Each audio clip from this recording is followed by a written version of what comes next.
Lariette Blanche has made a terrible mistake. She believed she was going to die of an illness in 3 months, so she made sure she did everything she wanted to during the time she had left.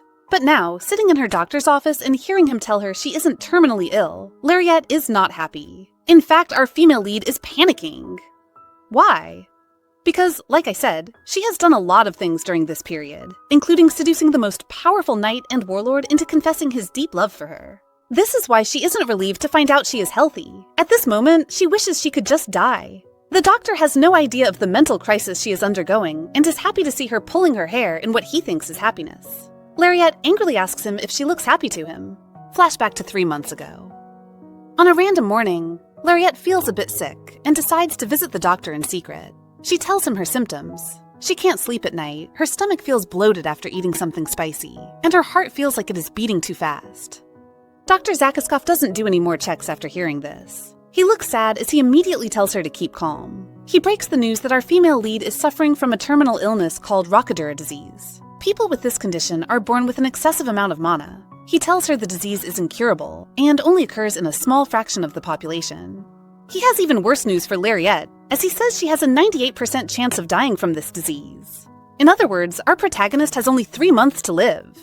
Lariette is so shocked she can't even walk or think straight. She doesn't know how she got home. When she does, she dramatically falls on the ground, leaving her maid to drag her across the carpet like a lifeless doll. However, this can't stop our girl. She is determined to leave a mark on this world before she dies. And so she comes up with a plan to make a list of all the things she wants to do before she dies.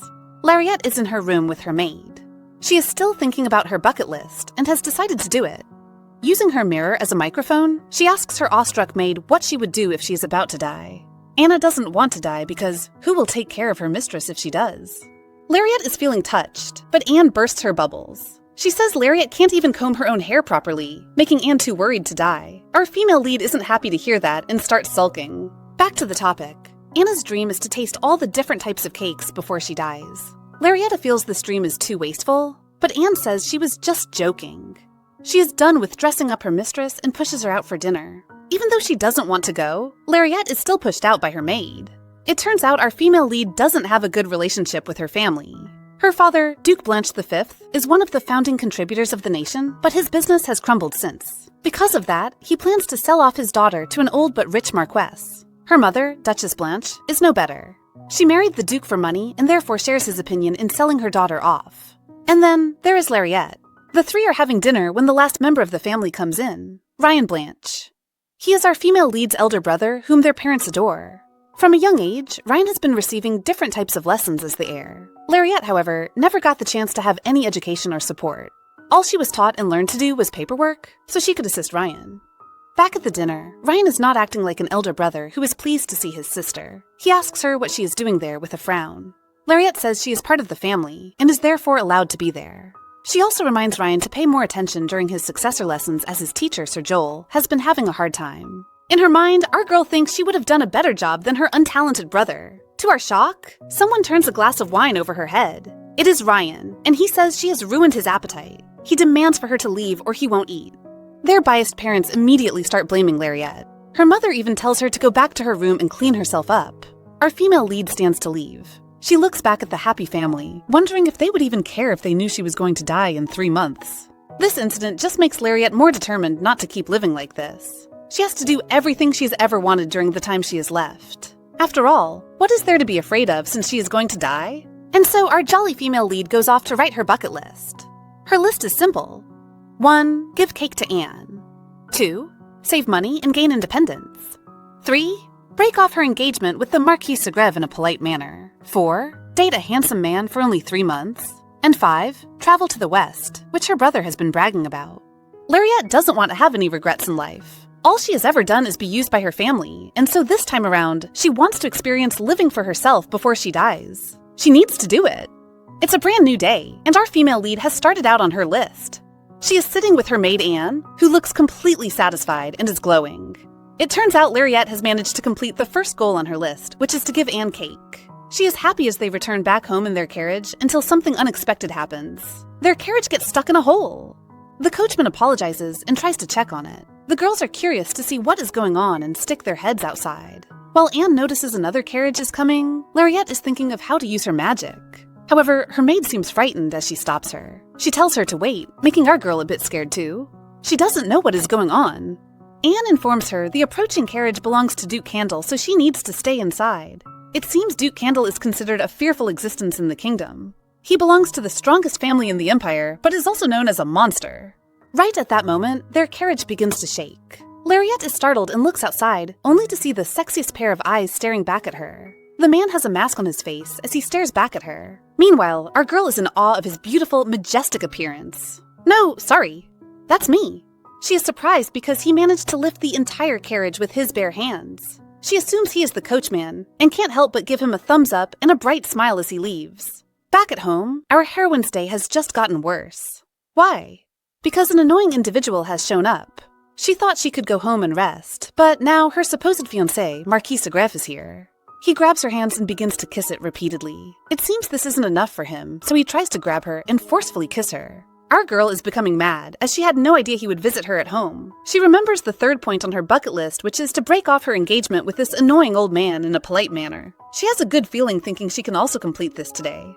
It is then she realizes what the old man is saying to her. He keeps talking dirty about how he would never let her out of the bed if he marries her. He says he loves her pretty face and loves the way she pushes him away. It just makes him want her the most. He calls our girl a good return on investment. And it was at that moment Lariette knew she would be completing her third bucket list point. However, there will be a slight difference. You remember the point said to break off the engagement in a polite manner? Well, scratch that polite bit out because our heroine activates her magic and is about to destroy that annoying and disgusting old man. Go, girl! We are given a bit of a background on Lariette. The Blanche family always gave birth to talented witches, but the one who would have had the most impact on the century was our female lead, Lariette Blanche. She was born with exceptional magical talent, which never got to be trained because she never received the education she needed. Not a smart move by her parents. This was all because her older brother and the heir, Ryan, was jealous of her magical talent. Back to the scene. Even though Lariette has never received an education, she self-taught herself and also had occasional lessons from her teacher who took pity on her. And now she has turned those efforts on Duke Sigrev. The old man looks frightened, but there is nothing he can do. He is wrapped up by tree branches and is left hanging upside down in the air with a red face. Lariette doesn't care if he is mad and warns him. She is only going to say this once. She has no intentions of marrying him and wants to break off the engagement. She calls him a vermin that treats others like money. At that moment, Laurie's uncaring parents arrive. They rush to rescue the Marquis, but the old man still ends up falling on his butt. The Marquis is so humiliated, he vows never to forget this. He doesn't pay attention to Duke Blanche, who tries to convince him to forgive Lariette. Instead, he calls off the marriage deal and leaves angrily. Yay. Lariette isn't paying attention to the farce happening in front of her. Whether it is the parents who are trying to sell her off, or the Marquis who is willing to buy her, they all disgust her and make her sick. Her mother starts yelling at her for ruining things. Lariette says she only feels sorry she broke it off so late. If she had known, she would have done it sooner. No sooner has she finished speaking than someone slaps her across the face. The Duke is angry and says they are going bankrupt, blaming everything on her. Lariette reminds him he was the one who put their family in this situation in the first place, so why should she have to pay for his mistakes? None of them cared about her or loved her, yet she sold herself so they could live a wealthy life. And what did she get in return? A slap to the face. Her mother unwisely tells Lariette that the clothes on her back, the food she eats, and the bed she sleeps in were given to her because she is their daughter. It comes with a price. Lariette reminds her mother of everything she has done. She managed the financial books and other related matters on her mother's behalf. She visited the manor on Ryan's behalf. She even went as far as agreeing to get married to pay off her father's debt. Her father asks why she decided to ruin everything now by not going along with the plan. He says she must have forgotten her place and therefore decides to disown her. He wants to remove her from their family registration. Her mother doesn't agree, but Lariette is satisfied with this. She tells them it was just a piece of paper and it isn't important. What she was most afraid of was being removed from their hearts. But it seems she never had a place in it before. She gives them a bow. Her father is still shouting at her not to take anything as she leaves. She is about to head in when an annoying person comes by. It is Ryan seeking to make his presence known, even though Lariette doesn't want to have anything to do with him. It seems he has come to take revenge for her humiliating him at dinner, boy who poured wine on her, and ruining the peace of the family. Poor Ryan. He believes his sister cannot use any form of magic and is prepared to use magic to humiliate her. He sends huge balls of fire at her. Lariette isn't moved because all it takes is a simple spell for her to undo his magic. Unfortunately for him, even the little she knows is still enough to make her stronger than him. She leaves him buried in the earth with only his head poking out. You go, girl!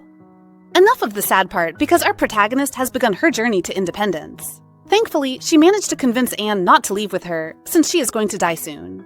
She has managed to complete 3 points in a day and has just 2 points left now. Date a handsome man and travel to the West. Of course, our girl has an image of the man she plans to date in mind. He should be hot, with 6 packs, seductive, charming, the kind of man only found in books, sadly. Just thinking of those men makes Lariat and Eudes smile. She hopes to date someone with lots of dating experience so it doesn't get too serious. But she can't fulfill her dream of raising a pet boyfriend and living a wasteful life if she doesn't have money.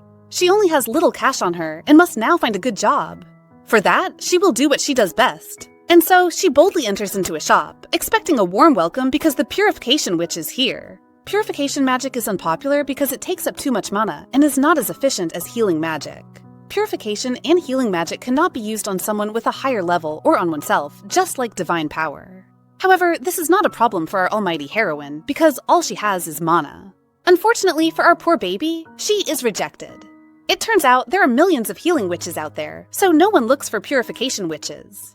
Our dear Lariat is so shocked. All color leaves her. She is called a nuisance and is kicked out like a round ball. It is at this point Lariat has finally realized she is in trouble. She decides to visit another mercenary recruitment office. Because she is not concentrating, her bag is suddenly snatched away by 2 men. She panics because that is all the money she has.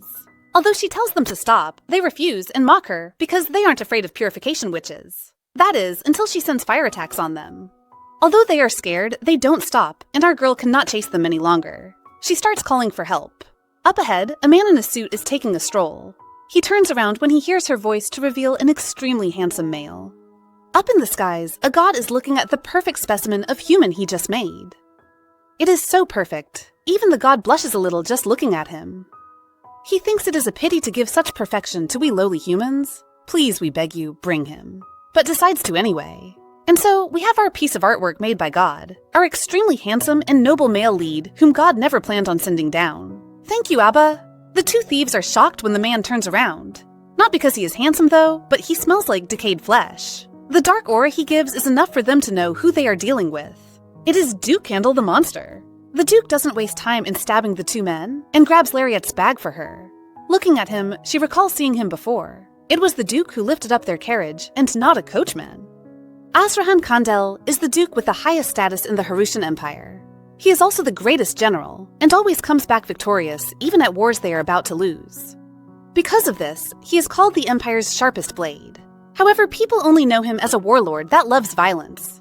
Everyone except our female lead, that is. Lariat is excited by how gorgeous he looks. He smells a little intense, but it's okay because he is handsome enough. She is even trembling with joy, because she believes she has found her perfect match. With his face, he must have dated a million times before. Also, because he is a cold man, he surely won't hesitate to let her go.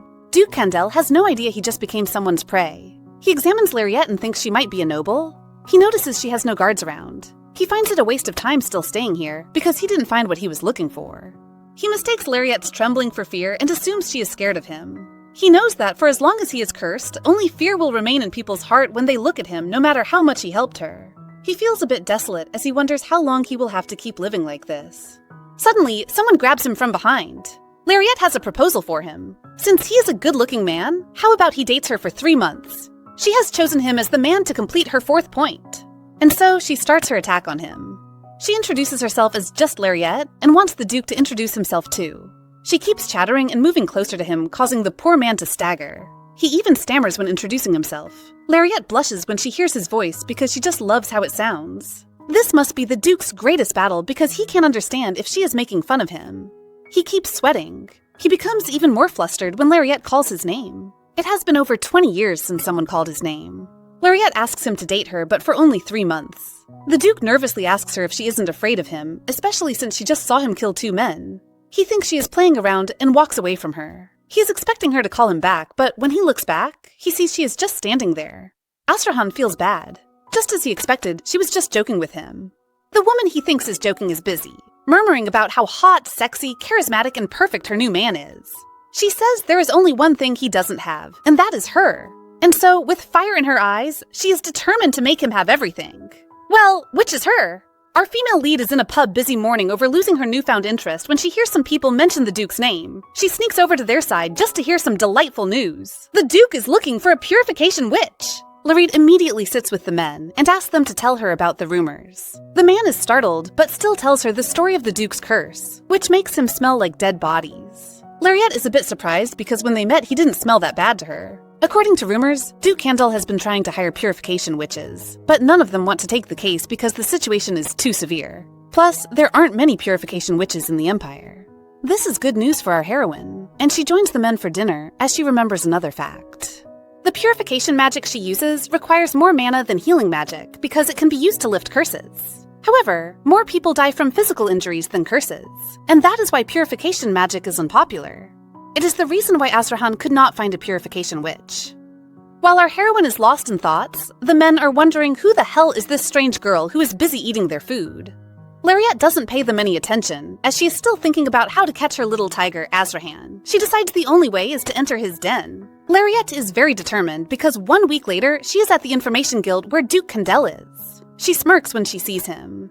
"I have found you," she says. She apologizes for asking him to date her without even getting to know him first. Now, she has changed plans. They can just start over as employee and employer and get to know each other. The Duke is surprised to see her again, even though he tried to scare her away the last time. She gives him a bow and reintroduces herself as Lariette Blanche, the most skilled purification witch in the Empire. Duke Candle is shocked. She offers to purify his curse for him, but in return, he has to feed her and house her. She has even prepared a contract for him to sign. Sigh, it seems the Duke cannot escape his fate of being eaten by our female lead. She has long since threatened the Information Guild to work for her. They give her a sign when the Duke is around, and that is why she could make it in time to see him. Lariette can't help but admit that the Duke does indeed have an overwhelming aura. Candle wants to be sure she can keep her promise because if she doesn't, and it is all a joke, she won't live to see another day. Oh, what a threat. Now, Lariette is feeling a bit nervous because she never got to learn how to use magic properly. However, she is confident in her use of purification magic. Besides, she is already dying anyway, so why should she be afraid? To be sure, she decides to do a little experiment. She grabs Candle's hand and tries to purify him. She is surprised because the curse is too powerful and it is taking up more mana than she expected. It is even harder because she has no idea how Azrahan's curse works, and so she ends up using all her mana and strength. Now, it is time for our male lead to check. The Duke is a bit hesitant. It turns out he doesn't want to get his hopes up because he's been through this since he was young.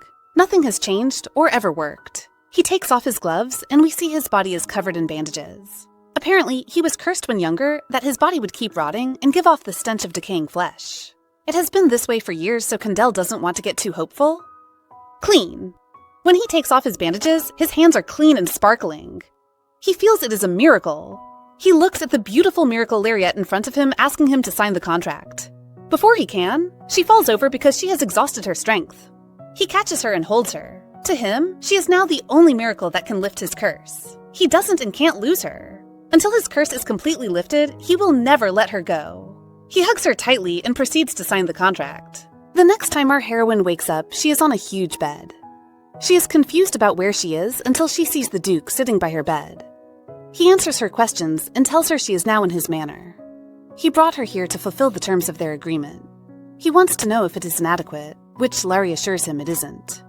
Candle offers her a copy of the contract to hold on to, but our girl's mind is on another thing. She just can't get over how handsome he is. She is surprised he signed it, and he tells her it is because she is the first to purify the curse. Lariette is so happy. She has to take advantage of him.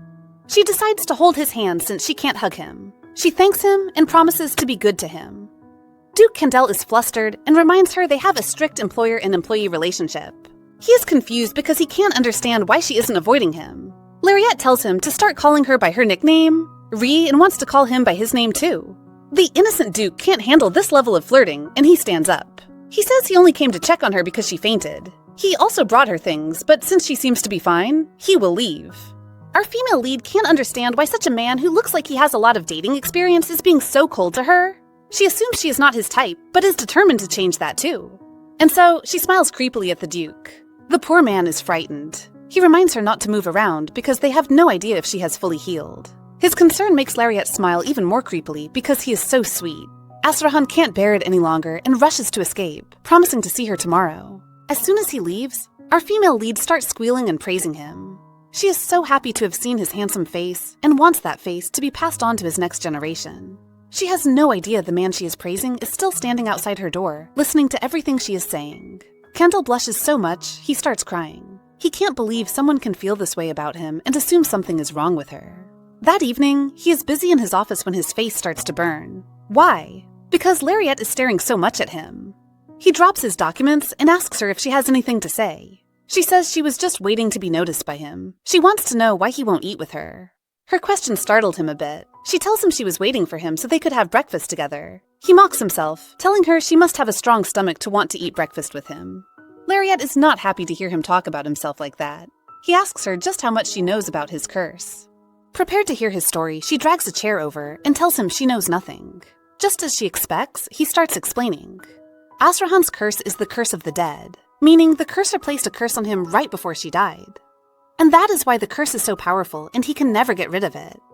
When Lariette asks when he was cursed, he tells her it was when he was 7 years old. The bandages he wears are magically enhanced to block the smell, so he pulls them off to show her. Every day, the skin of his body breaks and rots because of the curse. The purification mages he met could only slow down the process, but none of them could ever lift the curse. Our female lead is a bit sad and calls his name. Azrahan doesn't know what she wants to say, but even if she finds him disgusting and wants to escape, he will just chase after her and lock her up. He will do anything to lift this curse. But what he didn't expect was for her to hold his rotting hand as she promises to lift the curse for him. At that moment, our Duke's heart starts beating a bit faster for her. Still at the scene, Azrahan doesn't understand why his little employee isn't afraid of him. Why isn't she like everyone else, scared and disgusted by his rotting flesh? The smell of death around him should gag her, but why is she different? He sees how she treats him like a person, and even looks at him with so much love in her eyes. She is making him feel less guilty about wanting to keep her here. Looking at her trembling figure trying to cure him, he has to stop her. She doesn't listen, so he grabs her hand. He notices how thin her wrist is, and gets lost staring at it until she coughs. A bit embarrassed, he tells her not to stress herself too hard. She tells she was just having a look as she doesn't even have enough mana right now. She explains that his left hand looks healed, but there is still purification magic left in it. It is still purifying his body even as they speak. What that means is that there is a limit to how much purifying magic can stay in his body at a certain time, so other parts of his body cannot be purified until his hand is totally healed. She expects the Duke to be hurried, but the man is busy rejoicing because this is already good enough. She promises to cure him completely before she dies, startling him. He doesn't understand what she means. She lies and says it means as soon as possible. She assures him everything is going to be fine, and he should not worry. The Duke nervously asks the question he has always wanted to know. Why isn't she afraid of him?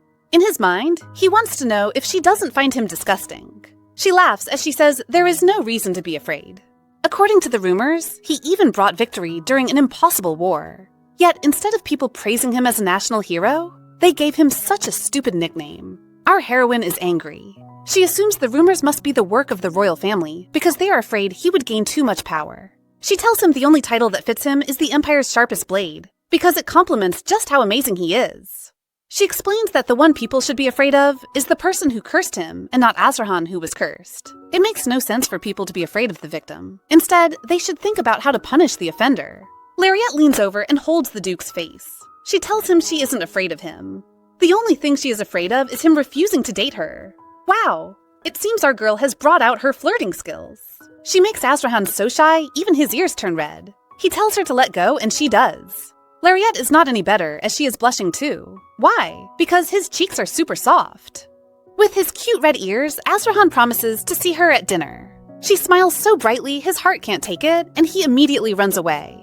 She shouts after him, promising to see him at night. Our heroine seems to have come to an absolutely wrong and totally incorrect conclusion. Azrahan's weakness must be physical intimacy. Not true. With just a little touch, he agreed to have dinner with her. Her hands start twitching as she remembers how soft his face was. Someone calls her name and she turns around. It is Halstein, the long-term butler at the House of Candle. He asks her if she was able to see the Duke, and she says yes. She thanks him for showing her the way, otherwise she would have gotten lost. He assures her it is fine.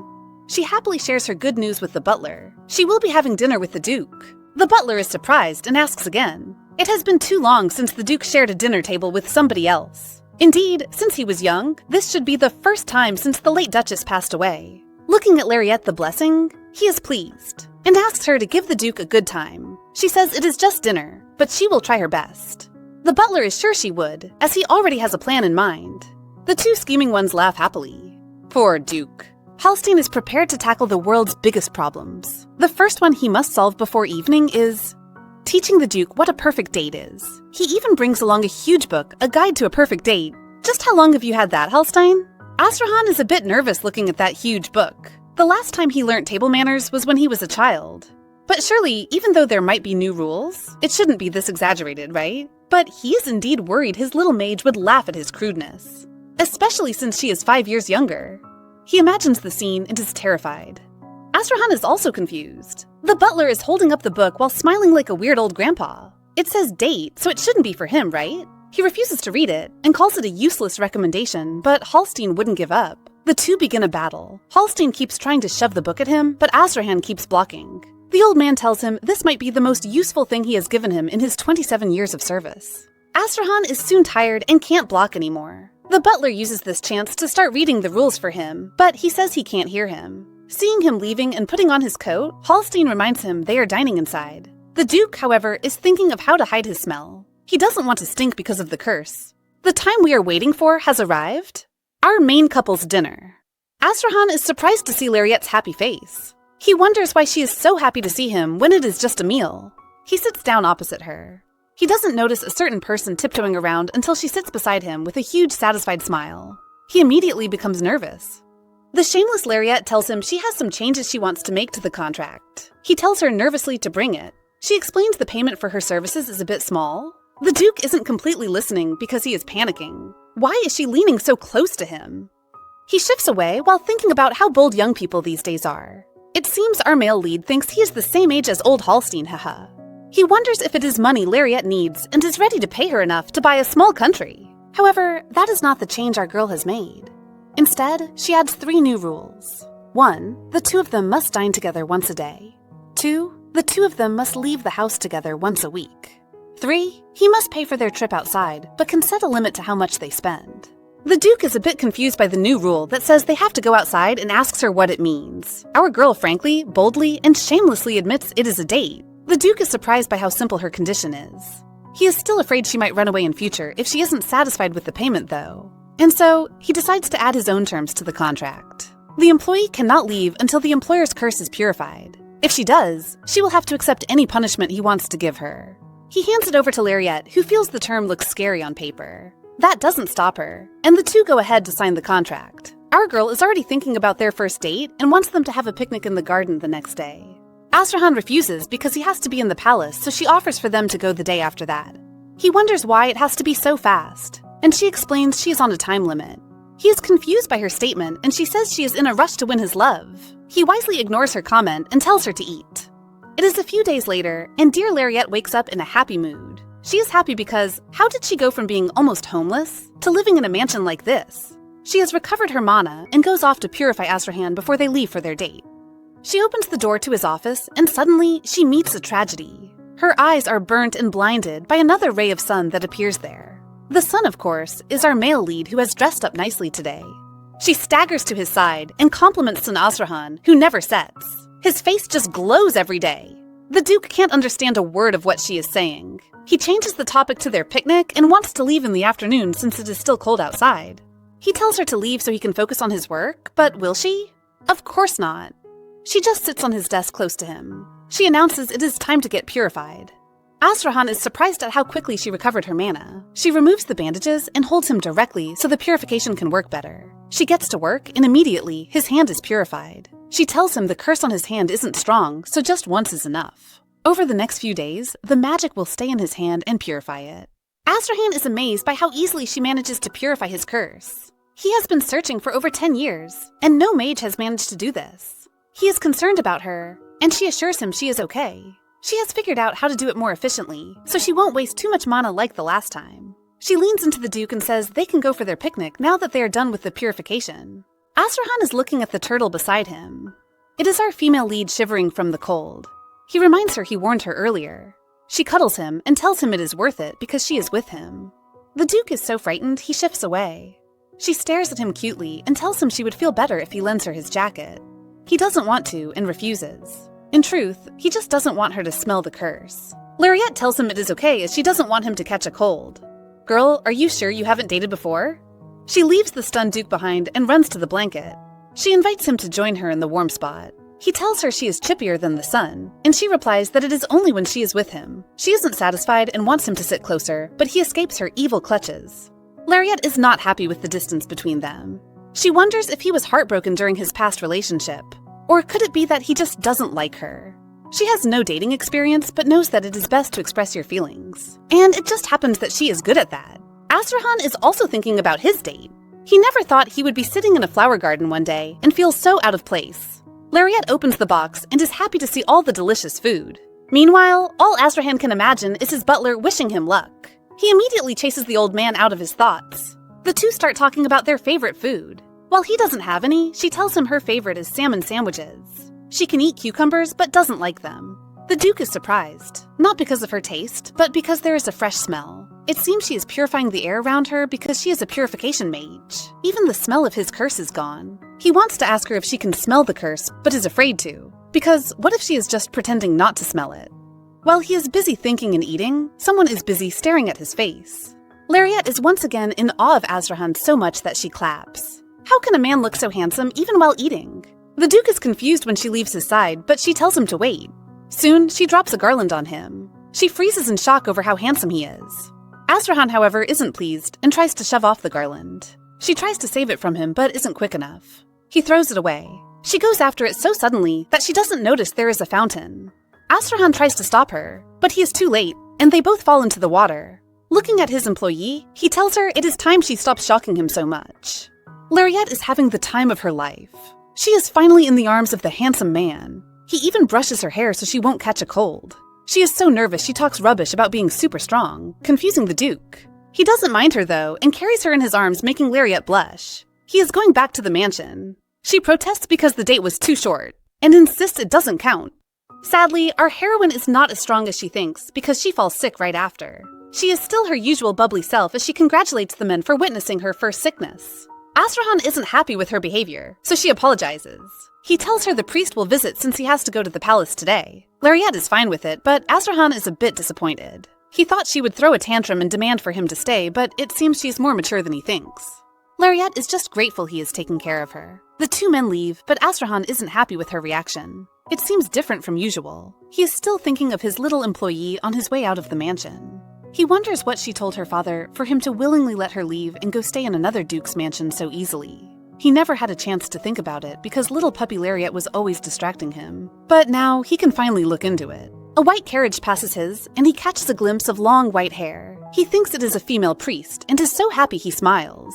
He, however, covers his mouth so nobody can see it and wonders why on earth he would smile. Lariette has once again met her nemesis, the face of a handsome man. She stares at the handsome priest with long white hair and golden eyes, and her heart starts beating faster. The man introduces himself as Doha, the servant of Alteon. Lariette also tells him her name. The man leans over her to heal her, making Lariette blush. He is so gentle. He asks her what she is doing in a place like this. She is displeased and tells him there is nothing wrong with Azrahan's house. He apologizes for offending her. He seems sad as he says he is suffering a hard time in the temple as well because of his personality. The temple is hierarchical, and so a low-ranked priest like himself is treated poorly. Lariette feels a bit sorry for him because she has heard that only low-ranking usually come for these healing jobs. She wonders why his superiors never healed the scar on his face though. He is done healing her, and our heroine feels as good as new. She wants to express her gratitude to the priest, and so decides to purify his scar for him. It takes up more mana than she expected, but soon she is done. The priest is amazed and asks if she is a healer mage. Lariette replies that it is something like that. The priest decides to steal her away to work as his healer, and even promises to pay her. Lariette is confused because low-ranked mages are supposed to be poor. She doesn't think too much about it and refuses his request. She doesn't want to upset her cute Azrahan and needs to focus on purifying him first. He doesn't relent and asks if she can help him anytime she is free in the future. Lariette agrees to that. To repay her, the priest promises to heal her for free, but will pay her if she ever heals him. He smiles at her. Lariette can't handle it anymore. It seems there is one more sun that has appeared to ruin her eyes with his handsome face. The quick to decide, Lariette immediately accepts the deal because it is too good. The priest moves closer to her and says he wants to be friends. She is surprised, but he says he wants to get to know her better. Lariat, who has never had friends before, is moved by the look on his face. She also wants to experience friendship before she dies. Thus, the two of them reintroduce themselves again. They will now call themselves by their nicknames. The priest returns to his temple where we discover a shocking secret. He is not a lowly ranked priest like he told Lariat. He is the high priest of the Temple of Alteon, Reverend Mikhail Dohavarian. At the temple, Mikhail's servant follows after him. He nags the high priest to remember his position as it isn't nice for him to leave the temple so frequently, especially for someone who is to become a pope. He is shocked to see the scar on the priest's head has disappeared. Mikhail tells him a healer mage he met healed it for him. This shocks the servant, and he wonders how a common healer mage can heal the priest. Only someone who is on the same level of mana as the priest can heal his scar. The priest smiles deviously as he says it is something he needs to look into. It seems our innocent rabbit Lariat is about to have two powerful men fighting over her. Inside his carriage, the Duke is playing a game of should I or should I not. He is struggling on if he should go or not and decides not to go. Up front, the coachman who heard him is shivering, wondering if the Duke is about to go kill someone. The reason for Azrahan's debate is his employee. Azrahan knows he has no reason to go and see her, and yet he just feels like he should. It seems the Duke has started to notice that he cares too much about her. Just as he nears the door, it is pulled open, and our heroine is ready to welcome him back home. He is so touched because this is the first time someone is greeting him by the door. Of course, ignore poor Butler Hallstein who greets you every day. He is concerned about her, and she assures him she is all better since the priest was so good. She holds his hand as she continues to talk, saying she would be completely fine when the priest heals her again in 2 days. She places his hand on her forehead so he can feel her temperature. Azrahan quickly removes his hand and agrees with her. Once again, he marvels at how bold she is. He tells her she doesn't have to greet him by the door whenever he arrives as it isn't part of the contract. She tells him it is because she missed him and wants to know if he thought about her at all today. Smooth girl. Of course he denies it, but his red cheeks and nervous face betray him. Lariat is happy he thought about her, but he doesn't want to admit, so they keep arguing. She complains to herself about how fast he is walking. She wants to know if he is busy tomorrow, and he asks if she wants to purify him. She tells him they can do that later, but the reason is so they can go on another date. She has gotten them tickets to go see a show. Azrahan is confused and calls the paper a piece of scrap, making her furious. Apparently, it took her a lot to get these. He wants to know what they are for. She explains that they are tickets to a famous show, and she even managed to get them premium seats. Tomorrow is also the last day of the show. Her hopes are crushed, however, because the Duke refuses. Her eyes become teary as she asks why not. The Duke thinks to himself that he cannot attend such places with his cursed body. People will just avoid him the moment he arrives and stare at him with disgust. He knows Lariat is taking his curse lightly, but it is time to show her the reality. Pride is not enough reason for him to not talk about it. He asks her if she is not afraid of him, and reminds her he was given the nickname of Warlord for a reason. Hundreds of people have died at his hands, so it is only normal for people to be afraid of him. Lariat is feeling chilly from the way he describes it, but it is not scary enough for her to run away. And so, like a normal human, she decides to slap his chest. Unfortunately, it is her hand that hurts and turns red. He doesn't understand what she is doing, and she tells him she just attacked him. What is he going to do about it? She even grabbed his hands and his face whenever she wanted to and called him by his first name, so is he going to kill her now? She grabs his shirt and tells him to stop hiding himself from others. She wants to know if he did anything wrong for him to hide. All she wants to know is if he wants to see the show or not. He doesn't need to worry about what people might think, but about what he wants. She tells him she expects his answer by tomorrow morning, otherwise she will go and watch the show with another man. She isn't as bold as she seems as she runs away while freaking out, leaving the Duke with his red ears behind. Just as we expected, the Duke accepts. Lariat desires to be held in the handsome man's arms. She fakes a stumble as she's about to step down from the carriage. Azrahan quickly catches her, but before she can rejoice, he warns her not to use this as an excuse to hold his hands. The shameless Lariat tells him he should have just gone along with it. Our proper Virgin Duke refuses to do something so shameless. The two stand in front of the building without moving. Lariat notices Azrahan is anxious and grabs his hands. She tells him all they need is to go in. Their seats are even private. She assures him not to worry. The play is finally over, and our heroine can't stop talking about it, especially about how handsome the main character was. Azrahan is feeling a bit jealous and asks if she likes men who look like princes. She says she only likes handsome men. She wants to use the ladies' bathroom and asks him to wait for a while. Lariat is done and steps outside when she sees someone she really doesn't want to see again. It is her former fiancé, Marquess Segrev, and he has gotten a new lady. He tells her he is so happy to see her again.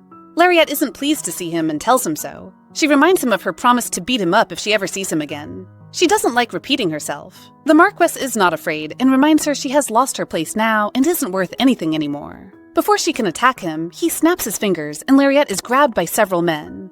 It turns out the Marquess never forgot what she did to him and has been waiting for a chance to revenge. Now that he has gotten his opportunity and she is now nothing but a commoner, he wonders if he should take her as his mistress. He tells her he is going easy on her because of her pretty face. The Marquess' happiness is short-lived because the hand he is using to touch Lariette's face is suddenly cut off. Her knight is here.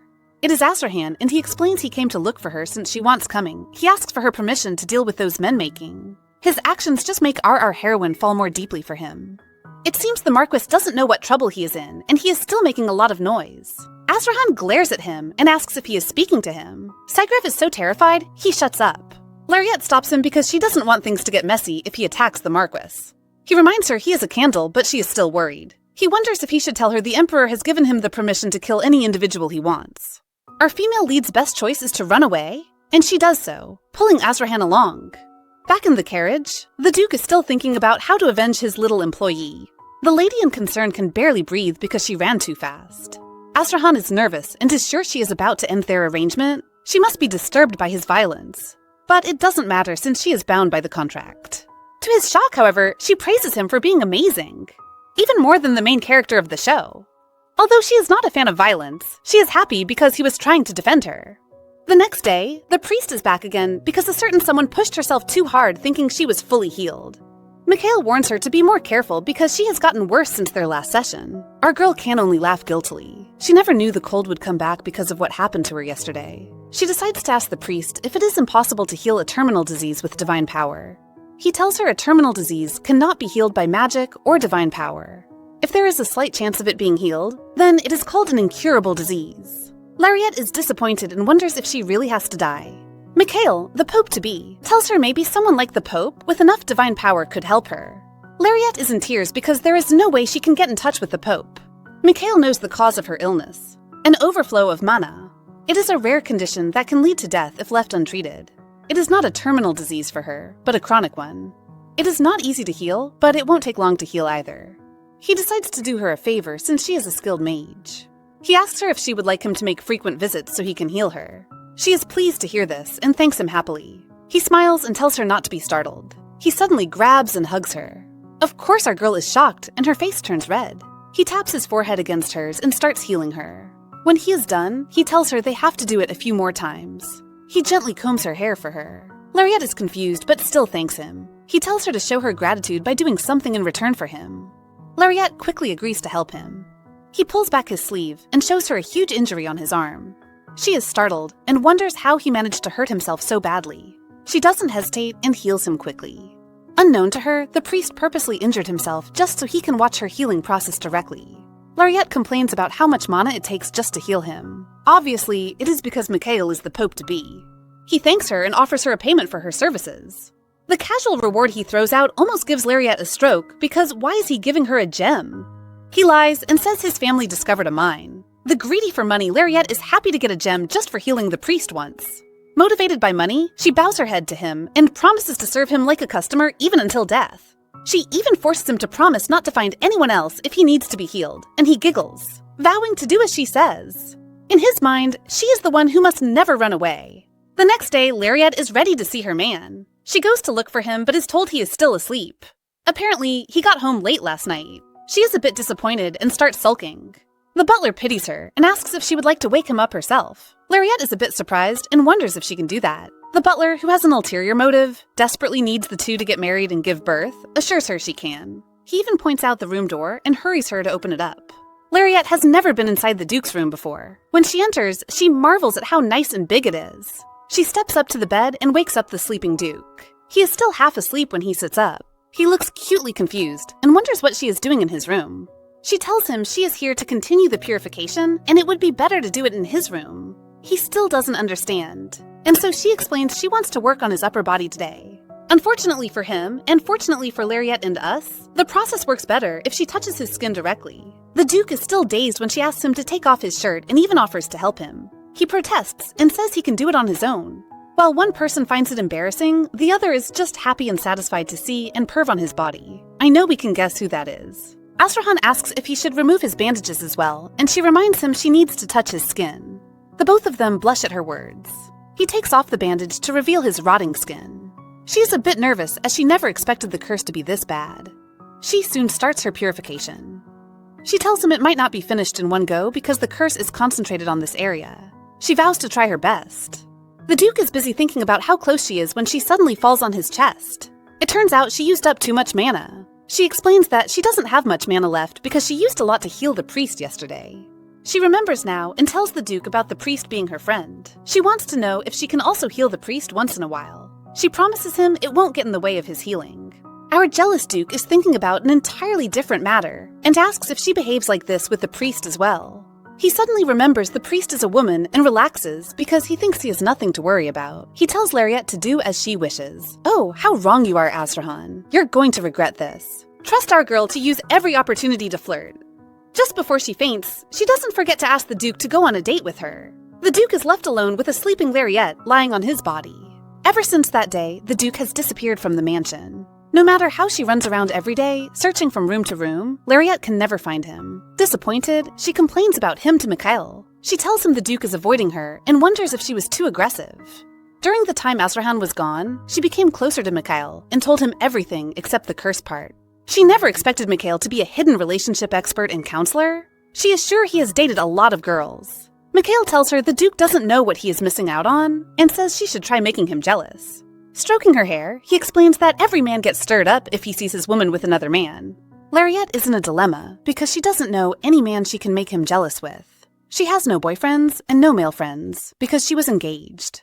Suddenly, the priest grabs her head and pulls her closer to him until their lips almost touch. He reminds her that he is also a man too. I am a man too, Ree. Mikhail has Lariat pulled so close to him that their faces are touching. Just as we think he is about to do something dramatic, such as kiss her, he simply starts healing her. Lariat is feeling just as shocked as we are. She wishes he would tell her next time before he starts his healing. That really startled her. She thinks about his idea and finds it really good. Imagining Azrahan's desperate look as he begs her to never leave his side, our little rabbit smiles happily. It is indeed a very great idea. Although she thinks so, she is still feeling reluctant. She knows Azrahan wouldn't be happy if she did that. She doesn't want to do anything he wouldn't like. Therefore, she refuses to go ahead with Mikhail's suggestion. She thanks him for his idea. She will just try to win her man over by herself. With her eyes blazing in determination, she is ready to go out and get her sweet little kitten. It is a creepy, dark night. Remember our little kitten Azrahan, who has been trying to avoid his owner? Right now, he is creeping into the mansion silently like a little cat. Except his plan doesn't work. Because sitting on the stairs and waiting for him is Lariat. Azrahan almost gets the shock of his life. She has a very dark look on her face. It makes him shiver in fright. He asks why she isn't in bed yet. She tells him she had to wait up for him because he has been so hard to reach. In her head, Lariat is determined to settle this issue today. She reminds him of their contract. The employer must agree to leave the mansion with the employee twice a week. Azrahan is not even listening to her at this point. All he can think of is the weird feeling she gives him anytime he is around her. He has no idea whether it is his heart or his stomach. He just feels nauseous around her. That is why he has been avoiding her. He doesn't want to experience this strange feeling again. He asks if taking a walk in the garden tomorrow would be enough for her. At this point, our Lariat is feeling depressed. She seems to be the only one who wants their relationship to work. The pain makes her choke because she realizes all Azrahan wants from her is purification. But Lariat is not ready to give up. But even if she is the only one invested in this, she has to do it. She is about to die anyway, so nothing else matters. She tells him he seems really busy.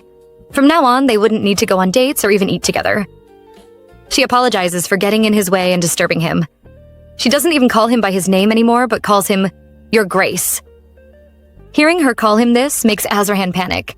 She tells him she will be doing everything with her priest friend from now on. She will eat with him and go out with him. She wants Azrahan to focus on his work and forget about her. She won't even hold him accountable for breaching the contract. Those words make Azrahan stagger. He looks very hurt. Watching her head upstairs, he holds his chest because it seems to ache badly.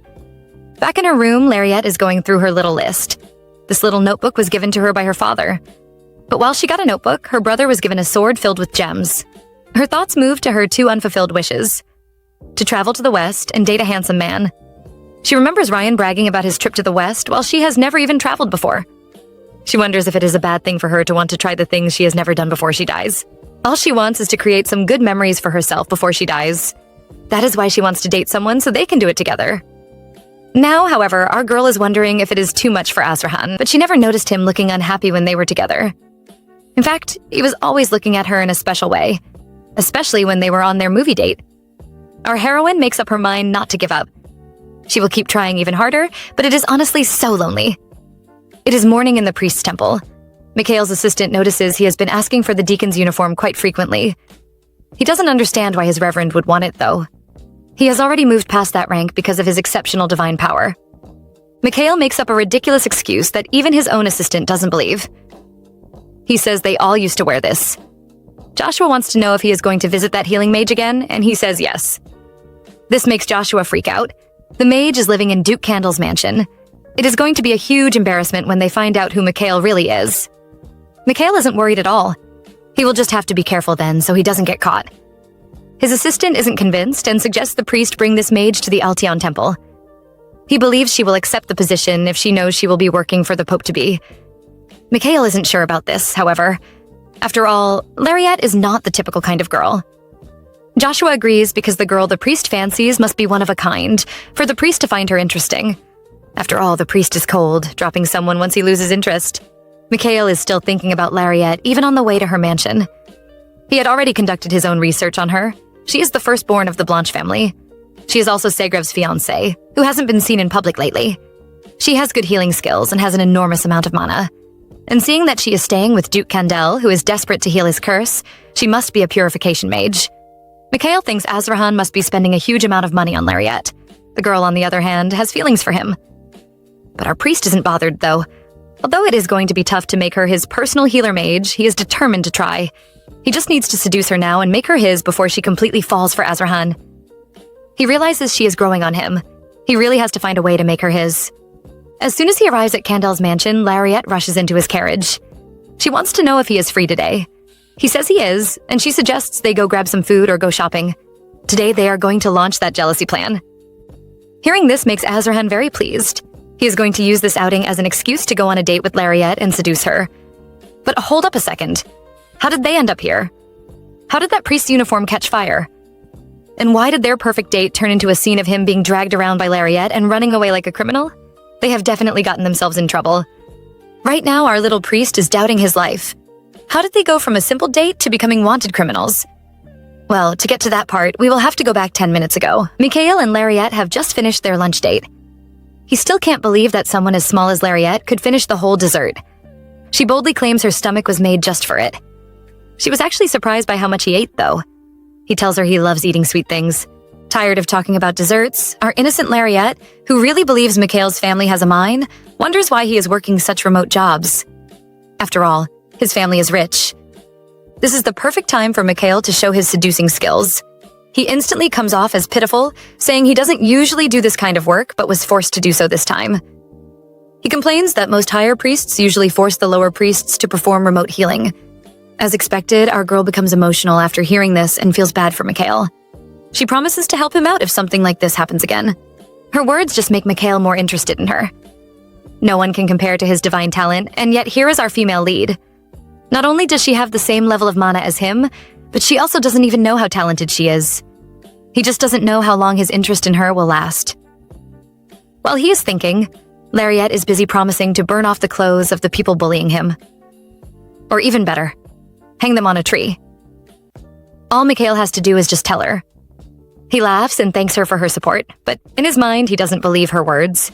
He knows nobody would be so foolish as to make an enemy of the temple. Well, meet Lariat then. The two are taking a walk when Larit notices something that makes her pause. It is a brooch, and she suddenly imagines how beautiful it will look on Azrahan. Mikhail notices she isn't moving and wants to see what she's looking at.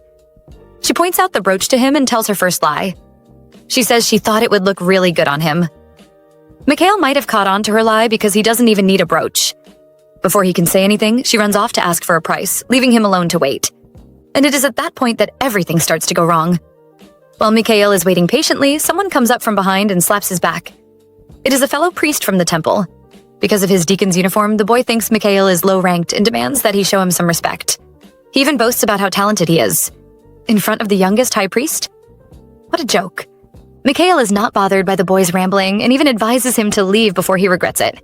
Of course, the arrogant priest thinks he is disrespecting him and is ready to teach Mikhail some manners. He even grabs Mikhail by his clothes and begins to shake him. Although Mikhail looks calm, in his mind, he is already deciding whether to kill the boy or not. After all, a high priest like him can burn a person alive if he uses a large part of his divine power. But he doesn't want anyone to find out who he is, and there are already a lot of people watching. He decides to just let it go and teach the boy a lesson later. The boy, who has no idea that he was just moments away from dying, is pleased to see Mikhail bow before him. But before he can get too happy, his clothes suddenly catch fire. Well, it isn't a nice idea to bully someone, especially if you're wearing teddy bear boxers. While the crowd laughs at the poor priest, someone suddenly grabs Mikhail and runs. Who else can it be than our Lariette?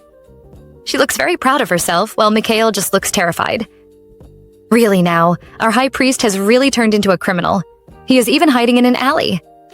He questions Lariette, and she happily admits she did it. She reminds him of her promise not to let anyone bully him. She even plans to report herself if things get too complicated and doesn't want him to worry.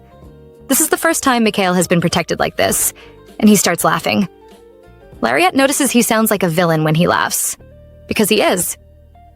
Mikhail has no idea what to do with this sweet girl. And with that, he places his head on her shoulders. Brushing her hair back, he tells her she is too much fun. And now he has realized just how much he truly wants her.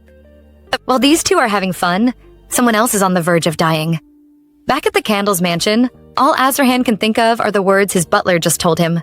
Lariette is spending the whole day in town with her priest friend, and he has finally discovered that the priest is not a woman as he thought, but a man. He isn't the only one panicking because his butler is too. He begs his lord to put in more effort. In fact, he has to go back to having meals with Lariette. If not, Lariette's relationship with that priest might really turn into something else. Although Azrahan is visibly bothered, he remains stubborn.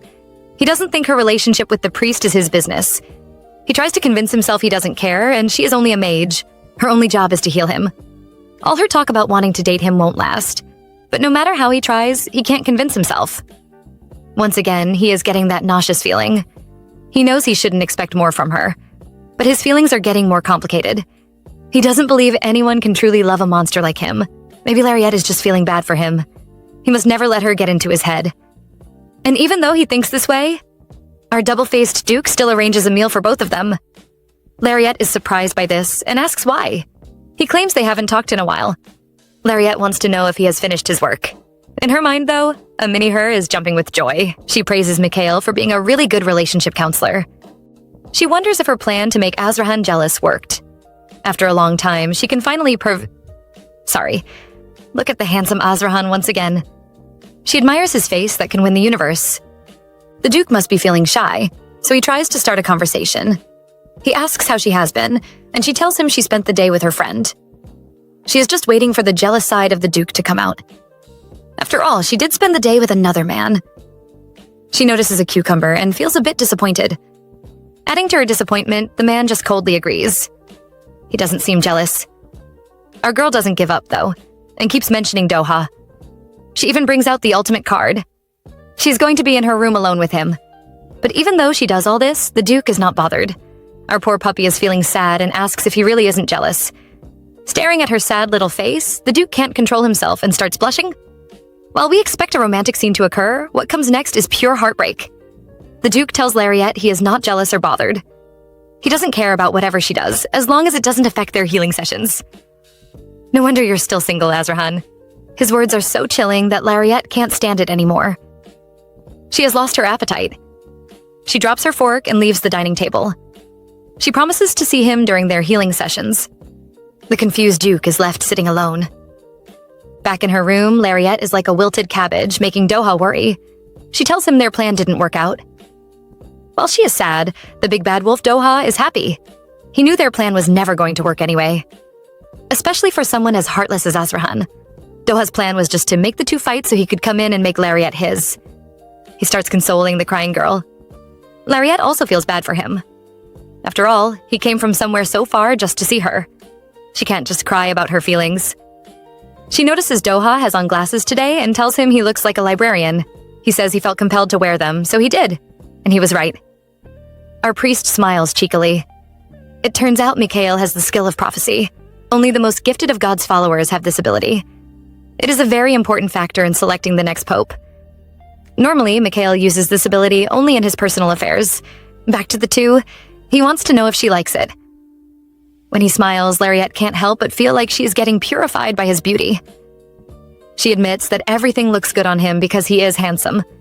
What she doesn't expect after her reply is for Doha to grab her waist. He places his head against hers and says it is time to start their healing. Healing my foot, you are just flirting. While it is all roses and rainbows on our female lead's side, it is like a funeral over at Azrahan's place. Well, mostly because Butler Hallstein is about to kill him with his gaze. Azrahan can't bear it anymore and tells the butler to mind his business. The old man isn't having any of it and scolds him. His harsh words must have surely hurt Lariette. He tells Azrahan he should never have invited her to breakfast if he was going to treat her like that. Clock him, butler. Hallstein really doesn't know what to do. The Duke even showed concern for a woman's meal for the first time. He warned the chefs not to put cucumber in the food, yet they still did. He is sure his lord is starting to have feelings for the mage, but because this is his first time, he wouldn't be able to understand those feelings, especially since he hasn't been close to anyone after he got cursed. All the butler wants is for Azrahan to be happy. He advises him to consider what he is truly feeling, but our poor Duke can't even understand that. Hallstein drops the news that the priest has arrived and advises Azrahan to go and see. He doesn't have to think about anything else. He just needs to focus on how he feels. It seems the Duke is finally starting to understand. He remembers Lariette asking if he is jealous. Once again, he denies his feelings. Only people who are in love should be jealous. And he doesn't believe he is worthy of love. He recalls the day he was cursed. Ever since that day, he has never cared for anyone else. But as they say, the body is more honest. Because somehow, Azrahan is on his way to find his little mage. But just as he passes the open door, he sees Lariette and the priest inside. And it seems like they are kissing. We don't know how, but the Duke is inside the room in a second and has pulled Lariette away from the priest. He warns the man to stay away from her. Haha, didn't you just say you don't care? But Doha is not an easy opponent either. He greets Azrahan gently. While the two men are having a showdown, our girl is in dreamland because there are two handsome men. Mikhail is thankful for his gift of prophecy. If he hadn't worn these glasses, he would have been found out. He continues smiling at Azrahan and even dares to comfort a scared Lariette in the Duke's presence. Lariette is really scared by Azrahan's behavior and explains that the priest was just healing her. Seeing the two behaving so intimately, with the priest even rubbing her head, Azrahan is about to explode. How is this just friends? He orders the priest to leave. Mikhail finds this very interesting. He thought the Duke wasn't interested in Lariette, but it doesn't seem so. However, Mikhail isn't ready to give up either. Back in the room, the two sit in silence. Lariette is still feeling anxious. She reminds Azrahan that he was the one who said he didn't feel jealous. At this moment, our Duke doesn't know what to say. He doesn't know why he acted so emotionally either. He doesn't understand if he is even jealous, but all he knows is that the thought of her showing her kindness to someone else makes him very angry.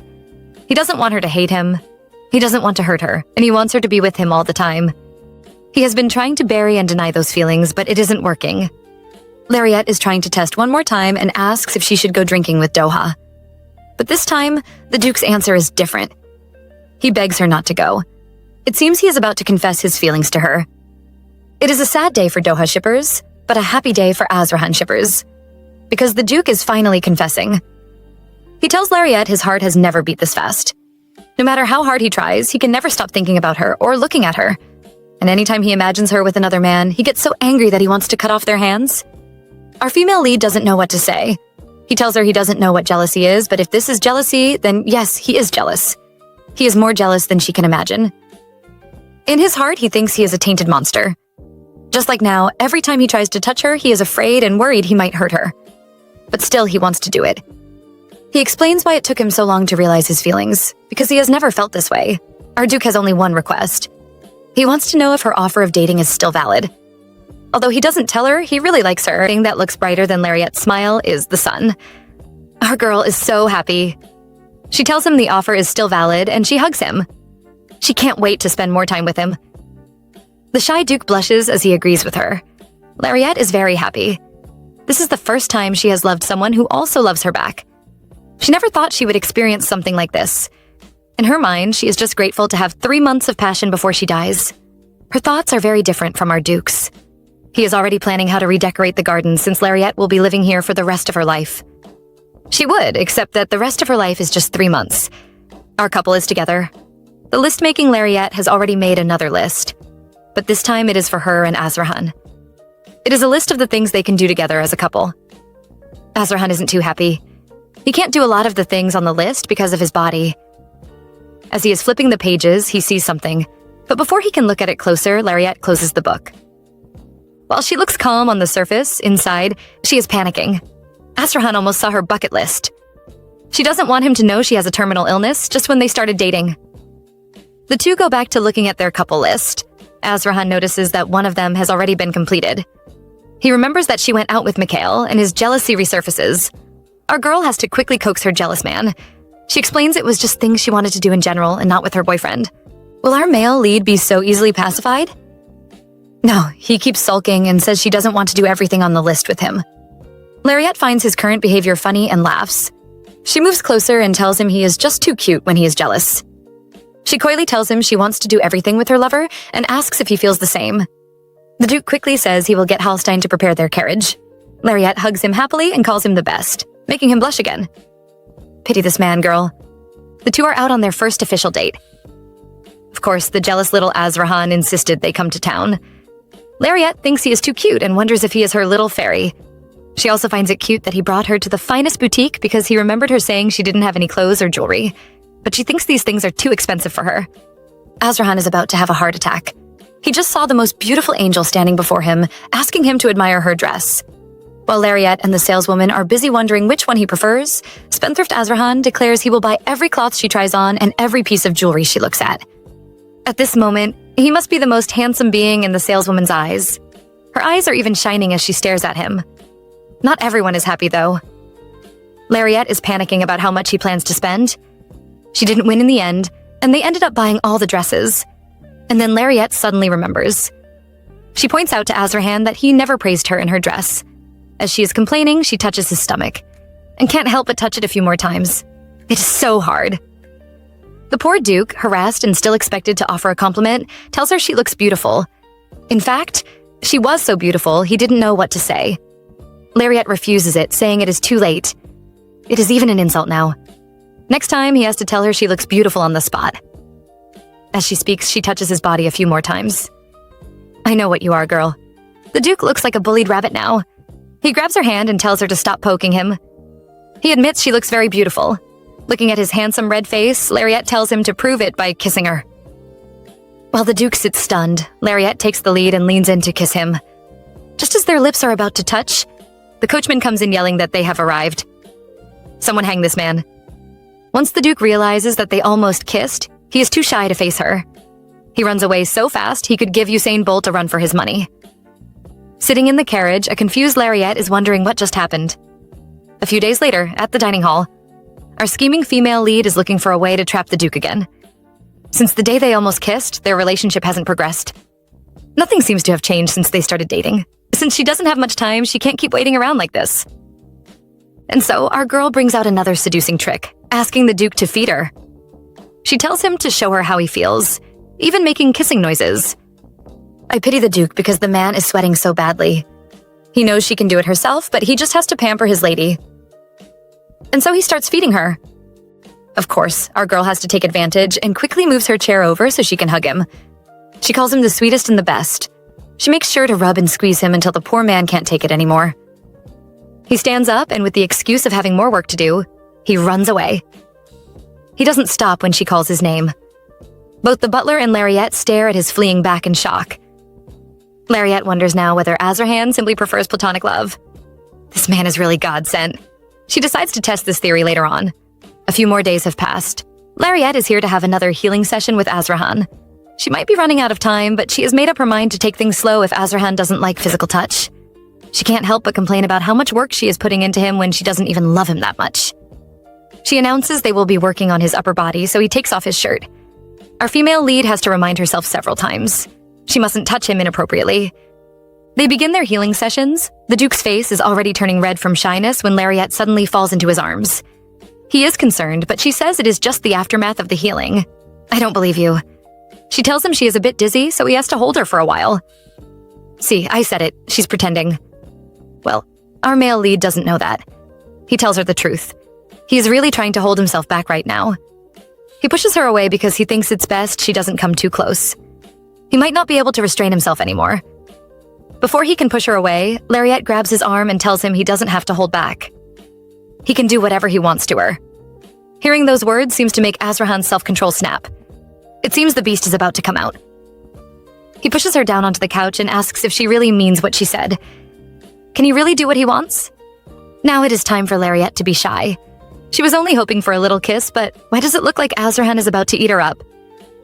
He kisses her fingers, but before anything can go on, she apologizes. Girl, why? He stops and asks her what she wants.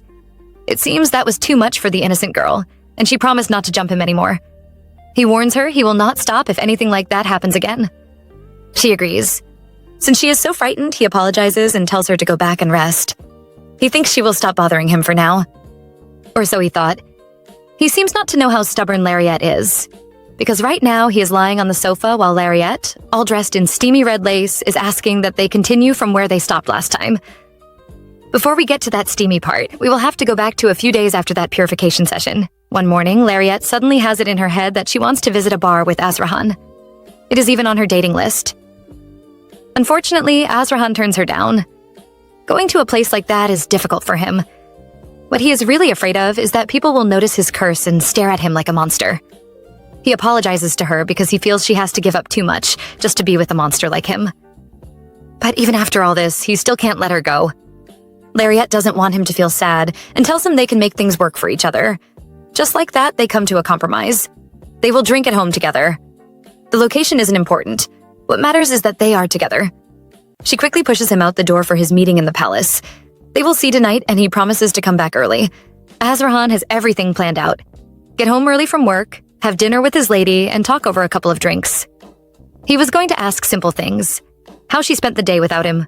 Whether she felt at home here. What kind of food she liked, and what drinks she took with it.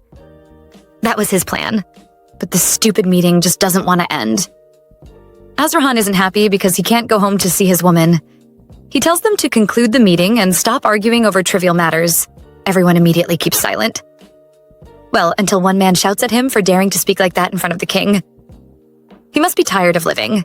It turns out to be Lariat's father, and that is Duke Blanche's saving grace. Azrahan decides to ignore him because he is Lariat's father, but his stare makes the man afraid.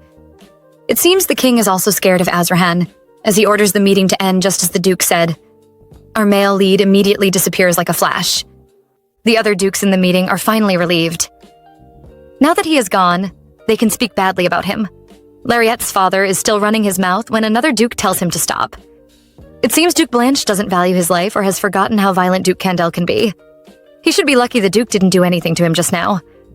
Duke Blanche is still arguing, but the man advises him to behave wisely if he still wants to hold on to his family's sinking title. Good one, unknown Duke? Duke Blanche is feeling embarrassed, especially as everyone starts laughing at him.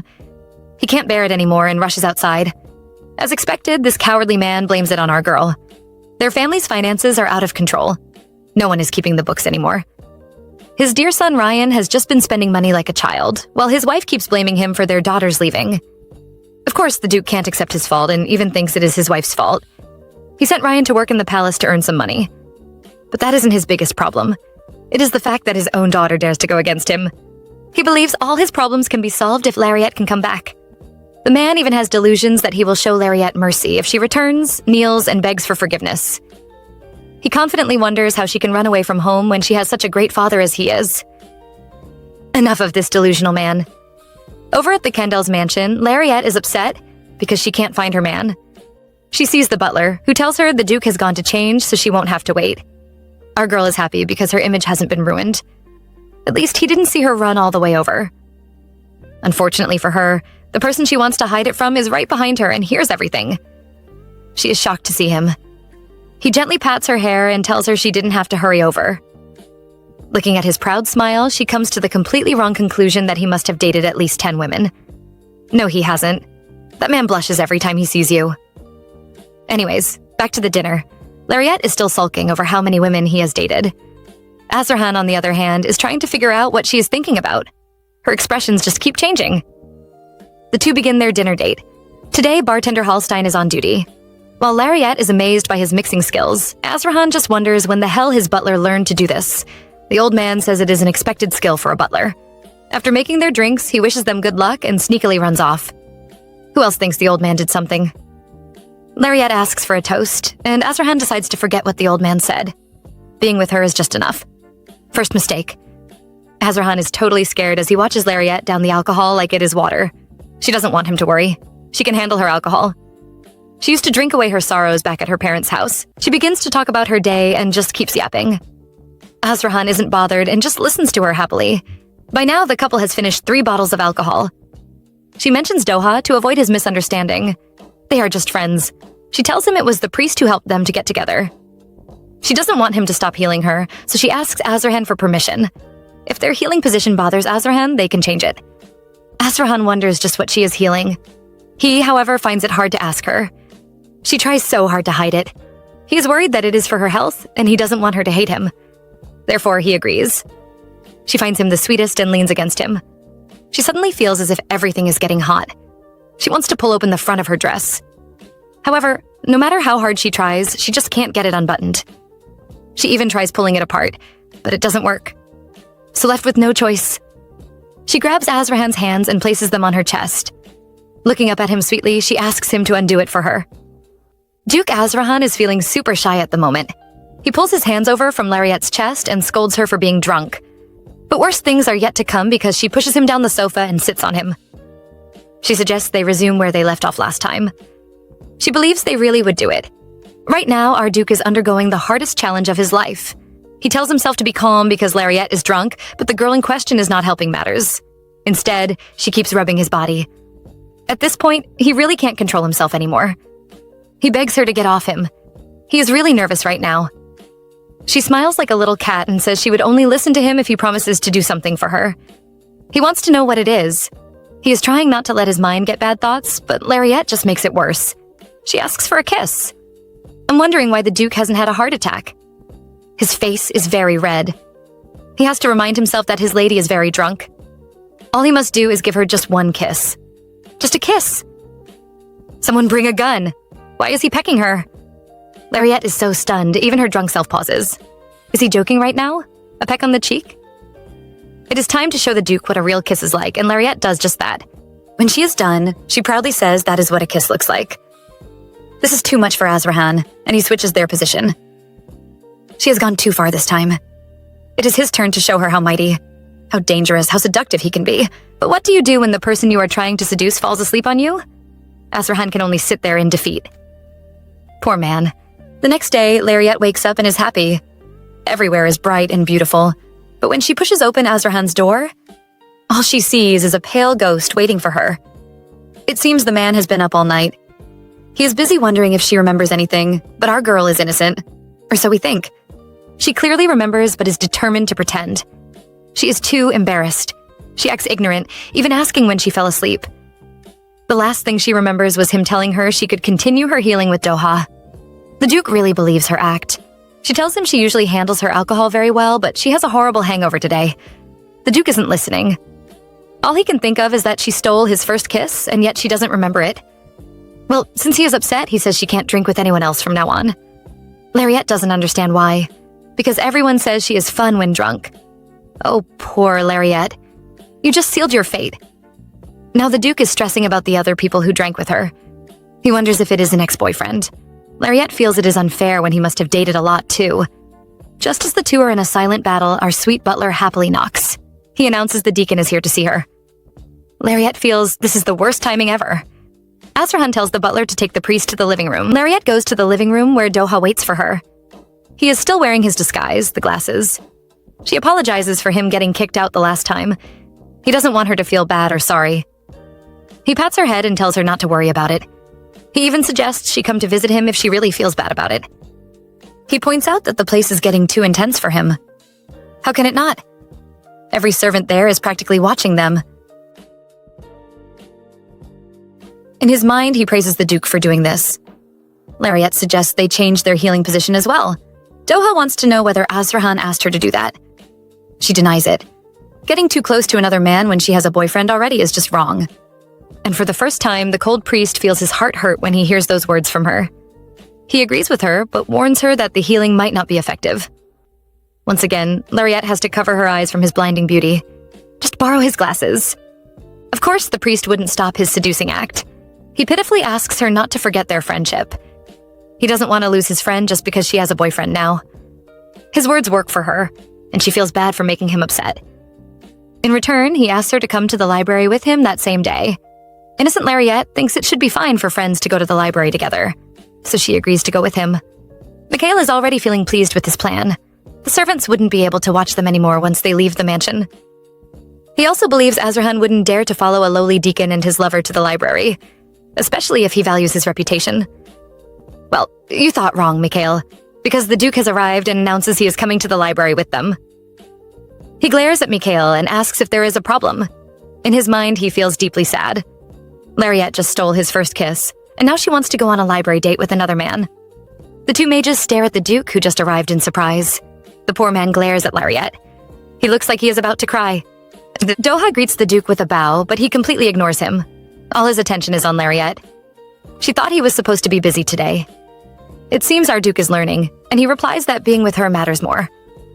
Immediately, Lariat's heart starts beating faster. He asks if he can come along with them then.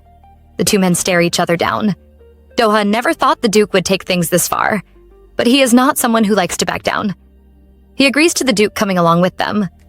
Azrahan ignores him and asks Hallstein to prepare the carriage. At this moment, the butler has never been prouder of his lord. The carriage is deadly silent. Everyone seems to have their own thoughts. Lariat hopes the two men become friends so they can go on adventures together. Doha is feeling anxious. He has a feeling that he shouldn't go with them. It seems to be a prophecy. He asks if they are going to the royal library, and Azrahan says yes. Doha's fears are confirmed. He can't go to the royal library because so many people know him there. It wouldn't be good if they recognized him. And so he comes up with an excuse not to go with them. He has something he needs to deal with back at the temple. Lariat understands and says he can leave. With that, he leaves the two lovers alone. Lariat is happy to go on a library date with her man. She holds his hand tightly. Azrahan is trying to steady himself. He reminds himself that he is human, not a monster. Nothing can really go wrong with a library date, right? The two have arrived at the library. Of course, Lariat has to tell Azrahan to hold her hand more tightly. He is afraid, though, because her hand is really so soft and fragile. He is afraid he will break it. Now that they are at the library, here comes the ultimate question. What are they supposed to do? She has no idea. It was Doha's suggestion. Anyway, they just have to take a look around first. With that, Lariat runs around while her little tail, Azrahan, follows behind her. She suddenly stops and starts being dramatic while a confused Azrahan watches her. She just can't take it anymore. The way he is following her around is just too cute. She turns around and tells him he doesn't have to follow her. Giving him a hug, she tells him to look around for a book to read instead. The Duke is shy. He says she doesn't have to get so close to speak to him. She reminds him they are in a library. She pushes him away and tells him to go find a book. In her mind, she has thought of a romantic scene for their library date. While she is struggling to get a book from a high shelf, Azrahan will come around to help her. He will even grab her waist. Lariat is so excited to see it happen. She tries to grab a book, hoping Azrahan will see and come help her. And indeed, someone does. Just as Lariat's heart begins to beat fast, she turns around to find not her Azrahan, but a strange guy. He hands her the book she was trying to grab. He even traps her in his arms and tries to come closer. Lariat wonders just where this weirdo came from. She tells him to get off. It seems his pride is wounded, and he calls her ungrateful before running away. Lariat wonders when she needs his help. She is still trying to reach the book when another person shows up again. This time, however, it is indeed her Duke. She asks if he saw, and he asks what exactly. Is it how she was purposely reaching for books that were too high for her? Or how she just chased away another man? Lariat is feeling shy about having her plan exposed.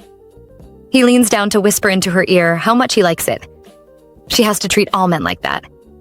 She confesses she was terrified he would run away when she realized she was pretending. He tells her that is his business to worry about. But if she ever runs away from home, he will do his best to find her. His words make her heart beat faster, and she promises not to run away from him. but that is a promise she is going to break soon. The couple seems to be having a good class after their date. They are talking about brownies and which version of them tastes better. Lariette is very happy with their date. It was a new experience and they had so much fun. She wants them to have brownies as dessert when they get home. Azrahan knows what his girl likes and adds that they should put ice cream on top.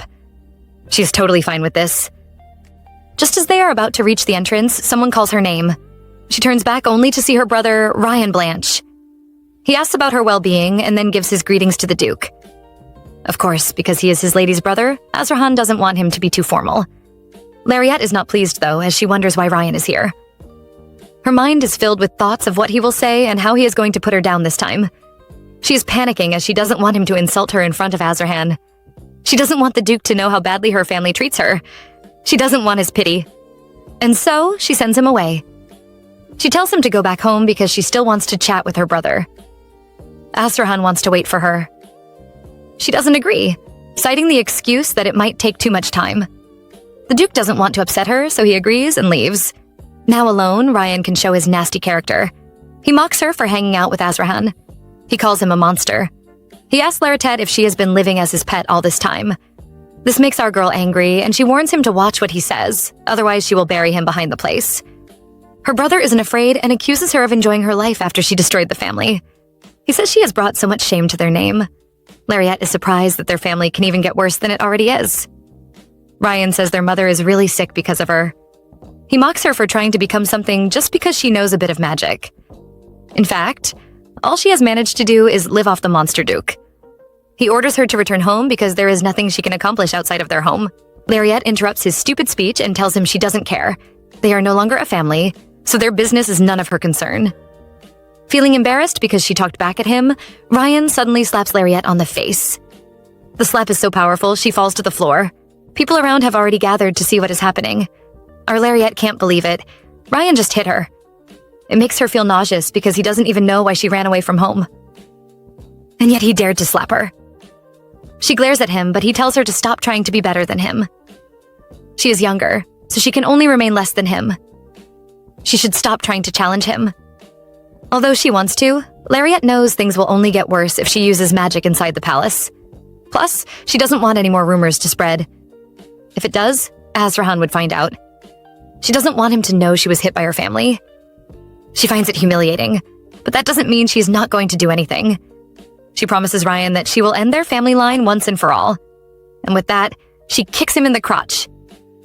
It is such a strong kick. Ryan can even hear the sounds of eggs breaking. After getting her revenge, Lariette scolds him for being worthless while he kneels before her. It is only then that she notices the crowd. All of them are wondering if that thing really broke. Someone even said he heard a crack.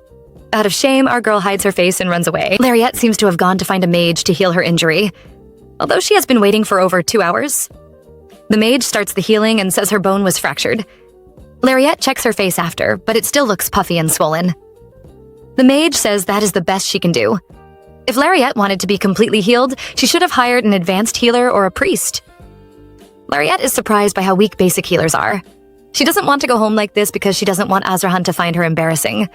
But she doesn't have any other money to hire another healer. She starts to cry on the street, remembering that she was supposed to have brownies with Azrahan. What should she do? Suddenly, someone taps her from behind. It turns out to be someone she knows, a Lady Charvet. The lady is worried about Lariette being alone at this late hour. She can't give an answer, so the lady invites her to her boutique. She even has a present prepared for her. The two women are back at the boutique. Lady Charvet is busy fixing up Lariette's hair. She has prepared one of their popular hats for Lariette and also wants to do her hair. She starts telling Lariette that she has met a lot of people since she started this business, and each and every one of them has their own story. Some would visit after a long day, while others would come after a long week. By now, she has fixed Lariette up so that her hair hides the mark on her face. Lady Charvet knows Lariette might be having a bad day, so she wants to use this to make her day end on a good note. She gives her a hug and promises that tomorrow will be better. Her words move Lariette so deeply that she begins to cry as she thanks the woman. Lariette has finally realized that the woman knew who she was when she first saw her. The lady admits she did, but she never had a chance to introduce herself properly until now. Lariette had never had the chance to get close to Lady Charvet before, because the lady is very close to the princes whom Ryan had once been engaged to. However, the princes broke off that engagement within just a few days of meeting Ryan. And well, We all know the reason why. Because Ryan has always been jealous of Lariette. She couldn't get close to the princess or Madame Charvet. But not anymore. She tells the madam she is no longer Blanche, so the woman can call her by name. This seems to please the lady more. Lariette is glad she left the Blanche house. Now she can make some new friends. Lariette has arrived at the Candel mansion, but what she meets is total chaos. Everywhere there are servants running around. The butler opens the door and is so glad to see her. It turns out they were looking for her, but now that she's back, they are very relieved. Halstein is so worried that Lariette doesn't know what to say. She didn't expect them to greet her like this. When she thinks things can't get any worse, here comes the Duke. Azrahan is very worried as he comes running down the stairs. She remembers Lady Charvette's words and doesn't want things to keep being sad, so she apologizes for coming back late. Azrahan isn't comforted and wants to know if she is hurt. She denies it. The chat with her brother just went on longer than it was supposed to, especially since she had not seen her family for a while. Then she went to the boutique to linger. She didn't realize it had gotten so late. Azrahan looks very sad as he tells her how worried he was. He soon looks happy because she's here now and they can go inside. The happy mood doesn't last, however, because he suddenly notices the wound on her face. Immediately, his face turns into a demon's, and he demands to know what happened to her. At this point, our girl knows it is over. Azrahan wants to know who did it. Who dared to lay a finger on his woman? Lariette is torn. She doesn't know whether to tell him, pretend nothing happened, or lie and say she fell. Her excuse isn't needed, because Azrahan has figured everything out. Just by looking at the wound, he can tell she was hit by a bare fist, and it happened half a day ago. He can even tell she went to a basic healer to have it healed. Lariette is in awe, wondering how he found out. Well, he has just seen plenty of injuries like this. She remembers what he did to Marcus Seagrove, however, and is afraid he will harm the person who did it to her. He tells her he won't go easy on the person if he finds them. She doesn't want him to, and says so. She promises to take care of this problem by herself. After all, she is very strong. She apologizes for making him worry. She doesn't want to waste what little time she still has with Azrahan on little things like this. Azrahan finally gives up, but he wants her to treat the wound properly. He offers to call a reverend for her. Lariette is satisfied with that. Back in his office, Azrahan is not as calm and agreeable as before. He calls Gerard, the captain of his shadow army, and orders him to find out who attacked Lariette. He wants to know who hit his woman after he left, and also, he has to find out everything going on with the Blanche family. He really hopes he is worried for nothing. Over at the Eltion Temple in the Grand Meeting Room, a serious meeting seems to be going on. It is the most important meeting of the year, where the High Priest and all the other highly ranked priests meet. And yet, at this serious meeting, all Mikhail can think of is how boring it is. Just then, the door to the room is pushed open, and his assistant, Joshua, steps in. He announces he has a message for the priest. Seeing this, the man sitting to Mikhail's left immediately yells at the poor assistant. He even seizes the moment to scold Mikhail. He tells him that even if he is a candidate for the next pope, he has to control his servants. Mikhail smirks and says he really needs to better control his people, seeing as the man can order him about. Mikhail is obviously saying he needs to be controlled. This makes the man really angry.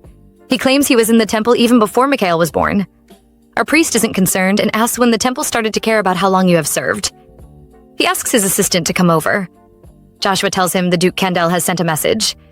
They need him to come because Lariette is feeling unwell. Hearing this, how can our priest stay still?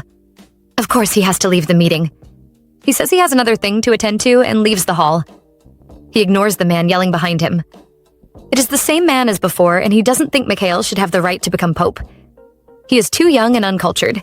He calls him a commoner, recognized only for his divine talent. Another priest agrees with him, saying that the man speaking Hivralfaro should be the priest. They need to do something about Mikhail. Mikhail has no idea his subordinates are planning against him. He has just arrived at the Duke's mansion and sees a happy Lariette sitting outside and playing. She seems really happy to see him. He smiles at her, but that smile changes when he sees the mark on her face. He demands to know who did this to her. In this moment, we are drawn into a tense scene as Doha questions Lariette, asking who hurt her and why she is like this. She quietly wonders why he is acting this way. Then Azrahan presses further, asking if it was the Duke, but she quickly denies it, saying he would never do such a thing. Doha steps in again with a cold tone, saying that if it had been him, he would not be alive for long, and then moves even closer, demanding to know the truth.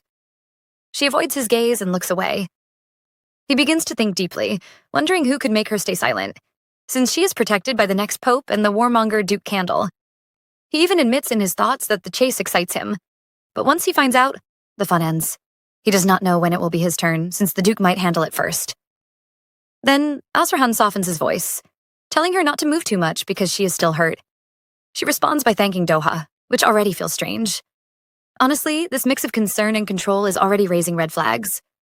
Doha thinks that she is the only one who can heal him, and that they are the only ones who can heal each other. It would be hard if she keeps getting hurt. He gently asks for her wrist, places a bracelet on it, and explains it has divine magic with a small healing effect. She should always wear it. She feels it is too expensive, but he calls it a gift of friendship. She quietly thinks it is wasted on her. She thanks him and apologizes for not preparing anything. He tells her there is no need, saying spending time with her is enough. Yet in his mind, he reveals the truth. The bracelet watches her health and will call him if she is in danger. He admits he is deceiving her and should be the one apologizing. As the scene shifts, we see Azrahan alone, reading a book about relationships. He learns that going too fast can lead to boredom. This thought shocks him, and he wonders if things are already getting boring. He suddenly imagines Lariette rejecting him, calling him a monster and saying she wants to leave. This thought terrifies him so much that he swears he will never let her go, no matter what. In the next scene, Lariette is in his office, placing her hands on his chest to purify him. She thinks it was better to come here instead of his bedroom because she is not ready emotionally, while he watches and forces himself to endure.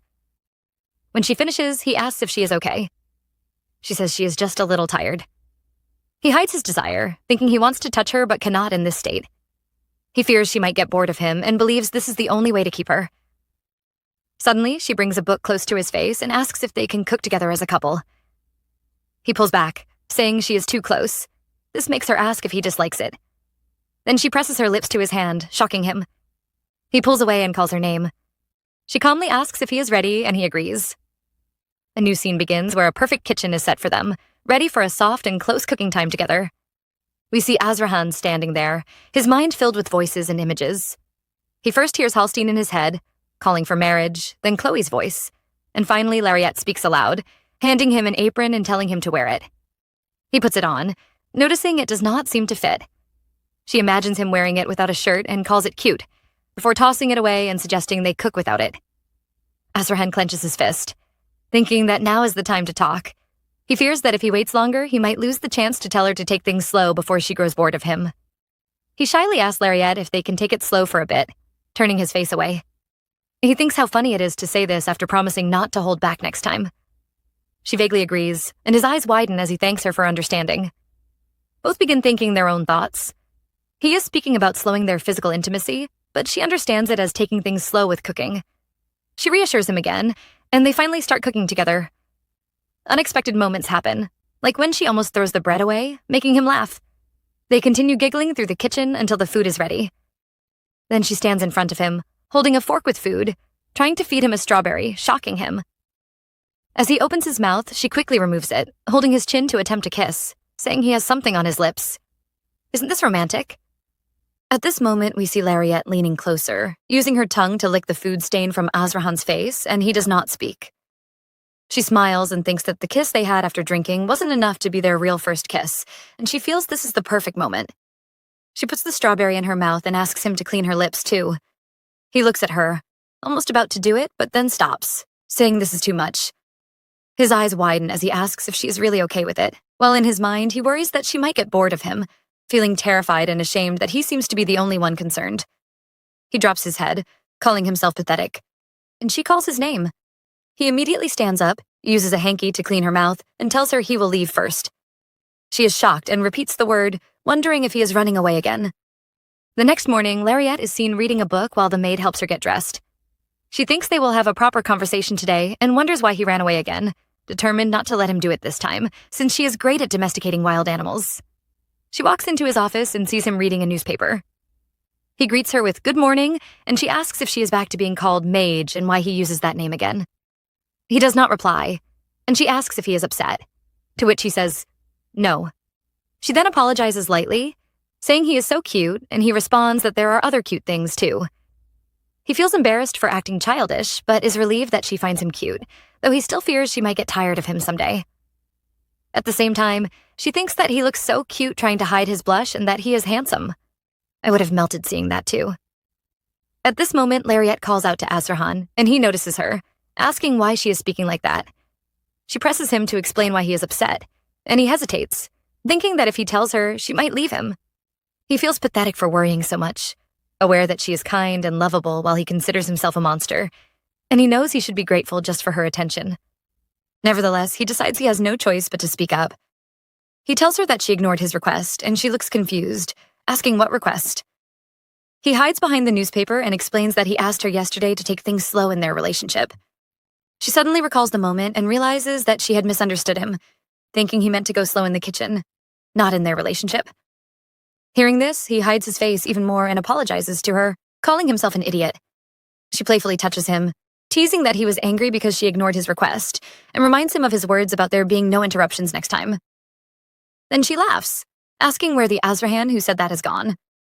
He stands up ready to walk away, but she holds his hand, questioning if he is running away again. He pleads for her to let him go, saying she is hurting him, but she teases that she doesn't want him to leave and asks where he plans to escape to. When he insists she is hurting him, she releases her grip, and he immediately runs away. Lariette thinks that now he is lying and running again. Later, we see him panting from running, reflecting that it was already embarrassing to have misunderstood her, but now it feels even more humiliating to flee like this. The next day, Lariette runs after Azrahan, teasing him about whether she should even ask to hold his hand, and warning him to tell her if he plans to run away so she can prepare her heart. She thinks it is so much fun teasing him. Then she tells him to come back safely, and he promises he will. She warns him not to run away just because he feels embarrassed while walking, and he assures her it won't happen. She waves as he enters the carriage, and it takes off. On getting to the location, one of the guards asks if he told Lady Blanche he was going to the palace, and he replies that he purposely didn't. When they enter the building, they find Lariette's brother, Noah, tied up on the floor. Azrahan loosens the cloth on his mouth, greets him, and then punches him, scolding him for daring to touch Lariette, someone precious to him, and continues beating him. Clenching his fists, he tells him he has no intention of killing him yet, explaining that he spared him only because he hasn't asked Lariette first. A few days later, Lariette is eating when she realizes that since she has been teasing him, they haven't made much progress in their relationship, and she worries about the 3-month dating contract with only 10 weeks left. She asks how slow-moving slowly really is, and he says he wants to go as slowly as possible. She wonders just how slow it can get, then suddenly breaks a plate, declaring she wants to do everything with him quickly. The maids are shocked, and the butler, Hallstein, takes them outside. Azrahan asks what she wants to do, and she says everything. Hugs, kisses, and even getting intimate. He immediately puts bread in her mouth, explaining that his body is rotting, his skin decaying, and his chest is full of scars. He fears she would run away if she saw him and confesses that this is why intimacy is hard for him. She tells him she will work harder to fix him so he can touch her without worries, comes closer, holds his hands, and asks if he is okay with it. He agrees, feeling a strange, hot feeling inside, an indescribable burst. She says hugging is okay, and suggests doing it every day, then hugs him. He wonders, is this love? In the next scene, we see our girl lying on her bed, thinking about how she needs to clarify things with Azrahan quickly. She realizes she hasn't healed his upper body yet, and knows she is the only one who can cure him. She wonders who could have put such a curse on him, and thinks it must be a wizard who hates him, imagining how hard it must have been for him even to be in a relationship with her. Then a sudden thought strikes her. She recalls how he always reacts and wonders if she is not his first love. She reminds herself that she is not looking for a serious relationship, but something casual for just 3 months, and she decides she must investigate to find out the truth. The next day, she peeps at Hallstein from behind, but he quickly notices someone is following him and turns, asking if she wants to ask something. She is surprised he knows, and he replies that these are basic virtues of a butler. She tells him it's nothing special, just about Azrahan. He brightens and asks what she wants to know, thinking it is about a happy life as a duchess, but she stops him and asks if Azrahan has ever been in a relationship before. He hesitates, knowing he must answer carefully for the sake of succession, then decides a white lie is best and says he's not sure but doesn't think so. She wonders if she asked a silly question, and he reassures her it's not, and they both bow to each other. She leaves, hopping and singing with excitement, clearly feeling a mix of relief and curiosity. While hopping, Lariette spots Azrahan and calls out to him. He runs toward her and immediately hugs her, lifting her, then puts her safely back on her feet. He warns her that running in the hallway is dangerous. She asks if he was on his way to see her, and he confirms that he was heading to her room. She smiles and asks for a hug, reminding him that he agreed to a hug a day. He hesitates, saying the hallways are crowded and opens, they should wait for another time. She pulls him away into an enclosed room and comes closer, stretching her feet slightly while hugging him, smiling. She thinks to herself that he might not know the full meaning of what he is doing, while he suddenly pulls back and asks if it is enough, making her face light up. She admits the hug was short but says she is satisfied. He begins sweating and thinks to himself that he didn't get caught. She also thinks he is a vigorous young man and feels relieved that there's no need to worry about more than the hug. Then, noticing the bracelet he has been wearing lately, she comments that it is pretty and mentions Doha gave it to her as a gift. She immediately regrets speaking without thinking. He thinks he should have removed it sooner and remembers advice from a relationship guidebook, which says that being jealous too often can tire a lover. He struggles internally, deciding he must pretend not to be jealous, and wonders if Lariette will dislike his reaction. As he stands lost in thought, she interrupts by explaining that the bracelet is a gift, enchanted with divine magic for good health. He responds that he understands. Bro is definitely jealous. The next day, we see Azrahan and Lariette together again. He tells her that giving gifts between friends is okay, and she looks at him, surprised and happy. He forces a smile and confirms it, adding that when he is busy, she can spend time with that person. She stretches out her hands to hug him again and tells him he is the best. He smiles at her. Later, he mentions that there is friction between the Karshan Empire and the neighboring kingdom of Danube, and that he must go to the palace immediately because the matter is important. She smiles and wishes him a safe trip, then notices him sweating and asks if he needs to go to the bathroom. He turns his face away, saying it's something else. Then he puts a brooch on her hair, arranging it behind her head, and says it's just a gift that looks good on her. She thanks him and thinks to herself that he is jealous of the bracelet, finding it cute. She reminds him that he should be leaving for the palace, and he stutters before agreeing. Before walking away, he turns back and hugs her, calling it the sweetest hug, leaving both of them blushing as he heads to the carriage. As he sits in the carriage and waves at her, we shift to the palace, where Doha appears in front of Lariette. He notices the new accessory in her hair and compliments it. She thanks him and asks if they should go outside. He hesitates, asking if the Duke will be okay with it, and she reassures him that it is fine because the Duke trusts her a lot. Doha wonders why he is annoyed by this. After the treatments, Lariette and Doha go downtown together. Doha teases her, asking if she is really going to pay today, and she insists since he bought last time, so it's her turn now. She says she will buy anything he wants, and he smiles, asking for the bracelet from last time. She hesitates, thinking it might be too cheap, but he reassures her that it's perfect because she picked it out for him. She ends up buying it, and when he struggles to put it on, she helps him, reminding him to ask if something is difficult. He thanks her, saying it is very pretty. Then he notices something on her hand, and she tells him it is a gift for Azrahan. He thinks about it quietly, realizing she will also give a gift to him.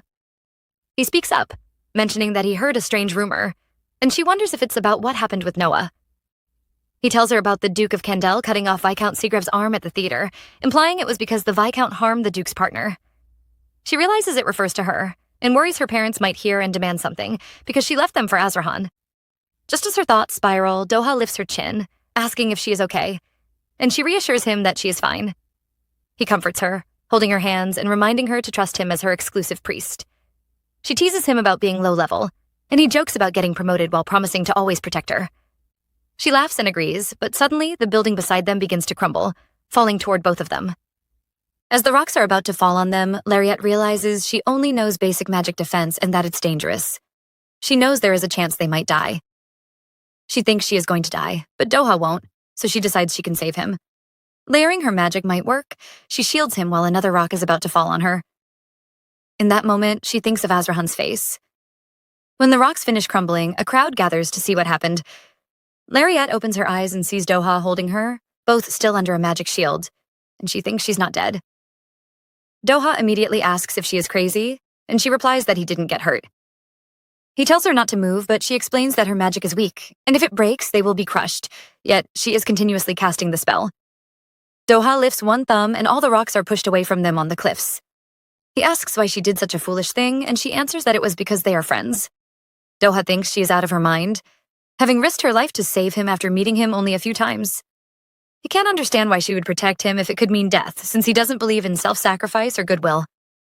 After the danger passes, Doha tells Lariette she truly did that for him, and she quickly changes the mood, saying it's a relief that they both survived and weren't hurt.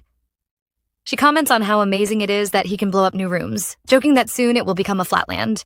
He asks if she feels hot while helping her to stand, and she says she's all right, checking on him as well. He reassures her that he is okay since her magic was wrapped around him, though he feels frustrated because she seems fine despite her wounds. He warns her that she almost died, and she calmly responds that everyone dies anyway. He heals her injuries, and she thanks him, but he insists she can't die and draws her closer, thinking that even if she is thinking of another man, she cannot die without his permission. He tells her not to get hurt recklessly, and she realizes he must have been surprised by what happened. Looking around, he notes that no building, no matter how old, should collapse so suddenly, and something is clearly wrong. Lariat notices his unusual anger and wonders if he suspects a trap, reflecting that humans naturally have a greedy nature, but she's glad he's safe. Later, back in the manor in the evening, Lariat arrives home, and Azrahan immediately asks where she has been. She runs to him, noting he's back early, and hugs him, saying this is today's hug. He smiles and asks if she didn't hug him in the morning, and she quickly lies that she doesn't know and doesn't remember, continuing the hug. Suddenly, he notices something unusual and asks if she got into an accident, leaving the scene tense and full of curiosity. How on earth does he know that? Back in the manor, Azrahan notices something off and says he smells some debts for her, and Lariat immediately thinks to herself, "What are you, a hound?" She worries that if she tells him the truth, he won't let it go, and will worry even more than he already does. To keep him calm, she quickly explains that it isn't what he thinks, and that she fell down the streets by accident. He immediately asks if she is hurt anywhere, and she replies that she only has a few scratches, but Doha patched her up so she's completely fine. He looks around carefully, checking for injuries, and she thinks, yes, he really is nothing. Then he smiles and asks if she had fun today, and she happily says she did, hugging him tightly and adding that she likes being with him even more. He responds quietly, and she thinks to herself, heavens, just how is he so adorable? She reflects that she must purify his curse quickly because it has caused him so much suffering, and that she will do everything she can in these 3 months of their relationship to make him happy. She recalls how the near accident with the collapsing building made her realize that if she disappeared before finishing the purification, the only life he could have would be misery. Determined, she resolves that she cannot let that happen, and will break him free from the curse no matter what the cost. I have to say, the weight of responsibility she feels for him is intense and heartfelt. In the room, Lariat sits on top of Azrahan with a hand on his chest, telling him she'll start now. He asks if she's sure because she doesn't look well, but she immediately begins the purification, thinking to herself that she isn't okay at all. Her mana is drained from saving herself and Doha, yet she pushes forward, determined to purify the curse no matter what. Suddenly, he holds her as she falls onto his chest, asking if she's all right. And she says she's fine. He mutters that he should have covered her, and she quietly mutters about being in hot water. When she mentions wanting a bath, he carries her, saying he'll tell the maids to run some water.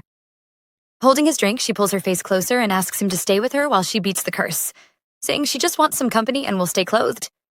He looks at her, worried, thinking she looks so ill, and realizes she came to make him feel better even though it hurts him to see her like this. I would have thought the same if I were in his place. It's hard to watch someone you care about push themselves like that. Later, Lariat is in the bath while he faces the other direction, checking if the water temperature is enough. She says it's fine, but questions if this is really necessary, and he insists it is for his sake. She holds his hand and says she is warning him it, adding that if he runs away, she'll also run.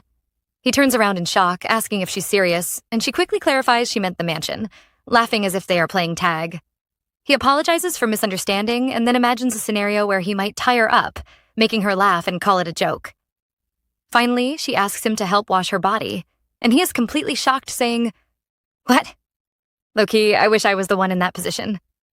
As we stay in the bath scene, Azrahan begins to sweat the moment Lariat asks for help, and his mind starts racing as he thinks about washing her. However, she quickly clears it up, saying she only meant her hair, smiling in a calm way. He feels relieved at once and agrees, even though he still feels nervous. As he washes her hair, he suddenly notices a scar on her neck and asks about it. She calmly explains that when she was young, Noah pushed her down the stairs and she rolled all the way down, yet he lied that she tried to push him first. Moreover, she shares that her parents believed him and got very angry, seeing her as someone trying to challenge him for succession. She then brushes it off, saying it is nothing much, even laughing lightly, but he thinks deeply and feels anger, realizing he should have done more to Noah. She continues, saying she was locked in a room as punishment, remembering how she stared at the closed door while crying and begging for it to be opened. Yet her mother said it was a fitting punishment to build patience, so all she could do was endure and wait. At that point, I'm honestly thinking, that is way too cruel for a child, because everything she went through feels unfair and heavy. Then, as if changing the mood, Lariat gently touches her hair and asks if he dislikes her hair color, recalling that someone once said it hurt their eyes to see her pink hair. He reacts immediately with anger, asking who dared to say such a thing and declaring that he would rip off their tongue. The moment feels intense yet protective, and we clearly see how much he cares, even if he struggles to show it softly. We remain with Lariat and Azrahan as she stops him and asks him to simply answer her question, and he says there is no way he could dislike her hair color. She smiles and asks if he truly likes it, and he confirms it again. Then she moves closer and asks if her hair is pretty, and he says yes once more. Yet she pushes further and asks if it is only her hair. At that point, he tells her that everything about her is beautiful, and she holds his hand and asks if he can kiss the places he finds beautiful. His eyes widen, yet he looks at her, leans in and kisses her hair, saying there is no place that is not lovely. He then lifts her hand and kisses it too, asking if that means he has to kiss her everywhere. She tells him to start with the place he finds most lovely, and so he pulls her closer and kisses her on the lips. She responds that he did well and says they will kiss again next time. Yep, I would have paused there too because that moment feels too soft to rush. A few days later, we are taken to the boutique where Lariat and Azrahan stand outside, and she suggests having a drink with dinner later, yet he reminds her they only came to buy clothes. She then asks him to help her put on her clothes, but he says Madame Charbe can assist her instead. She calls him mean and hits his hand, but then quickly reacts in pain, wondering if she just punched a rock. And he calmly thanks her for the massage, saying it felt great, which is actually funny. I won't lie, that part would make me laugh too. However, the mood shifts when he notices someone in the background holding a sign asking for help, and it turns out to be Gerard. He quickly apologizes and asks her to go eat first while he handles something, then she enters the boutique barbershop alone. Inside, she sees Madame Charbe speaking with another customer, and suddenly we realize it is her mother, the Duchess of Blanche, who calls out to her in surprise, recognizing her as her daughter. At this point, we stay in the boutique as Lariat faces the Duchess of Blanche and says it has been a long time. The woman rushes to hug her, asking where she has been and saying she was worried. She quickly removes her hand from her shoulder and questions that worry, pointing out that she came to the store right after being massaged with luxury nourishing oil. Moreover, when her mom tries to explain that it is because she is a duke's wife, she cuts in and says there was no missing report about her during that time. The woman turns her face and says she could not do anything by herself, yet she clenches her fist and challenges that, asking if she truly could not do anything, and when the answer is no, she tells her to stop making excuses because she chose not to act. The apology comes, but she only looks at her with a hard face and thinks she cannot take it anymore, then suddenly turns and runs away while the Duchess calls after her again and again. Honestly, I would have walked away too because that kind of excuse is hard to accept. Then, as she rushes out of the boutique, Azrahan quickly catches her hand and calls her name, asking who made her cry while wiping her tears. Yet she smiles a little and denies it, saying she only came because she missed him so much. Even though he knows she is lying, she asks him to go home, repeating it again, and as they leave, she wonders in her mind if there is truly a place she can call home, even thinking that maybe not having much time left to live might be a good thing. A few days later, we see that something feels off as he notices she has been acting strange, and while standing at the door, he asks about today's hug. She responds casually, walks up, and hugs him without excitement, which makes him think it is not normal since he always pays attention to her. However, even with that worry, he still has to attend a meeting about the war. And as her lover, he quietly hopes she will open up and tell him what is troubling her. We are now taken to Lariat sitting quietly by the window, holding a letter sent by her mom, and as she reads it, we understand it is an apology, even though it is the first letter. The message explains there is a reason for writing and promises it will not happen again, while also saying there is regret for letting her go like that before. Moreover, it asks her to come and meet at 5 p.m. at the Almea restaurant, and after reading all this, she squeezes the letter and lowers her head, wondering why this is happening now. Then, as if time moves quickly, we arrive at the restaurant where it is already 5 o'clock, and Chloe shows up while Lariat also arrives. Her mom sees her and says she is glad she came. Then she sits down at the table as food is offered to her, being told it may be a little cold but still delicious. However, at that moment, a painful memory returns, where she was once told not to eat too much, that she would be worthless if she gained weight, and that Noah did not want to eat with her, so she should go eat in her room. She remembers all this while looking at her, and then calmly says she only came to talk. That kind of memory would make it hard for me to even sit there. Then her mom begins to apologize again, saying she made many mistakes and does not even know where to start, admitting she did not take care of her and regretting it deeply. Furthermore, she explains that it was only after she left that she realized how much she should have appreciated her, even placing a hand on her chest as she speaks. She continues, saying that after she was gone, everything changed. Her husband's drinking became worse, and she was always scolded. And only then did she understand that when she was sick, the only one who came to care for her was Lariat. At that moment, we realize she still does not know about Lariat's illness, and she also thinks the same before suddenly standing up and saying she heard the apology but will not come back. As she turns to leave, her mom lowers her head into her hands and says she truly means it, and this makes her stop and turn back in shock, asking what she just said. Just when we think the moment might calm down, suddenly a hand appears from nowhere and slaps Lariat, and she falls to the ground and loses consciousness. Right after that, the Duke of Blanche, her father, steps forward and says that apologizing is not the way to bring back a daughter who has already left. Then time passes, and she wakes up at night, only to find her hands chained. As she stays on the floor, she realizes even the handcuffs have magic, and she thinks about how they truly imprisoned their own daughter. Moreover, she reflects that she has nothing to eat and no energy, and just like before, she still cannot do anything. This is just cruel, and there is no other way to see it. Then, as she lies there, she suddenly hears a voice from behind the door calling her name, and she quickly realizes it is Anne, shouting back to her. On the other side, she responds and asks if she is okay, and says she must be hungry, yet she insists she is fine, and instead asks how she has been since that time. In response, she says she's fine but explains that Martha is very angry and will not let her go, even blocking all the ways back, and promises she will try her best to save her while crying. However, she tells her not to worry because she might get punished too, but she refuses to back down, saying she already regrets not helping before and will not regret again. She then decides to go speak to Joel and steal the key, asking her to wait and take care of herself, and as she walks away, she calls out to her in panic, banging on the door and warning her not to do it because she might get caught. But then she realizes she's already gone. I have a bad feeling about this plan already. As we continue, we see Lariat leaning on the door as the light reflects on her face, and suddenly the door opens and pushes her to the ground. Then, as she looks up, she sees the Duke of Blanche and her brother Noah standing there, and at that moment she begins to think about his face, not knowing what happened to it but strangely liking it. However, her father quickly speaks, saying he locked her up so she could think. Yet she still refuses to change her mind. In response, she stands her ground and says she did nothing wrong, even looking straight into his eyes. Consequently, he repeats her words in anger and slaps her just as she tries to defend herself. And as if that was not enough, he raises his hand again and strikes her once more, causing her to fall to the ground again. Then, as he continues, he reminds her that he spent money to raise her.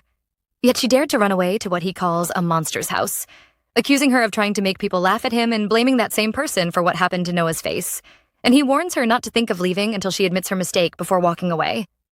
Meanwhile, her brother stays behind, laughing at her, and then walks closer, speaking about how humiliated he felt because of her actions. After that, he grabs her by her clothes, but in a sudden reaction, she bites his hand. Nice work, Lariat. He deserves it. As we continue, we see Noah sitting on the floor, trembling and holding the place he was bitten, and as he looks at Lariat, fear takes over him, so he turns and runs away while shouting for Joel to lock the door at once. Moreover, as he runs, he keeps saying that living with that monster Duke has made her crazy, and then he questions Joel, saying their father must be right, because he already said she has gone mad like that monster. Consequently, Joel shuts the door, leaving her alone inside. After that, she lies on the floor and begins to think about Azrahan, remembering his smile and the way he hugs her. And as those thoughts fill her heart, she admits she misses him so much. Suddenly, she hears Anne's voice from outside, saying someone has come to help her. And as she looks up, the name Duke Candel is revealed. At the same time, we see Azrahan step into the house, and Duke Blanche questions why he came without notice, even calling him rude.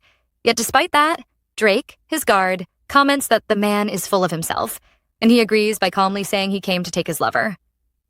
However, the Duke refuses to understand and accuses him of trying to take his daughter without permission, but he firmly replies that it would be better to let her go easily because he will do anything to take her back. This is the kind of entrance that gives chills.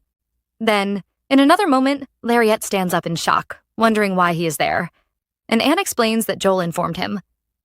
As a result, she realizes he came because of her, and quickly pulls down the curtains, wraps them around her hands, and breaks the window before rushing to the balcony and calling out to him.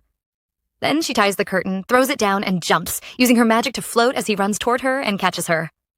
Finally, as he holds her, his anger rises, and as he turns to face Duke Blanche, his expression changes, and he declares he will kill anyone who dares to make her suffer like this. And at that moment, I won't lie, that warning feels very real. As we continue, we see Azrahan growing even more furious, and the tension rises. Yet at that very moment, Lariat gently calls his name and calms him down, placing her head on his and saying, "It is fine," and that she wants to go home. Their home. Consequently, his eyes widen in surprise, and without hesitation, he agrees that they should return to their home. Meanwhile, Duke Blanche is left startled, and as if that was not enough, he shouts after them, asking where they are taking his daughter, yet he receives no reply as the man simply looks at him in silence. In that instant, the Duke thinks to himself that it looks like she is the one who has been hurt. So he is only realizing this now, after everything. That is just annoying. At the same time as Lariette glances behind, she notices Joel and silently gives thanks, and then feels deep gratitude, thinking about how much he has always helped her and how she will never forget what he has done. As a result, the moment feels heavy yet calm, and without delay, Azrahan places her into the carriage and the boots follow into it as they prepare to leave. In the next scene, we see Lariette resting on the bed, and Azrahan is right beside her. He says he will call the doctor, and she thanks him. Moreover, while he holds her, she thanks him again for coming for her, and this hits him deeply. He begins to think that even though her injury is so bad, she still does not blame him. Instead, she thanks him, and as if that is not enough, he also thinks about how he wanted to destroy that family for hurting her. Then he lowers his head onto her chest and says he's sorry for coming late. She gently lifts his face and asks if she can kiss him because she really wants to. He agrees, and they kiss. Furthermore, as he touches her, she reacts, and he asks if she's hot, yet she tells him not to stop, and they continue kissing. Then she calls his name, and he looks at her and asks if she is tired, but then admits it is not enough for him and asks if he can kiss her more, saying no matter how much he kisses her, it still does not feel like enough. At this point, he thinks deeply that if he can, he wants to keep all of her to himself. Then Lariette tells Azrahan that she likes him, and at the same time, she thinks in her mind that she truly likes him. Even though she knows they may have to break up soon, and she knows how things might end, yet she still loves him deeply. He says the same back to her, and they keep kissing. In addition, he begins to think that he wants to stay with her every night, and for the first time in his life, he looks forward to the next day. He realizes every day now feels precious, and just one sentence from her can take him to heaven or hell. He also feels pain just by seeing her wounds, and he believes that no words in the world are enough to explain how he feels. Therefore, in his heart, he decides that he will love her with all his life. This kind of love is rare, and you can feel it strongly in this moment. In the room, Azrahan is on top of Lariette, and she thinks in her mind if her body is still good enough to do anything. She wonders if she can, but he quickly tells her that he is about to lose his mind, yet they have to heal her wound first. He explains that this is not the right time, and that he is trying to hold back as much as he can. At the same time, he thinks in his mind that he is afraid his body might hurt her. Lariette listens and agrees to do as he says, trusting him. He calls out her name, about to kiss her again, and just when it seems like the moment might continue, Hallstein, Azrahan's butler, steps in, calling out that someone has arrived. Both of them freeze, confused and unsure what to do next, as the interruption suddenly changes the tension in the room. In the next scene, Doha stands in front of Lariette, his anger clear as he asks who dared to hurt her. He places his hands on his waist, reminding her that he told her not to get hurt, and then suddenly realizes he gave her a note late. As he looks at her, he thinks how annoying it is that others could hold her where he cannot, especially noticing her lips. He picks her up and begins healing her with magic, asking if it could be her lover, and she quickly says no, explaining that it was because she was kidnapped.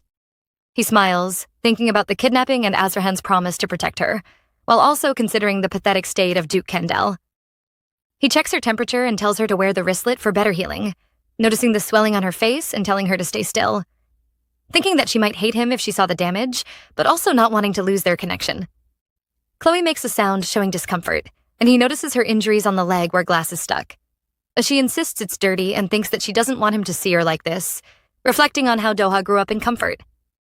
Later that night, Azrahan enters the room asking if she is really okay, and she reassures him that the treatment worked and she can handle it. He worries about pushing her too much as he takes off his shirt, which flusters her. He then suggests they try. Showing concern, he says to her, "Then let's try it." In the next scene, Azrahan climbs onto the bed, waiting patiently for Lariette. She takes a stretch and places it on his chest, beginning the purification, and beams of light surround him. She smiles, telling him that his upper body has been purified, and he thanks her, clearly impressed. She says she will purify the whole body soon, but then turns away, thinking about how to handle the lower body, even considering telling him to take off his pants. When she faces him again, she says this part will take longer and suggests they rest first, apologizing for postponing it. He reassures her that it is normal and that he is only afraid she might misunderstand, and she tells him she will go first. Seeing her reaction, he immediately regrets something, while she thinks about the craziness of the moment. Then he suggests they have something to eat, and she agrees, As the night grows darker, we see Lariette lying on the bed, staring at the ceiling, lost in her thoughts. She reflects on everything that happened today, feeling grateful for Azrahan, who came to help her, and Doha, who healed her. She also remembers Anne and Duke Joel, who saved her, thinking about how she wished she could take them along, yet knowing she could not. She struggles with anger at the family that hurt her and wonders why she should dedicate herself to them. Happiness mixes with fear, making her feel worried and afraid of dying. She clenches her fists on the bedsheets, her heart pounding, and a sudden lightning strike scares her. In her mind, she imagines a man about to slap her, and fear takes over. She meekly stands and runs out, crying for help, knocking on the door until Azrahan comes in. Seeing him, she feels a little safer, and he gently asks her what's wrong and urges her to come inside because it's too cold. They sit on the couch and he offers tea, but she doesn't answer immediately. He asks if she's hurt anywhere, and she admits she is only afraid of the thunder, but deep down she realizes she's more afraid of being alone. Another strike of lightning makes her hug him tightly, and his eyes widen in surprise. He holds her close, keeping her safe as she leans into him. I would have hugged him the same way. It's easy to imagine thinking from her point of view, because the fear and relief mix in the moment so naturally. As the night deepens, we see Azrahan holding Lariette close, but his mind drifts back to a battle from earlier in his life. A battle that cost many of his comrades their lives. He remembers one of them begging for help, crying that they didn't want to die like that. The memory tightens his hold on her, making him cling even more. Lariette hesitates, asking if she can sleep there and if he can hold her hands. He asks if she really can't sleep alone, and she reassures him that she will be fine by herself, apologizing for asking too much. She shifts away, but another strike of thunder makes her flinch, and he pulls her back to him. She looks at him and quietly says it's fine now, thanking him for staying. Then he tells her she can sleep in his room, and she expresses her gratitude. They lie on the bed together, and she reassures him that she won't do anything, but he insists he isn't worried. She notices how obvious he is and gently teases him, which makes him plead for her to stop. Eventually, he takes her hand, turns her over, and positions himself above her, still asking her not to let him do anything. His mind races, realizing that she teased him on purpose, hiding her fear and acting strong. He wonders why every time he wants her to rely on him, she endures things on her own. He hopes that if she can give him everything, the insecurities that linger in him will finally vanish. In the next scene, we see Duke Blanche in a fury, throwing a plate to the ground and shouting at Joel, demanding to know why nobody came to help. Joel explains that they tried contacting others, but no priest could come now. The anger of Duke Blanche only grows as he realizes the lady of his family has been severely injured after Lariette's kidnapping. His mind races as he recalls events from before, thinking back to his visit to the guard Drake, who told him she hadn't been injured until yesterday. He considers the rumors about him hitting his own daughter and wonders if controlling the damage would be easier if he acted. Meanwhile, Drake thinks quietly to himself about what Duke Blanche is planning. At that moment, Noah comes from behind, recognizing Drake as Azrahan's guard, and he stumbles, falling from the staircase. Duke Blanche, thinking about his son's injured leg and the absence of Lariette to help, grows frustrated and demands a carriage, insisting he must go to the temple immediately. At the temple, he shouts for Noah to be treated, questioning why so many people cannot handle it and berating their arrogance. Suddenly, Doha appears, asking who is making a fuss, and all the priests immediately bow, calling him Bishop Mikhail. Seeing him, Duke Blanche realizes that the successor pope may be Doha. As Doha inquires about the situation, he thinks to himself that it is finally his turn. In the next scene, Duke Blanche reminds himself that he cannot act embarrassingly in front of someone who will become pope. Noah speaks from behind, questioning the management of the temple, but Duke Blanche apologizes, explaining that his son needs urgent treatment and that he came in a hurry. Noah notices father signaling him, sensing that this is not an ordinary situation. Meanwhile, Doha thinks to himself that he had told the other officials not to come, and he smiles, realizing the assistants had made mistakes. He decides to treat the young master himself. Duke Blanche is thrilled, smiling at the honor, while also thinking to himself whether his son will really be treated by that arrogant bishop and how this relationship with the successor pope might help him regain his former glory. Doha then instructs Noah to follow him, reminding him to watch his manners, and Noah responds obediently, walking behind with his crutches. Once they enter a room and the door closes, Doha asks why he got injured, and Noah explains that he tripped. Doha holds his hand, checking for another injury, and lifts it to show bite marks, thinking even Lariette's teeth marks are cute. Noah drags his hand away, and Doha apologizes, thinking he cannot believe how Lariette treats this man. He stretches his hand toward Noah's head as if to hug him. Noah remarks on Doha's lowly background and success, calling him a son of a prostitute who lived on the streets, which spreads as a rumor. Doha leans his head forward, calling him a stubborn asshole who doesn't know his place, and thinks the punishment given was too easy. He insists that his legs and arms should have been at least cut off and reflects on how clueless he is. I would have been scared too if someone talked to me like that, one might think, noticing how intense Doha's strictness is. Noah, frustrated and angry, calls Doha an asshole and tries to punch him, but he dodges easily, barely moving. Then he uses his leg to make him fall to the ground, and Noah lies there, shocked, thinking, how did he dodge that? Doha explains, thinking about his past, that he struggled to survive on the streets, and this was nothing compared to what he used to face. Noah lies dizzy on the floor, feeling weak, and Doha tells him he has adjusted his magic pulse so that he would explode in 2 months if left untreated. He asks how that feels, teasing him, and Noah shouts that he is a maniac. Doha calmly says he cannot kill him and that no one else can either, hinting that Noah should ask more carefully next time. Noah thinks to himself in panic, not wanting to die this way, and asks what he must do. Doha places a hand on his head, warning that if he dares to touch Lariat one more time, that will be the day he dies. This is definitely aura at its peak. In the next scene, Lariat lies on Azrahan's bed, drooling, and opens her eyes, relieved to see him. She notices he is watching her and thinks seeing such a handsome face so early is the best thing ever. She sits up and asks why he looks so worn out, teasing that he must not have slept well, while he replies that he didn't sleep at all. She questions if he only slept 1 or 2 hours, and he insists that wasn't the case. Lariat says she plans to call Doha first and removes the blanket, revealing a bit of her body. Azrahan immediately turns his face, blushing, and tells her to just do it. Then she shocks him by saying she will sleep with him. He reacts with complete shock, unable to believe what she just said. In the next scene, we see Azrahan completely shocked by what Lariat says, but then she quickly reveals she is only joking. She begins teasing him, moving around him and laughing, while he thinks to himself that 1 night of sleeping together is already enough, since he could not sleep at all and no longer has the confidence to endure this again. As he steps out of her room, he places his hand on his face, trying to calm himself, but suddenly he sees Halstein standing there. He asks what he is doing, and Halstein, already tearing up, says he has always believed in him and knew this day would come. He begins talking excitedly about wedding plans, asking about dates, dresses, and saying everything must match the lady's preference. He goes on about making the ceremony even grander than the royal family, even mentioning golden colors for the princess's room. Azrahan quickly stops him, covering his mouth and asking him to stop, but Halstein insists this is important and must be prepared in advance, since marriage is a once-in-a-lifetime event. At this point, I would just walk away because this is too much. However, Azrahan begins to think deeply, wondering if marriage is even suitable for someone like him. He imagines Lariat hugging him from behind and starts to feel hope, wishing to stay with her for life. He even imagines himself in a wedding outfit with Lariat, but then stops himself, realizing it is still too soon. He tells Halstein he has no plans to get married, which shocks him, especially after thinking they had already slept together. He quickly denies doing anything that would make him responsible and says he has to go out, asking him to prepare quickly. Left behind, Halstein is confused and begins overthinking, even imagining the master's marriage being ruined. He then tries to reason that maybe Azrahan is just busy after everything that happened, but still cannot fully understand, leaving the moment both tense and slightly amusing at the same time.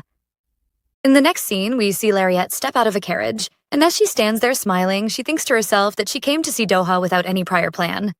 As she enters the temple, she meets a man who asks what brought her there, and she calmly says she came to see a friend named Doha.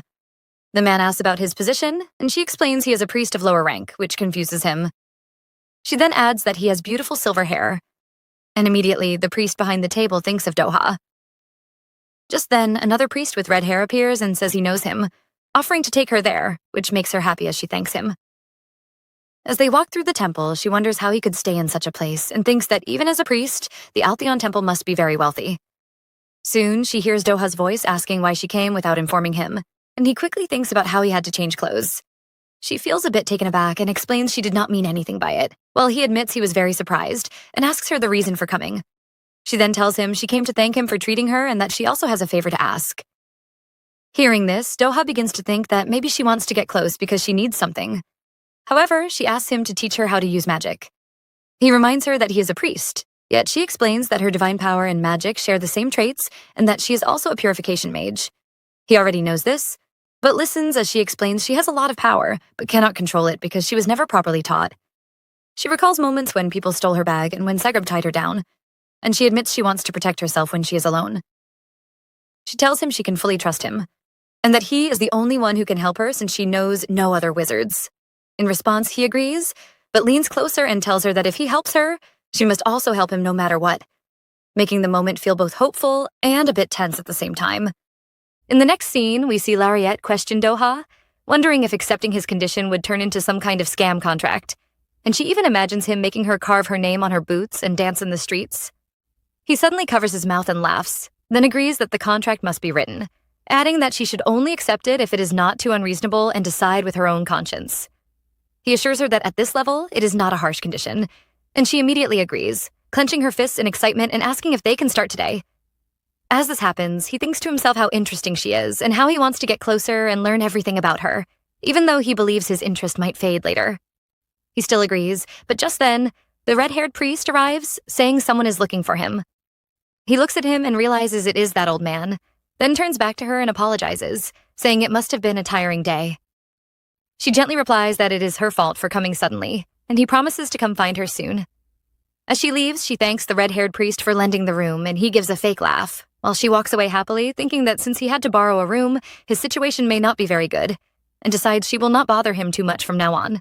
Meanwhile, as both men watch her leave, he points out that the other is a bad actor, and the red-haired priest admits he is not as crafty as Mikhail. He then explains that this kind of room is normal for someone living in the Altheon Temple, but soon brings up the old man again. As they walk together, he reveals that the high priest Gabriel is looking for him, and he sighs, expecting to be blamed again. He then thinks deeply that maybe the current pope is not in good health, and that fear is what drives the high priest to act this way, especially if he might become the next pope and stand in his way. I'm quite eager to find out what's going on.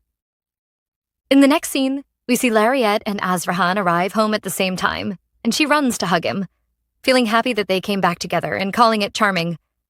As he hugs her, he thinks that even though the day is boring, being with her makes him happy, and he even wonders if her purification magic is affecting him, as if even his heart is being purified. However, Hallstein suddenly interrupts, explaining that a new servant ruined the blanket by soaking it in water, leaving none for her to use. It is clear he is acting, yet Azrahan simply tells him to go buy a new one. Hallstein claims he checked many stores, but none match the Candel Mansion quality, and it would take days, insisting it is impossible for her to use something ugly. She says she is fine, but he suggests giving her his, and she refuses, saying she cannot take his things. Watching them, Hallstein feels frustrated since things are not going as planned. He then suggests they sleep together again for one more night, and she happily agrees, saying that solves everything. Azrahan tries to speak, but she cuts him off and asks if he dislikes sleeping with her.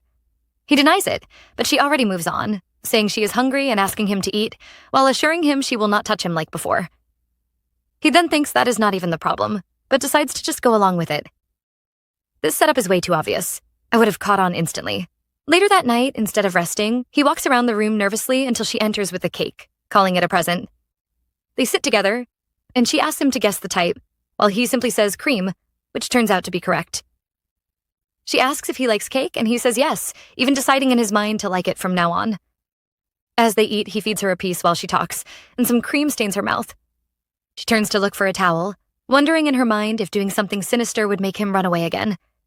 However, before she can act, he gently turns her face, holding her cheek and pulling her closer, saying that lovers usually wipe things for each other. She stays quiet, just looking at him, and the moment becomes still and close, making everything feel more intense than before. In the next scene, we see Azrahan kiss Lariette, and as she looks into his eyes, she feels like he might completely consume her. She quickly pulls away and says she is full and does not want to eat anymore. But he gently insists, saying he is still hungry and continues pulling her closer as he kisses her again. After a moment, he finally stops and admits he feels a bit satisfied now. She quickly stands up from the couch and rushes to the bed, calling him over, and when he responds, she tells him to lie down so they can finish the purification quickly. He then asks what she will do after it is over, but she admits she does not know. She simply tells him to sleep well, and he responds the same.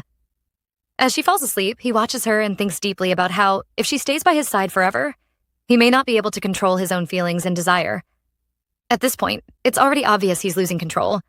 However, just when things seem calm, she suddenly turns in her sleep and places her hand across his chest, which makes things even harder for him as he begins erecting. He struggles internally, thinking he should move away, yet he fears waking her. As he tries to adjust her position, she shifts again and even wraps her leg around him, leaving him completely helpless and silently begging for relief in his mind.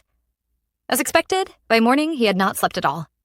She wakes up and soon Hallstein arrives, explaining that because of the rain, the blanket is still not dry, so they will have to keep sharing the room for a few more days, and he will bring food to them. She smiles happily at this, while he can only think to himself that he would rather just act calm and endure it. In the next scene, we see the fourth day arrive, and for the first time, Azrahan is finally asleep. Lariette quietly watches him lying flat on the bed and softly wonders if he is really asleep, then realizes that he truly is. As she looks at him, she thinks about how handsome he is, even while sleeping, and calls him a natural treasure in her mind. However, the calm moment shifts when he suddenly begins to talk in his sleep, telling someone to stop and then calling out for his mother. This makes her think deeply about the rumors she has heard, that he lost both his parents at a young age, lost his wealth and honor to distant relatives, and was forced onto the battlefield despite his condition. Gently placing her hand on his forehead, she wonders how hard his life must have been and decides that the only thing she can do is break his curse. She promises in her heart to free both his body and mind so he can live a normal and happy life. She even imagines him laughing with others, living peacefully, and then quietly accepts that even if she leaves one day, she wants him to stay happy. That kind of silent promise, it really hits deep. Just as she is about to pull her hand away, he suddenly grabs it and questions if she said she would leave him. She quickly hides her true thoughts and acts as if she said nothing, asking where she could even go. He still feels uneasy and says maybe he heard her wrong, but she brushes it off with a light laugh. Deep inside, she reminds herself that only 1 month is left in their contract and feels sad about the coming separation, yet convinces herself that she only likes him, not loves him. He then asks her to stay by his side, and she agrees, while secretly deciding to remain until the contract ends. By the next morning, he wakes up feeling like he had a good dream but cannot remember it. As he sits up, she leans her head on his back and asks if he slept well, then calmly brings up continuing the purification of his lower body step by step. This makes him pause, thinking about what she means as if she has forgotten that he has something important down there. In the next scene, we see Lariette shyly stand up from the bed and say that the purification of the lower body should wait for another time, and that she needs to see Lady Sharb. She also reminds Azrahan about going to the palace, and as he looks at her, he thinks about how Danube is showing signs of war, making it hard for them to spend time together. She then asks if he can do anything she wants later, and he agrees, thinking she will not ask for anything strange. When he says yes, she smiles brightly and calls him cool, then checks her bucket list, going through things like swimming, hot spring bath, beach, festival, night view, and prom. As the scene shifts, we see her with Lady Charb in an alley, while Gerard, a high-ranking captain of Ranchel, secretly watches and protects her, wondering what he is even doing. Lady Charby apologizes for sending a letter, but she calmly says it is fine. Inside the boutique, the older woman reveals she will no longer host the West family, though Lariette is an exception. Hearing this, she quietly thinks about how the family no longer has money anyway. Honestly, that family really fell off badly. However, the moment takes a turn when someone behind a curtain speaks and then steps out, revealing Elizabeth Harshen. Lariette greets her politely, though she feels awkward seeing her again. We then learn about the princess, known for her beauty, and how she once chose Noah among many options given by the emperor, back when his family was still strong. As Lariette recalls the past, we see a memory of their exchange, where he speaks arrogantly and she responds confidently, and despite everything, she once chose him easily, only for the engagement to be broken later. It has been 5 years since they last met because she avoided her out of embarrassment, yet now she notices how much she has changed. The princess then calmly says she does not want to burden her and mentions her connection with Azrahan, which makes her think again about how beautiful she is. She simply responds that she once received help from him, while quietly reminding herself that her name is no longer tied to the nobles, so she does not need to worry anymore. In this next moment, we see Elizabeth speak calmly, saying Lariette seems to have changed a bit, and immediately she responds, asking to be called Lariette instead. Moreover, the princess wonders what Azrahan has been doing all this time, and why he never introduced someone like her. And in response, she simply apologizes.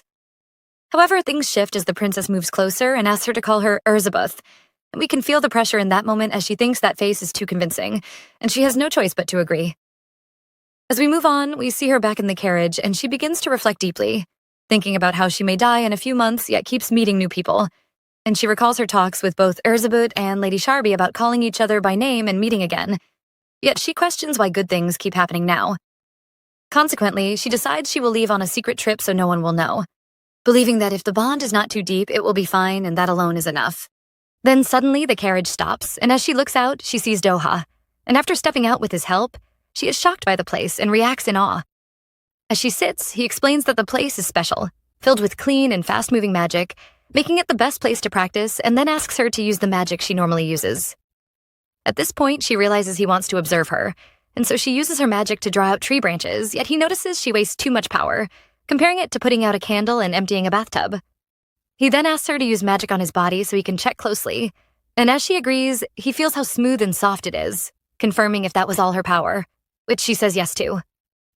However, as if that wasn't enough, she increases the intensity, which pushes him back, and she quickly jumps to catch him, showing her instinct to protect. And in that moment, he thinks about how she always tries to save him even though he is stronger. She really moves without thinking twice. Nevertheless, he reassures her that nothing will happen, and finally surrounds them both with a magic circle. In the next moment, we watch Lariette react with surprise, feeling proud as she realizes her progress, and Doha pulls her closer, agreeing that she is indeed a genius, which makes her light up even more. However, he quickly adds that there is still much to learn, explaining that she must understand how to attack with magic, how to act in danger, where to strike, how to escape, and how to avoid harmful situations. She accepts this happily, calling him her teacher and placing full trust in him. Later that day, as they sit in the carriage, we see her looking at her palms and thinking about how she has trained all day and can now control her magic better.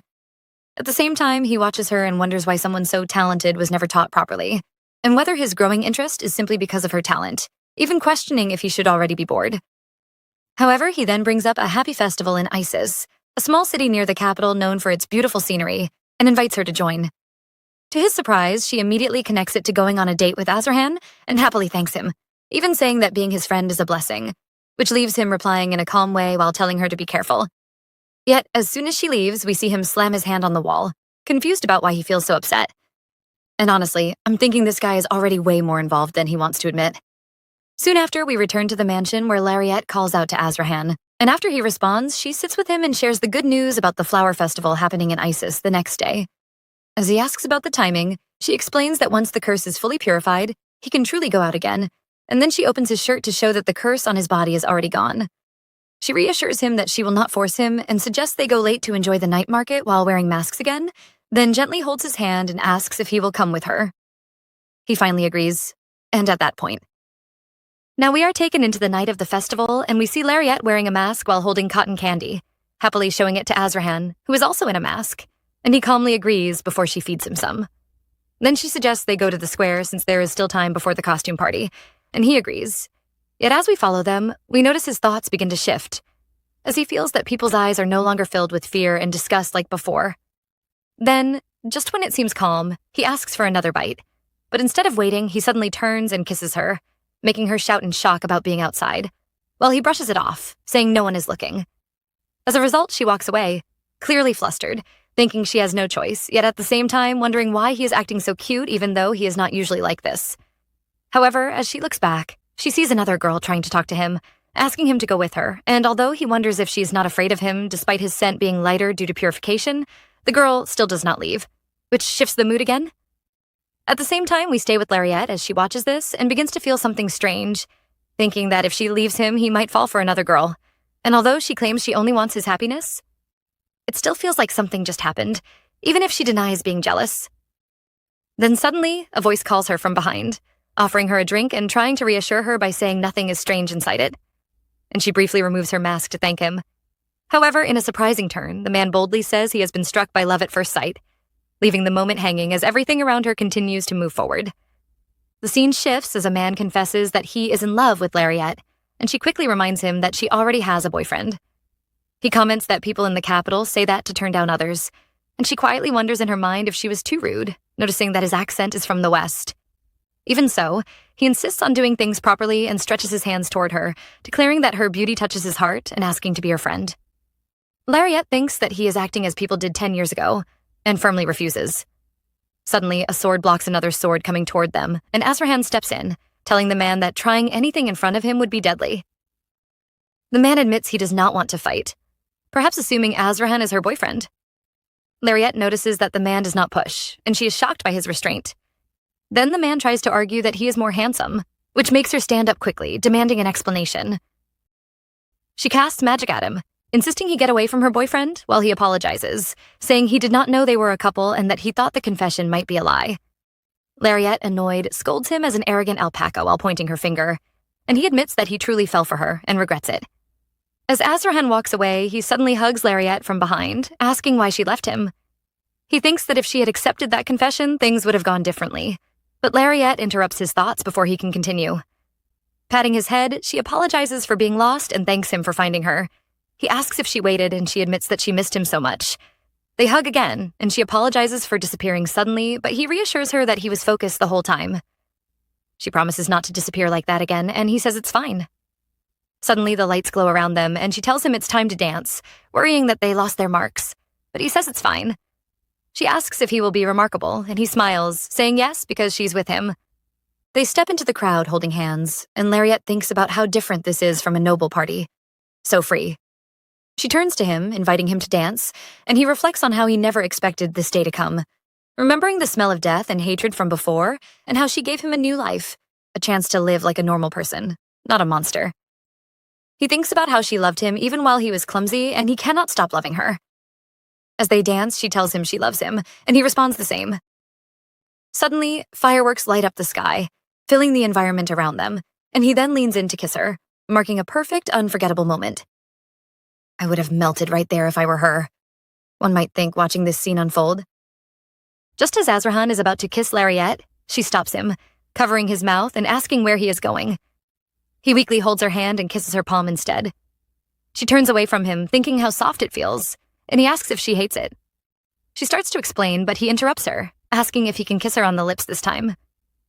Lariat thinks about how she kept spinning him around and that she cannot afford to lose, then teases him by asking if he will sleep with her. He is shocked, trying to think what she really means by sleep, and she points out that he does not even have the courage to ask for a kiss. As punishment, she forbids kissing for the near future, and he wonders if that is really true. The next day, he tries to coax her, asking if she will walk with him and kiss him if he says she is pretty, but she refuses, reminding him of the punishment. He insists, but she pushes his face away and declares male beauty prohibited. She sits up as he walks away, thinking how interesting it is to see him beg, then stretches her hand, suggesting they walk a few more days. He wonders how long he must wait. A few hours later, Doha joins her and comments that she looks happy, and she thanks him, saying she had a fun date because of him. Doha then reminds her to practice using her magic. Lariat suddenly remembers the strange man at the festival who came from the west to confess to her. She thinks he was really unusual and wonders if she was joking too much when she acted a little cute in response. Doha notices her thoughts and, feeling angry, asks why a common man would dare approach her. He reassures her that she is very pretty, even to the point of making people hungry, and then asks if she plans to destroy the walk-in lot today. Lariat remembers that in the first class she said she would destroy them all, but by the end of the class she admitted she was wrong. Doha tells her that instead of focusing on magic power, she needs to learn how to fight, and she agrees, asking where to start. He says they must begin with the basics, and she wonders in her mind whether to focus on attack, escape, or suppression, but he shocks her by saying they will start with how to kill people.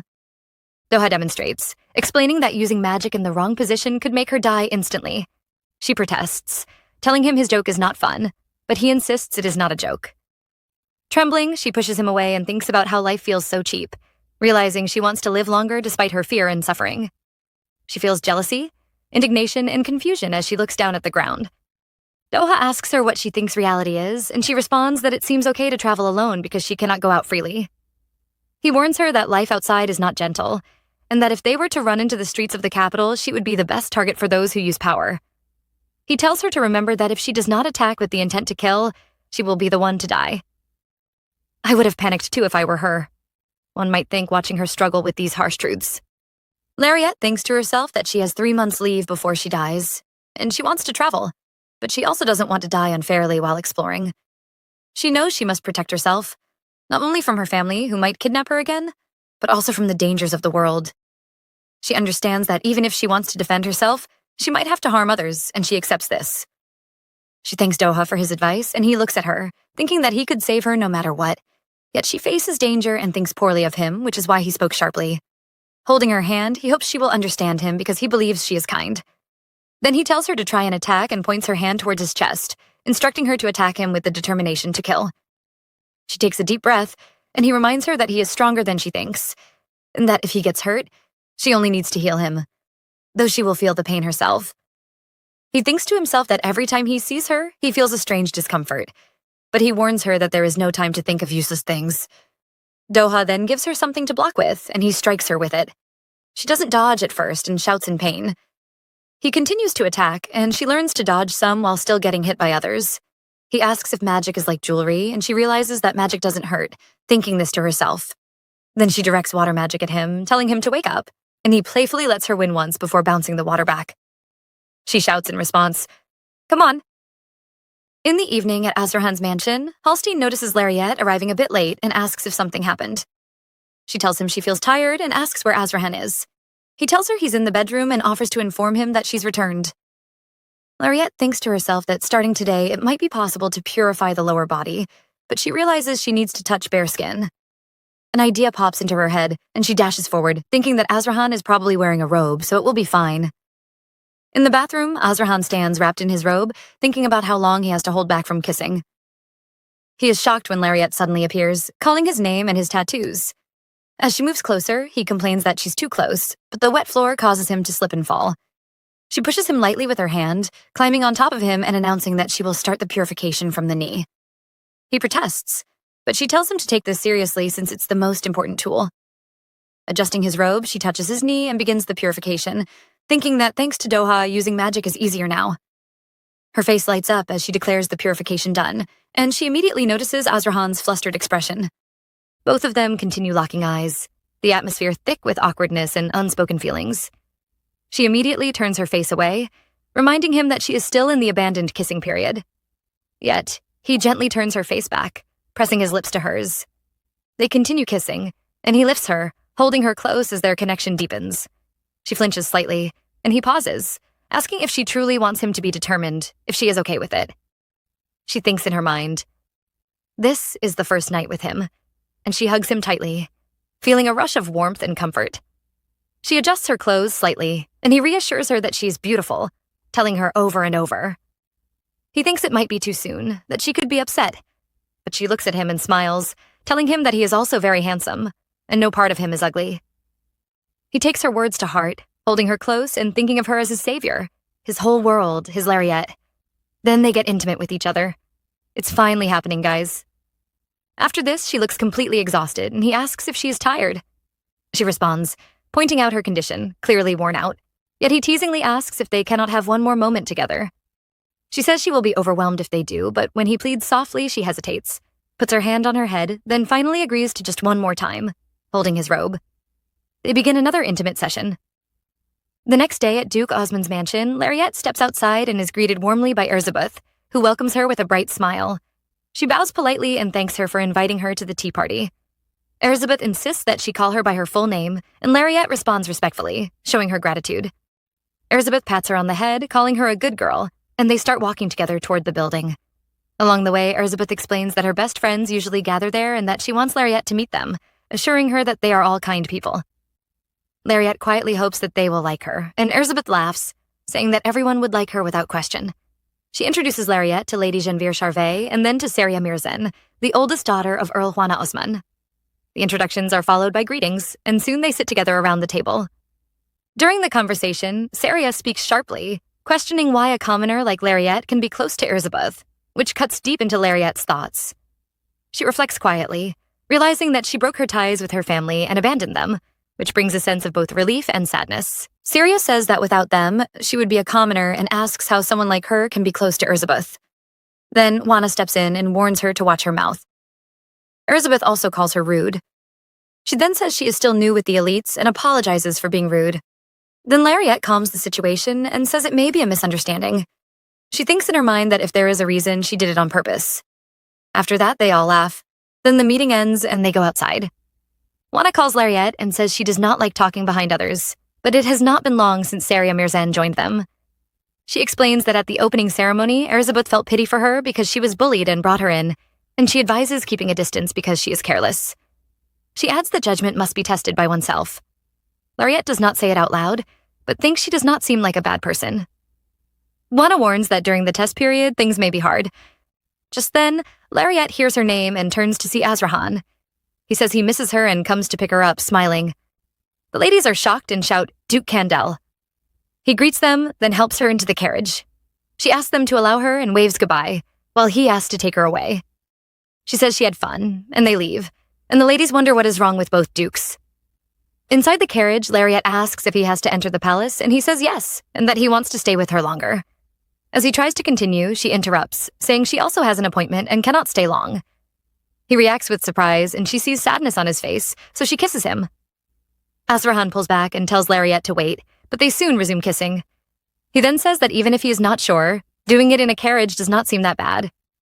They hold hands, and as she looks at him, she starts to question what he just said, but before she can finish, he kisses her again. He smiles and says she should be punished. She thinks in her mind about how he became so handsome.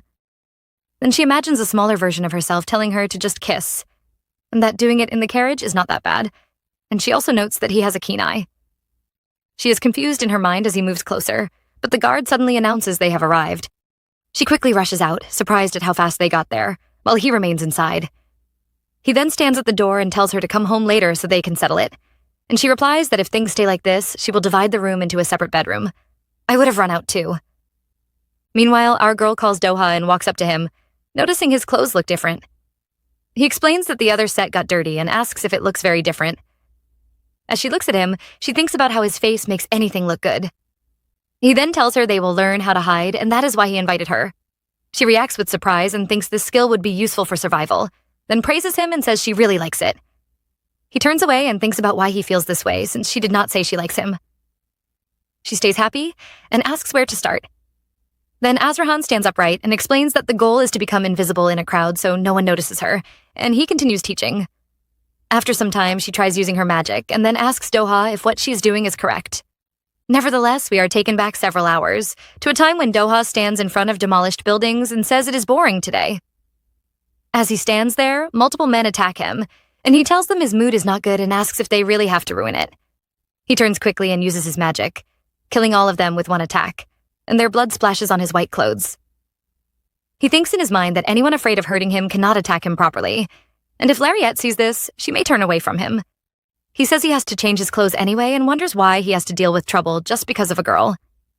He realizes it is the first time he has appeared before her in such a dirty state and questions if his interest in her has become so deep that it feels strange. He recalls hating feelings like love and says he does not want to make the mistake of thinking he likes her.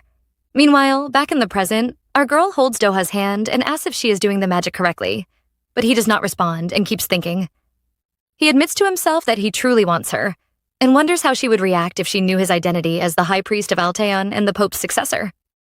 He thinks about the power he holds, equal to the Emperor, and questions if she would be drawn to his position or disgusted by his past.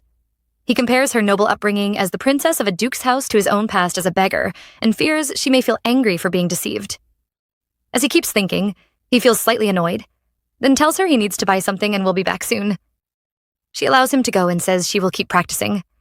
As he walks away, he thinks he does not need to worry because a couple of knights are protecting her, and at that moment he notices Gerard, standing on the roof watching her, before he finally leaves. However, Doha walks into a dark alley when a man comes from behind holding a dagger and tells him his life is worth something, then licks the blade. As this happens, he thinks to himself that, even though it is cold, it feels stimulating, but also too much. The man says he wants to test his blood quickly and raises the dagger, telling him to die. He stays calm and does not move, thinking about how to kill him neatly without getting his clothes dirty. Just as the blade gets close to his face, he hears his name. Lariat runs toward him and tells him to be careful. She uses her magic and attacks the man, bringing him down, and his blood splashes everywhere, covering both of them. That escalated fast. Lariat moves closer to Doha, holds his face, and keeps asking if he is okay, if he is hurt, and if he is scared. He does not answer and keeps thinking in his mind that a noble lady raised in comfort would find it hard and scary to harm someone, yet she killed because of him. While she keeps asking him the same questions, he continues thinking that she did it because of him. Then he smiles, calls her name, and realizes he loves her. Lariat hugs Doha and tells him not to worry. Everything will be fine. He keeps thinking it must be wrong and a misunderstanding. At that moment, he starts imagining things and hears her voice saying she loves him and that he is her most precious treasure. He reacts in his mind that this is the same kind of love he hates. He then tells her he is okay and uses his magic, sending out a yellow light that spreads and removes the bloodstains from both of them. He thanks her for saving him and says he would have died without her. Holding her shoulder, he says they should stop here and that he will take her to the horse wagon. As they pass by, she looks at the man on the ground and her mood changes. Moreover, at the horse wagon, Lariat enters and Doha calls her name and explains that the man was an assassin sent to kill him. He reminds her about the mines and says sudden luck comes with problems, so she should not worry. She thinks in her mind that he must have suffered a lot. He then tells her the assassin had to die and that she is his savior and should remember that. She thanks him and touches his face, telling him to be careful. He blushes a little and thinks about how her touch affects him, but quickly stops himself, tells her to have a nice trip, then shuts the door. As he watches the wagon leave, he thinks her touch makes his heart react and tells himself she should stay away, yet he keeps thinking he cannot wait any longer before he attempts to go after her. Meanwhile, back at Azrahan's house, Azrahan stands outside and welcomes Lariat, saying, "She's home." She smiles and asks if he was waiting for her, then runs to hug him. She thinks to herself that she cannot make him worry because he is already busy. He looks closely at her face and asks if something happened and who bullied her. She is shocked and wonders how he could tell from her expression alone. She tells him nothing happened and hugs him again to change the topic, then says she is hungry and asks about dinner while holding his hand and leading him inside. As they walk, he notices Gerard in the bushes, the one he told to watch over her, and he thinks something must have happened, but also that she does not have to tell him if she does not want to, even though he feels he cannot stay idle. He already knows something is wrong. Inside the house, Hallstein and the others are waiting, and he says it is trending, so he baked a cake. Lariat brightens up and thanks him. She thinks to herself as her hands shake that 50 days have passed, and that there is only 1 month left. She recalls what the doctor told her before, that if her heartbeat becomes fast and she can hear it, it will get worse and her body will explode. She thinks she does not want to die in front of Azrahan or let him see that. She looks at him as he smiles and tells her it is a strawberry cake, her favorite. She then thinks she has to leave before it is too late. She asks him if he even remembers her favorite cake, while still thinking in her mind if she can really leave him. This is getting serious already. Lariat lies on the bed and begins to dream about moments with Azrahan. She thinks his body technique is almost complete, and his emotional block is getting better. She also thinks she does not have enough time to do everything she wants, and that she has always wanted to travel with him. She tells herself she is okay and getting used to this. She keeps thinking she just needs to stay strong and everything will be fine and return to normal. She repeats to herself that she will be fine. The next morning, Wana holds gift packages and says they came from the east and look beautiful. Lariat receives them and says she has never seen anything like this. Elizabeth then asks for her hair to be tied and reacts strongly. Our girl asks Saria if everything is okay, and she says she loves the hair tie and mentions her pink eye color. Lariat quickly understands the situation and remembers how Ryan used to take her things by force when they were younger. Because of this, she offers to exchange the items.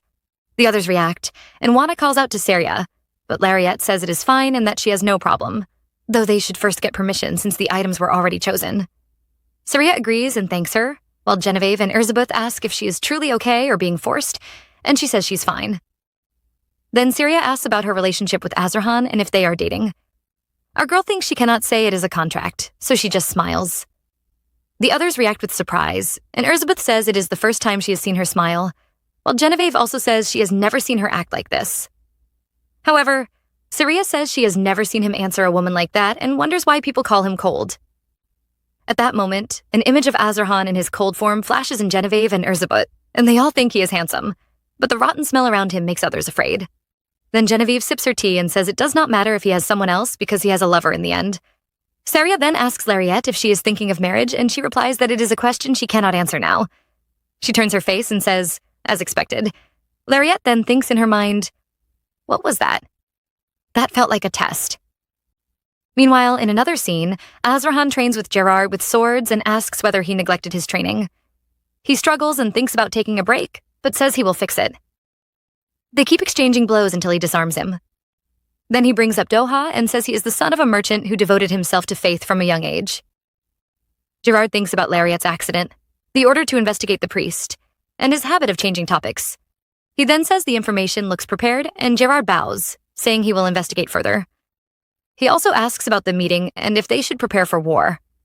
Azrahan recalls the meeting where people spoke about the emperor and the Belgian monarch not getting along, and that war may be the only option, and others questioned it before all eyes turned to him as a leader. After remembering this, he says he will not go to war. He looks shocked and warns of backlash, but he says that before he would have accepted it. Now he thinks of Lariat and says he does not plan to divorce her. Gerard stays on the floor and tells Azrahan there will be many negative responses, but he replies that nothing is forcing him to go. He then asks about the new knights in La Noche, and Gerard says not to worry because Melissa is training them well, and everyone, including the newcomers, is grateful. As he is about to say more, our girl arrives, thinking she has not been able to contact Doha and is worried something may be wrong. She calls Azrahan and asks if he is tired from training, saying she wants to watch and even suggests they bathe together. He quickly grabs clothes, tells her to come, and kisses her. Soon they are on the bed, and she asks where they are going, while he says they are going somewhere to take revenge on her, and they become close. That escalated quickly. After that, Lariette is left exhausted and thinks about how Azrahan has gone to work at the Imperial Castle, remembering when he told her to admit she provoked him. Her thoughts are interrupted by Halstein, who bows and says he could not call the priest. She then worries about Doha, wondering if he is too busy or if something is wrong.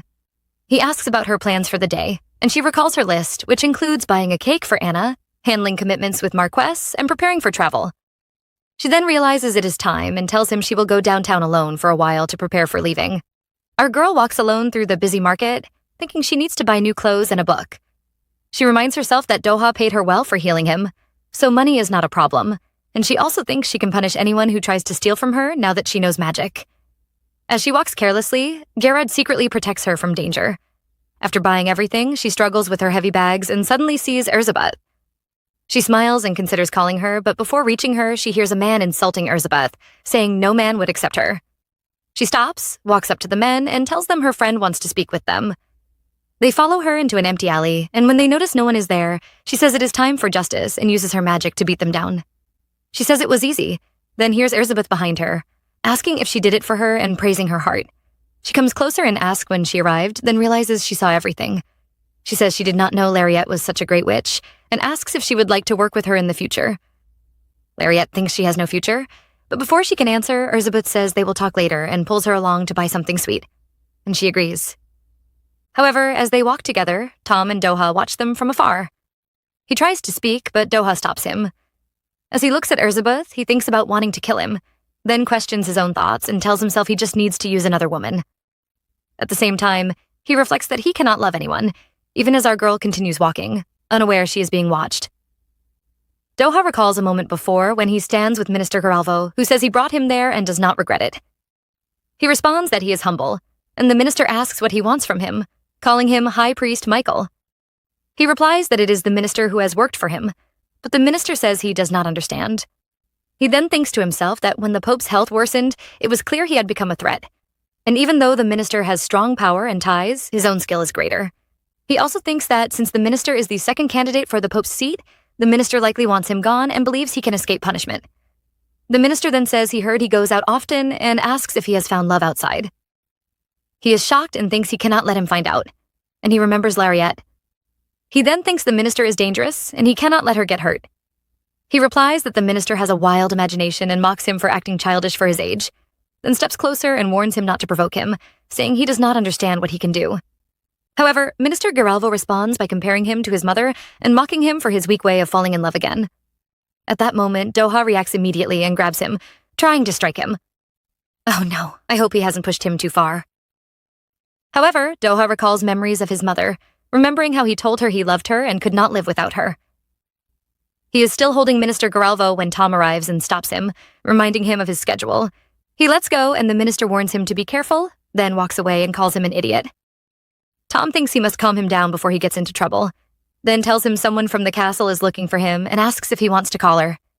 He remembers the words about finding love and thinks it is dangerous if anyone discovers he has someone he loves and that he is not ready to face her because he fears bringing harm to her, since he loves Lariette. He turns away and tells Tom not to call her and to wait in the carriage. All of this comes back to him as he watches Lariette and Erzsébet together, and he grips his clothes, thinking this feeling must be a delusion. He walks away with Tom and tells him to call the Candel Castle and inform them he will come tomorrow. Meanwhile, Erzsébet and Lariette sit together eating, and she apologizes for not recognizing her earlier, blaming it on her brother and mentioning rumors about him. Lariette asks about the rumors, and she explains that he is said to be sick, staying in bed all day, looking distorted, and becoming handicapped due to an incident. She adds that it is an illness related to mana, which has made the Duke and Duchess worried, and asks if she has heard of madness. Lariette begins to think it may be the same incurable disease she has and wonders if it is hereditary. She then tells her she shared this because it is a big issue for her family and asks if she is okay after hearing it. Our girl does not answer and keeps thinking about what to do as she feels like she cannot breathe. She tells herself that even if they share the same disease, the treatment may be different, but she still feels scared and lost about a future where nothing waits for her. Elizabeth calls her name again and asks if she is okay, and she quickly forces a smile and says she is fine. She then thinks she does not want anyone to know about her death and that she must go far away alone. The next day, Doha arrives at the castle, and Lariette runs to him, saying she was very worried. He asks where she is, and she responds by asking if he found who was behind everything. He thinks of Minister Hiralvo and says everything is fine now. She tells him to answer her more often, but before she finishes, he interrupts and asks what they are. He then covers his mouth, realizing how quickly he reacted, and she finishes by saying they are best friends. He agrees and holds her hand while she repeats it, and he uses his magic on her. She thinks that because of him, she is still alive without pain, and that it would be beautiful to die peacefully. At the same time, he thinks that just holding her hand makes his heart react, and wonders if she can feel it too, and if she would love him if she knew his feelings. Suddenly, Hallstein enters with a letter for Lariette. She opens it and becomes happy, seeing it is from Elizabeth calling her soulmate. He reacts to the word and remembers seeing them together, and his expression tightens. Bro is definitely jealous. Moreover, Doha reacts to the word soulmate, and our girl thinks he may feel left out. She explains that they have known each other for a while but only became close recently, and she smiles, thinking that Elizabeth is her first female friend. She tells him they are good friends and get along well. He calls her name and tells her to focus only on him when she's with him, while playing with her hair. She thinks again that he feels left out, but he quickly apologizes, saying he crossed the line. She says it is fine and understands, then holds his hand and notices his expression. She looks up and suggests they start the lesson, and he agrees while feeling frustrated inside. As they practice, he notices a guard moving quietly outside the window and thinks the person might be one of the Candle Knights. He observes the movement and then decides it does not matter as long as Lariette is safe. At another scene, the nobles hold a meeting where Duke Wesk insists that Duke Candel must join the battle and mocks the idea of running from Belgium. He asks the Majesty for an opinion, and the Majesty says he respects the decision, but adds that if one must die, it should be on the battlefield, not in retreat. Another noble argues that giving up Belgium's steel industry is unwise, and says that, even though manpower is low, victory is certain if Duke Candel joins. After the meeting, Azrahan walks away, thinking he does not want to return to war. He feels he wants to stay with the person he loves and wonders why they cannot leave him alone. He just wants peace. Just then, Azrahan suddenly feels a light tap on his back and turns around to see Saria. She smiles and greets him, calling him Duke Azrahan. He immediately thinks in his mind that only Lariette should call him by his name, but he decides to let it slide since she is Lariette's friend.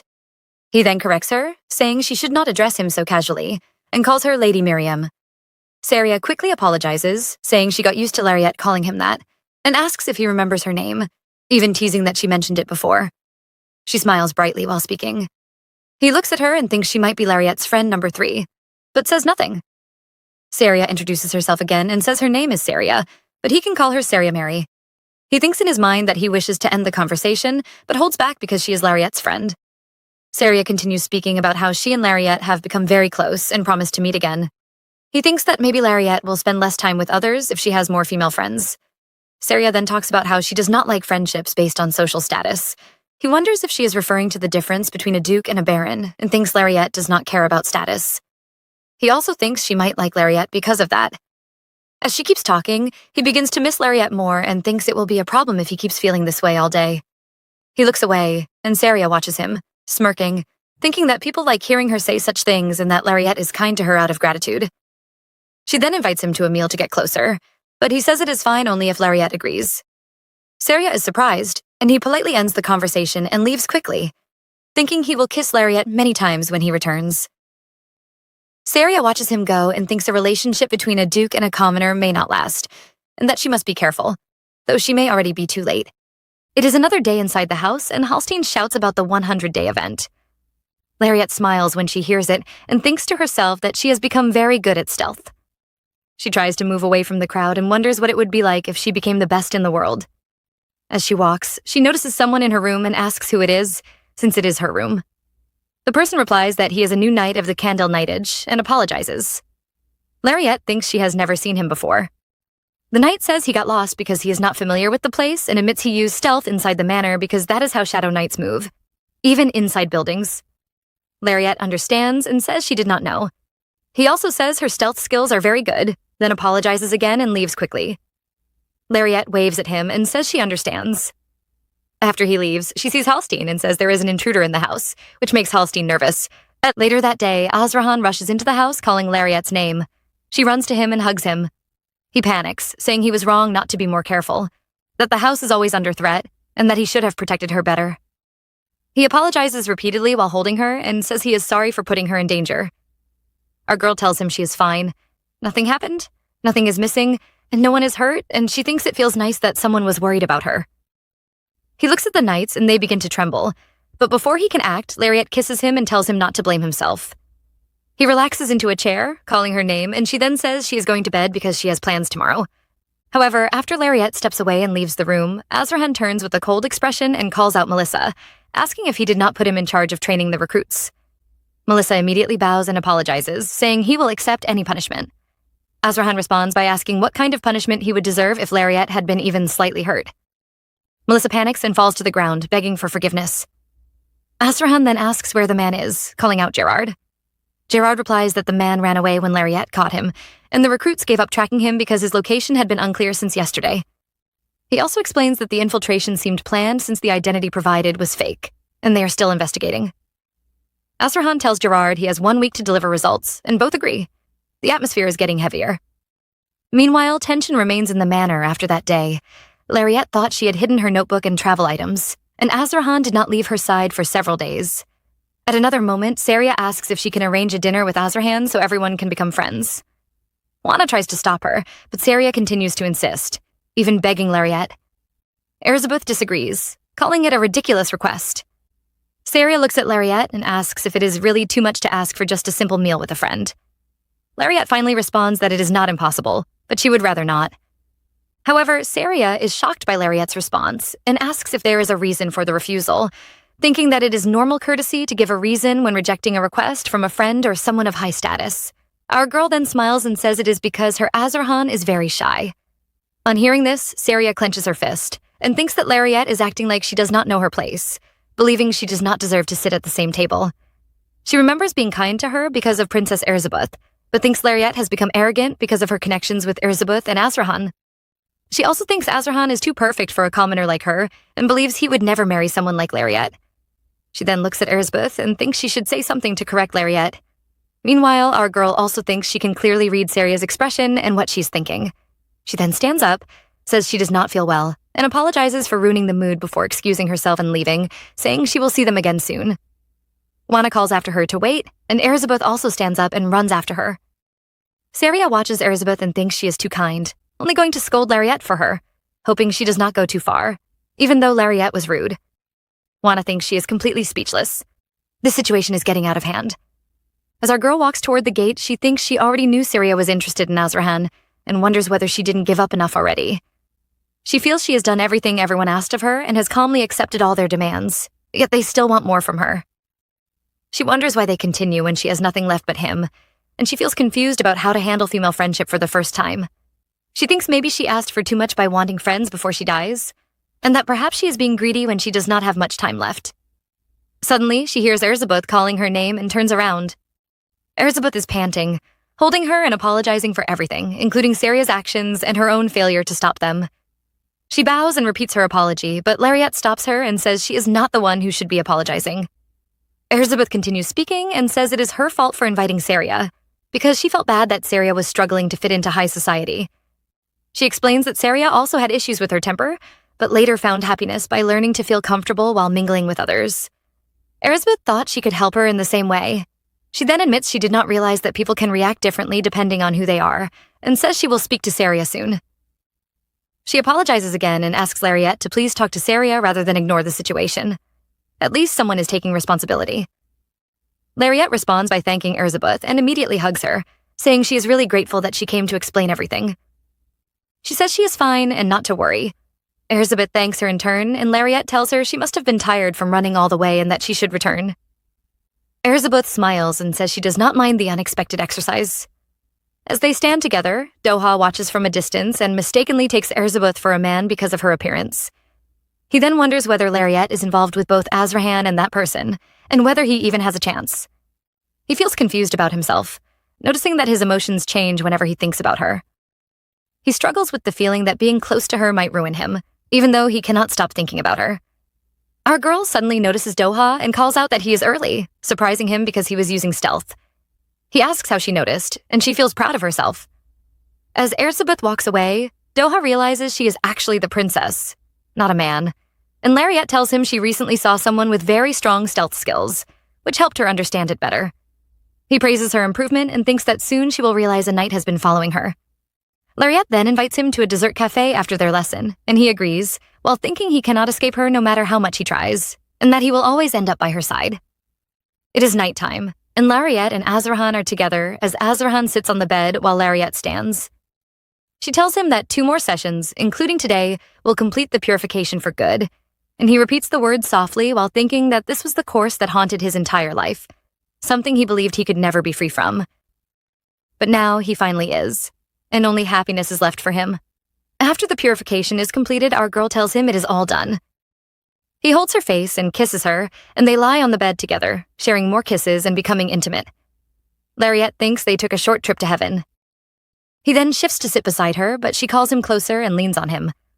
She reminds him of something she said earlier, asking what she would do if he kept asking such questions. He answers that she said she would act dangerously, and she agrees, telling him to be careful. He responds respectfully, and she thinks it feels very nice. She then invites him on a trip after the purification, saying it does not matter if it is the beach or the lake as long as they are together. He imagines their first trip to the beach, thanks her, says he would love it, and mentions a beach area in Candel famous for its hot springs. She agrees and says they should finish purification before summer, and he promises it will be done. This feels like a new beginning for both of them. Meanwhile, at another scene, Gerard sits on the floor, frustrated, saying he cannot find it. Gerard recalls the moment when Azarhan told him to bring the intruder within 1 week. He thinks in his mind that if he fails, he will not only lose his job, but also be punished. Suddenly, Melissa speaks up and says she found it. Gerard shouts in shock and runs toward her, saying he loves her, but she tells him to stay away and calls him captain. He quickly agrees and says everything she says is right. Melissa then tells him to calm down and shows him a document, explaining that it is made with special material that scatters if not handled with gloves, yet someone still touched it. She adds that a copy was made before the escape, meaning the intruder planned everything carefully and targeted the candle house. Gerard reacts in fear, saying this will destroy them. In another scene, the report reaches Azarhan, who reads the documents related to trade arrangements with the Kingdom of Belgium. He thinks in his mind that Duke Illington is behind it, and that it may be a move to force him into war. He also considers that the Blanche family and their magic may be involved. He slams the table, scattering the documents, and asks Melissa what they plan to do with them. She explains that Duke Illington may use them in the next meeting to accuse House Candel of ties with the Belgian kingdom and label Azarhan a spy, forcing him into war to prove his innocence. She adds that things could change if other nobles support him. Azarhan thinks he has never engaged in politics or noble relations because he never cared, and that this is his weakness. Melissa tells him he must prepare for war, and he thinks that if he misses the timing, he may miss the planned trip with Lariette. He believes she will wait for him. He then orders them to prepare defense documents and to get ready for war. Doha and our girl are together in a green field where she is practicing her training. She says she could do better, but something still feels off. He tells her he will help, but in his mind, he thinks she is making things too obvious, and she must not find out anything. He then holds her hand and guides her, even though he thinks he is not the one she loves and does not want to lose her. As he helps her, she successfully performs the magic and is surprised. Doha thinks that someday, when he is alone, he will remember these deep emotions. Lariette thanks him and says she understands now, then tries again and performs the move perfectly. He then asks her when she plans to go on the holiday she mentioned, saying she once said she would travel alone. Lariette is surprised and thinks she does not remember telling him that. He sits on the ground and says she also mentioned that Candel does not know about it. She thinks she probably never said it, but also feels it does not matter because she and Azarhan will not be together by then. She tells him she did not really mention it to Azarhan. He asks why she wants to travel alone and thinks that even if Azarhan is busy, he could make time for her. He then asks what she will do after the breakup, but quickly regrets it. Our girl laughs and says she is not planning to break up. He thinks he accidentally showed his reaction. Lariette thinks Doha is special to her because he helps heal her illness, supports her relationship, teaches her magic, and is her friend. Our girl tells Doha that she has an arranged marriage with Azarhan, and that the contract lasts only 3 months. Doha is shocked and thinks that they actually signed a contract to date. He starts to respond in disbelief, but Lariette continues, saying she was the one who suggested the arrangement when she first met Azarhan. She explains everything to him calmly. Doha thinks she is mistaken because Azrahan would not be satisfied with something like an arranged relationship, and that what they have is likely admiration or something deeper since she purified him. Moreover, Lariette tells Doha to keep it secret because she does not want strange rumors to spread.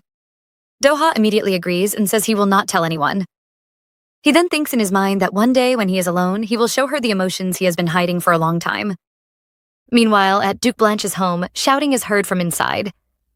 Duke Blanche receives a report that Lariette is insisting on staying with Duke Candel, and he becomes angry, calling her insolent. He speaks with Derwin and says they cannot allow House Candel to take the Blanche family inheritance. He thinks they cannot Hallsteinifit from marriage anymore, and also cannot lose their position to him. He recalls how he tried to raise Lariette to be powerless so she would not betray them, and he calls her disgenevieveful. He then tells Derwin that her resentment is so strong that she can only call out her sister's name, referring to Ryan. He then sits down and orders that if she insists on being happy after destroying her family, she should be taken away, even killed if necessary, so she cannot return to Azrahan. He says they must be completely thorough this time. Lariette presses the doorbell and Genevieve comes out. Genevieve is happy to see her and calls her name, and Lariette hugs her back. Genevieve holds her face and asks if she has lost weight and if something happened. She says nothing happened, while thinking in her mind that it is from too much training with Doha, and also that Doha has used up almost all her mana while teaching her magic, leaving her with almost no strength to walk. Our girl tells Genevieve she came because a brooch she bought before got ruined, and she wants a new gift for Azrahan. Genevieve turns and shows her a newly released necklace, saying she kept one because it will become popular and it can hold a gem instead of a photo. Lariette sees the gem and thinks it looks like Azrahan's eyes, then immediately decides to buy it. She also thinks she saved money from healing Doha and that Azrahan gave her money too, so she can spend a little. Genevieve offers a discount, but she refuses and takes the necklace. She then thinks that if she gives it to Azrahan, she wonders if he will think of her after she is gone, and hopes he will remember her. However, as Lariette leaves, someone bumps into her and steals the necklace. She wonders in her mind why people keep robbing her, and if it is because she is like the main character. She decides she must get her bag back first and starts chasing the man, shouting for him to stop. She also thinks she cannot use magic and can barely run because she has no mana left. The man runs into an alley, and Lariette is about to follow him. At that moment, Gerard comes out of the same alley holding the necklace. He calls her name and shows her the necklace. He thinks to himself that he is not supposed to help her directly, but he still explains that he could not get her bag because another man ran away with it, and he is sorry. Our girl thanks him and takes the necklace. She thinks her notebook is inside the bag, but it doesn't matter because it has nothing important in it. She then asks Gerard why he is there, saying it feels like their first time meeting outside. He responds that it is his day off. She smiles and apologizes for disturbing his day off. He bows and says it is fine, and he only did what needed to be done. She thanks him again and tells him to enjoy his day off, then leaves and enters the carriage. As the carriage moves, Lariette thinks in her mind that Gerard has been following her all this time, and she is sure Azrahan ordered it. She wonders why Azrahan would do that. She thinks maybe he does not trust her, or maybe he is trying to protect her. She decides not to assume anything until she hears it from Azrahan himself. The scene changes to the nobles gathered with His Majesty. He tells Azrahan that not joining the war while being connected to the Belgian kingdom is treason against the Empire. He says if Azrahan wants to prove innocence, he must do it through action, and he cannot believe Azrahan thought a few papers would be enough. He says Azrahan must prove innocence with death if he refuses to join the war. Azrahan speaks to the knight and asks if Duke Illington received the documents. He says he has already decided to join the war, but he hates the lies his people tell. He says that he is one of his knights and asks what he gained from betraying him, saying he hopes it is worth more than his life. Then a knight suddenly charges at him. The knight tries to cut Azrahan with his sword, but Azrahan blocks it and quickly slices him. The knight's blood splashes on the floor and Melissa drags him away. Azrahan then asks where Gerard is, and Melissa answers that he is probably still guarding Lady Lariette, and he should return when she does. Azrahan repeats that he should return when she does. Azrahan then asks Melissa why she is learning magic from the priest. Melissa replies that he understands she is talented, but he does not understand the purpose. Azrahan then asks the purpose and why she is learning the stealth magic of all things. Hallstein speaks out, saying she is going to become the Duchess. Melissa says they will continue protecting her for a reason like this, so he is not sure she needs to know stealth magic. Azrahan says it is a useless concern. Melissa bows and says, "Apology agreed." Azrahan opens the door and sees the room is empty. Melissa asks if there is something on the wall, but Azrahan does not answer and says he thinks he was mistaken. Melissa tells him he is too alert right now and should continue walking upstairs. However, unknowingly to them, our girl is actually standing there using stealth, so they cannot see her. Lariette covers her mouth and thinks she should not have come, and that she only used stealth to get here so no one would get in the way.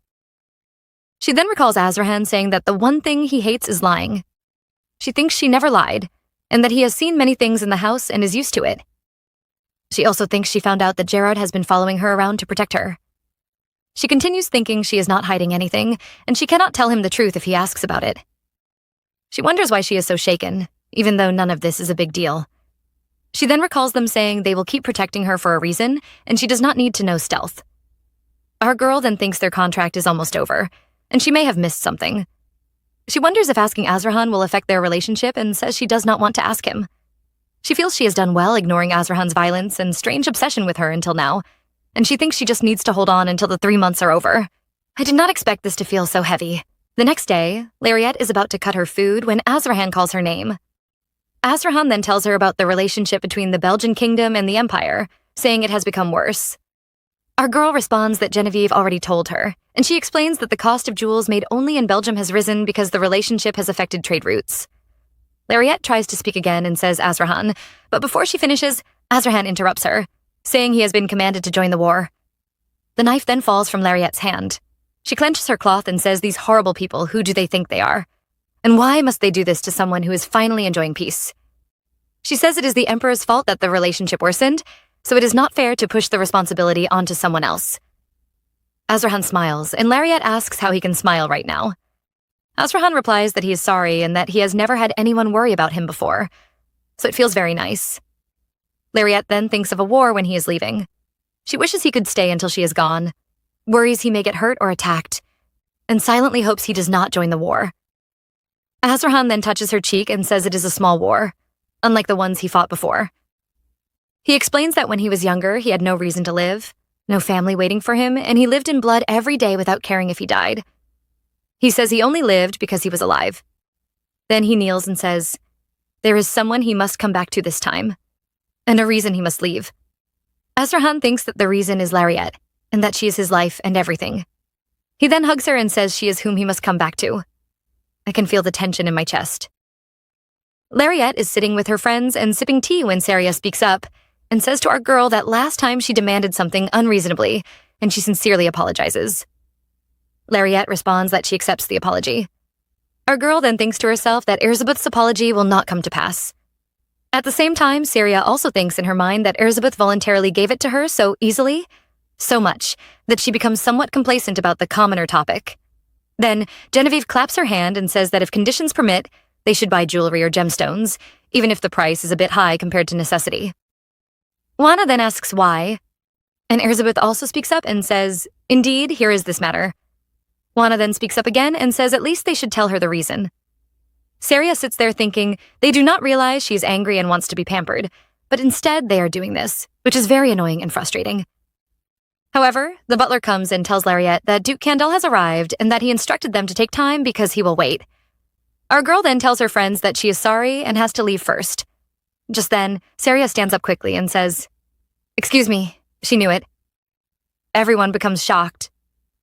Juana speaks up, saying she knows about Saria and that she cannot have it all, and that she has no desire to see it. Erzsébeth then thinks in her mind that a royal lady becomes more cautious after being used by the upper class, and she has not made any serious mistakes yet. Erzsébeth then speaks up, saying she will talk to Saria more next time, and that it is a pity for everyone. Then she says to Lariette that she will take her there and they should go. Lariette responds with a smile and says, all right.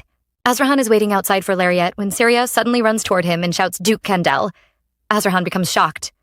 Saria reaches him and touches his coat, thinking in her mind that if a commoner refuses her Genevieve and behaves rudely, she no longer needs to keep etiquette. Genevieve also speaks to Azrahan, saying she remembers him, and Saria tells him she remembers him as well. Saria then thinks in her mind that it is not possible for someone to reject her because she is too beautiful. Saria speaks out and asks if Azrahan also remembers her, and she says she really wanted to see him again, so she asked through Lariette, but she was rejected. She says it seems he was very content, and she thinks everything is like this. She also thinks their relationship is not what it seems because she is a commoner and cannot meet him, and she believes they cannot proceed with the wedding. She thinks she should not interfere with his fiancé, and wonders whether the relationship has broken off. If he wants to see her again, she thinks he should cut it off quickly, Then Azrahan pushes her hand away and says, everything is meaningless and he does not understand what she is thinking. He says Lariette is not a commoner, and he questions what she is thinking by treating a royal princess like a subordinate. Saria hears this, and her eyes widen, and she thinks that Lariette is the sole princess of the Empire and the princess of the Blanche.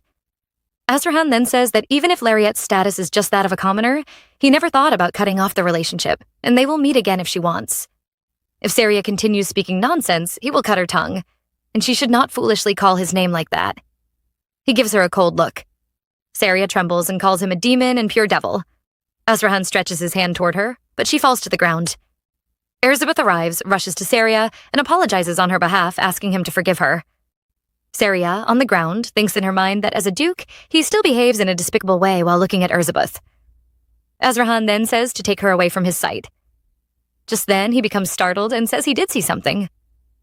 Our girl is watching what happens between Saria and Azrahan, and she thinks to herself that she is very angry about Saria's actions. She then begins thinking as she hears Azrahan say he wants to be with her forever. Then she recalls that their relationship was only a 3-month contract. She thinks in her mind if it is a dating contract and says she thought he also agreed to it. She then remembers different intimate moments with Azrahan. She continues to think they enjoyed each other for about 3 months and that they would part cleanly without regrets. She thinks she has been misunderstanding everything and carrying Azrahan in her heart without hesitation. Saria is in another scene, trembling and thinking to herself that she has done nothing wrong.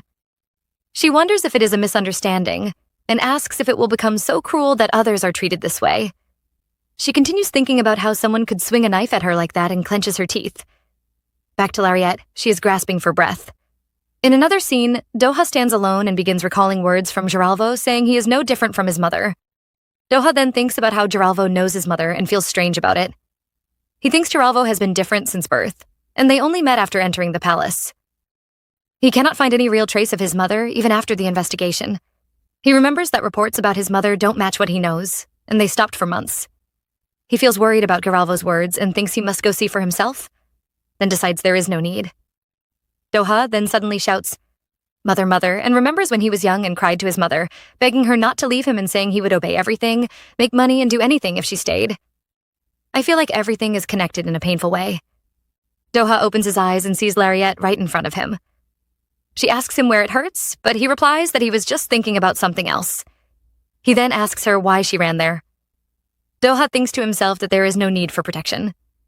Lariette then asks Doha for help and explains everything to him, saying it is surely better to tell the truth, and that she thought it was just a 3-month date. Our girl then thinks in her mind that concerning the truth is limited by time and talking about it is not for Azrahan, and she is the same, and loving Azrahan does not go that far. Just like that, and that is all. She repeats in her mind again that concerning the truth is limited by time. She also thinks that before love gets deeper, a clean break is right, even if it cannot be mended, and that in 3 months it is meaningless. Doha tells Lariette that if they continue meeting, it is not possible, and he says he is definitely going on a trip. He then tells her that he worries about her too much, and that if he had known she and Duke Candel had been betrayed, he would not have just sat idly by. He stretches out his hand and touches Lariette's hand, and tells her that if something happens, she should let him know and he will come to help. Our girl looks down, saying nothing. As Lariette walks outside, she thinks her head will explode. The speed is too fast, and maybe it has been a long time since she used it, and mana consumption is higher than she thought. Just when we think things are normal, Lariette suddenly feels someone behind her and turns around. Derwin appears and says it is really her, and tells her to go quietly with him.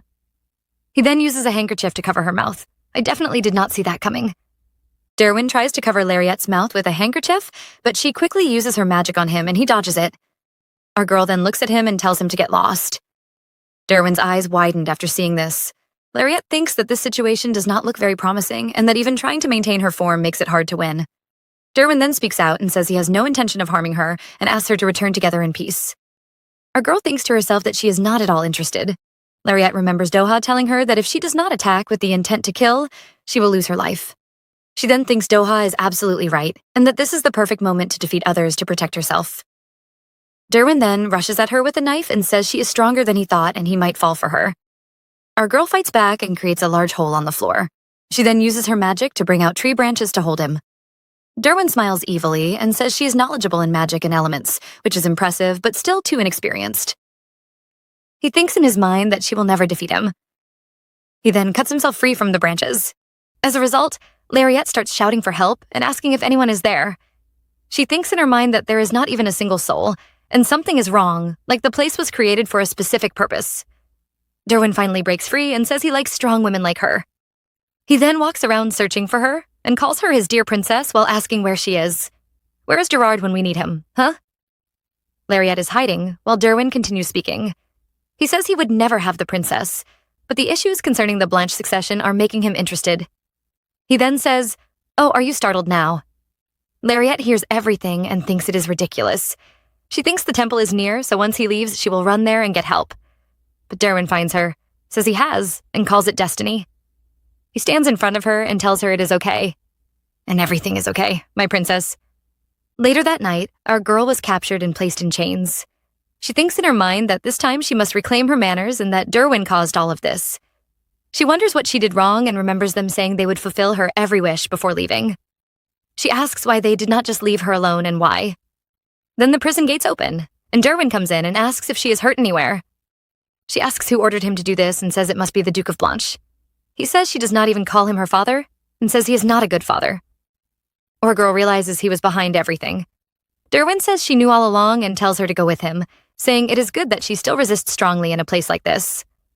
She shouts, asking why he does not go to the Blanche Palace, and says that if he does not go there, Candel will capture him. Derwin says he needs a new place where he can be alone.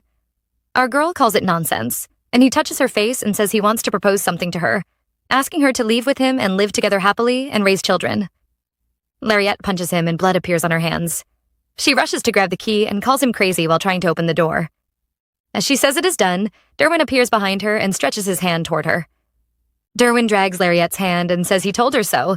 Lariette is dragged and shouts for him to let her go and not touch her. She then falls to the ground. Derwin says the princess keeps trying to escape and says she knows there is no other way.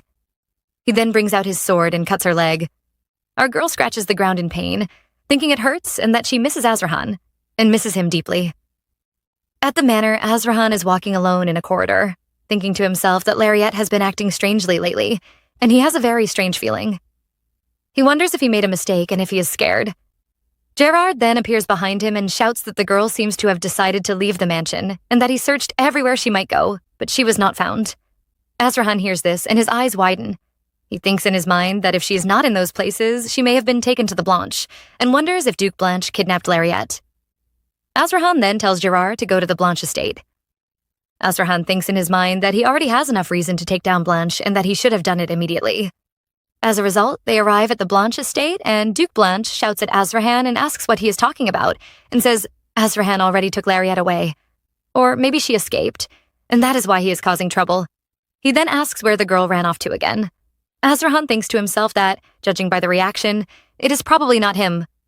Duke Blanche then says Azrahan cannot do this, and that the house is being turned upside down without apology. Azrahan responds that the matter has nothing to do with him. Duke Blanche then recalls telling Derwin to hand Lariette over, whether she is dead or alive, and wonders if Azrahan found out something. Azrahan then tells Gerard to retreat, and Gerard agrees. Gerard and Azrahan return to the carriage while the Duke is thinking that everything is not going his way, and he is angry and confused. Later, Azrahan continues a serious search for Lariette with other people. Azrahan thinks to himself that Lariette may have left him and that she has been acting differently lately.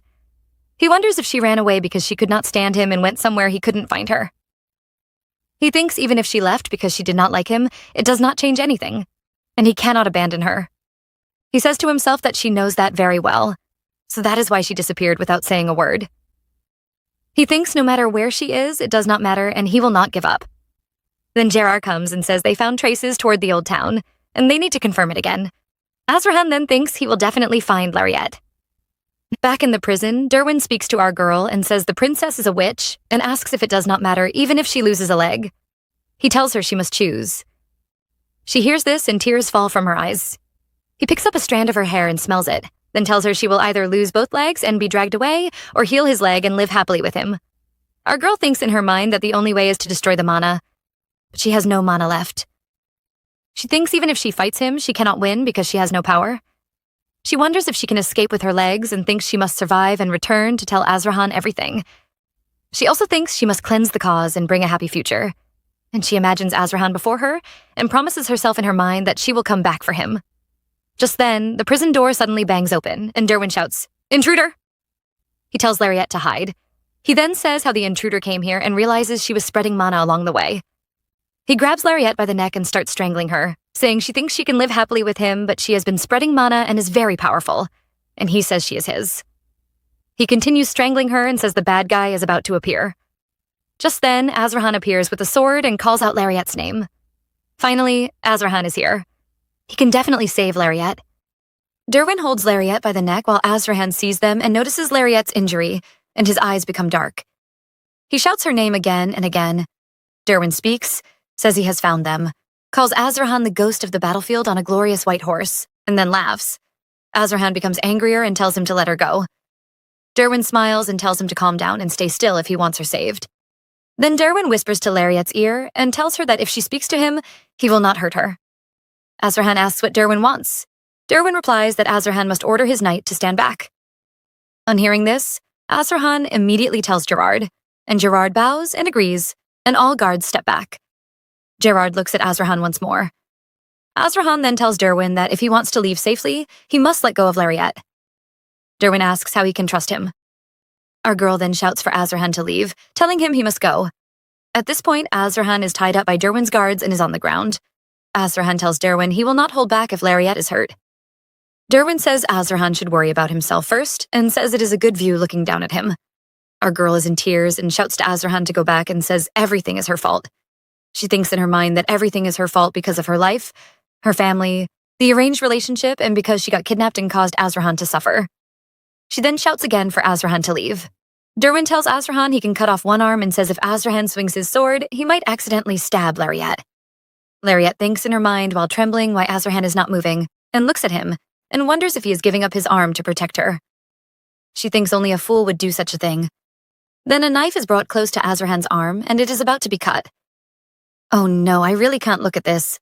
Lariat is thinking in her mind that everything is for her sake, and she wonders why she is so much, and why she is resenting Azrahan so much. She asks herself if it is because he is willing to give his life so easily, or because he does not listen to her. She then thinks no, that is not it, and realizes it is because she loves him. She is angry because he does not value what she loves and because he chooses to sacrifice his life so easily for a girl who is going to die anyway. She wonders if she does the same, if he would be mad or resent her, and she hopes he would not. As a result, Lariat picks up the knife and stabs herself. Before falling, she says to Azrahan, "I'm sorry," and she drops to the ground. She thinks in her mind not to get mad because her time was already up anyway. Azrahan then dashes toward her, breaks free by cutting the rope, and runs to her. Lariat continues thinking while lying on the floor that she ignored his violent side, pretended not to see how things were going, hid that her time was up, and kept telling herself she did not love him because she was in love with him. She kept wanting something she did not deserve. Azrahan holds Lariat in his arms while trembling and crying her name. Lariat continues thinking in her last moments that she stopped herself from loving him so he would not love her back, and she feels she already knew this would happen. Furthermore, Azrahan thinks in his mind about what he should have done and what he could have done to protect her. He wonders if he should have let her go and if this happened because someone like him wanted something he did not deserve. He then thinks he could never let her go. At that moment, Azrahan's knight rushes and pins Derwin down with the sword. Azrahan continues thinking that it is too late to return to when he did not know her, and that Lariat is his lover, his savior, his Lariat. This is definitely true love. Moreover, the knight puts a sword around Derwin's neck, and Derwin shouts, asking what they are doing, and tells them to kill Azrahan. The guards do not respond and hesitate. Azrahan then speaks and says he gave them the chance to save their lives, but they chose to die. He picks up his sword and dashes forward, cutting through all the guards in seconds and defeating them completely. Derwin, still pinned down, thinks in his mind that Azrahan is a monster who destroyed all his men so fast, and that his power is beyond human and impossible. Azrahan drops his sword and walks to Lariat, lifting her into his arms and calling her name. The bracelet on Lariat's arm suddenly begins to flash. Azrahan thinks in his mind that it is the gift given by Doha, and remembers it is an enchanted divine magic meant for her health. Seeing the glowing bracelet, he thinks if he cannot save her, he will make a deal with the devil without hesitation. At that moment, Doha appears in front of him, and Azrahan begs him to save Lariat. Azrahan says he does not care who Doha really is, what he used on the bracelet, or what feelings he has for Lariat, and he pleads for him to save her. As a result, Doha looks at the scene and feels a frightening sense of understanding. He then goes closer and tells Azrahan not to misunderstand, saying he is doing this for himself, not for him. Doha touches Lariette and begins using his magic on her.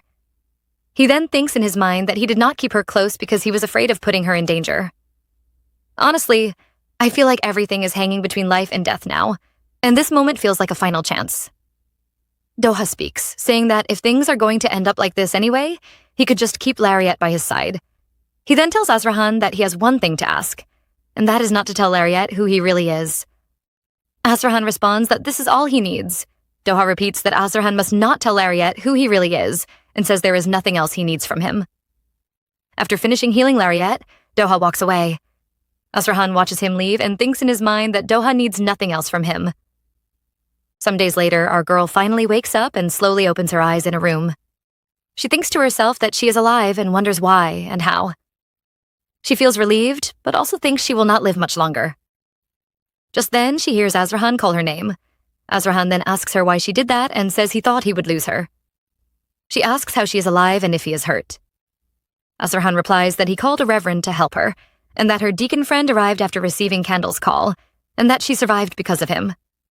As a result, Lariette thinks in her mind about Doha, and wonders how he healed her when he was only a deacon. Azrahan then asks her again why she did such a thing, and says it was very terrifying for him. He trembles while touching her and says that during every moment of waiting, he was praying for her to wake up. He then leans on her and says he blamed himself, and wonders what he should have done to keep her safe, and how painful it was that he could not save her. Our girl begins feeling dizzy and nauseous and thinks in her mind that her heart feels like it will burst, and she may not have much time left. Azrahan tells Lariette that if she dies, he will not be able to live without her. Lariette then thinks to herself that she must purify Azrahan's curse and end everything, and she feels he means everything to her, that she loves him, and that he is her only regret. Lariette then tells Azrahan that she will never die before him.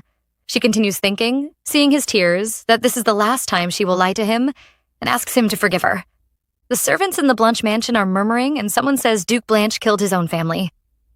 Another person says it is unbelievable, but not surprising, because he was already corrupt. Someone else says they heard Duke Candle himself stepped in and called him a monster of a duke. Another person says it seems Blanche is over now.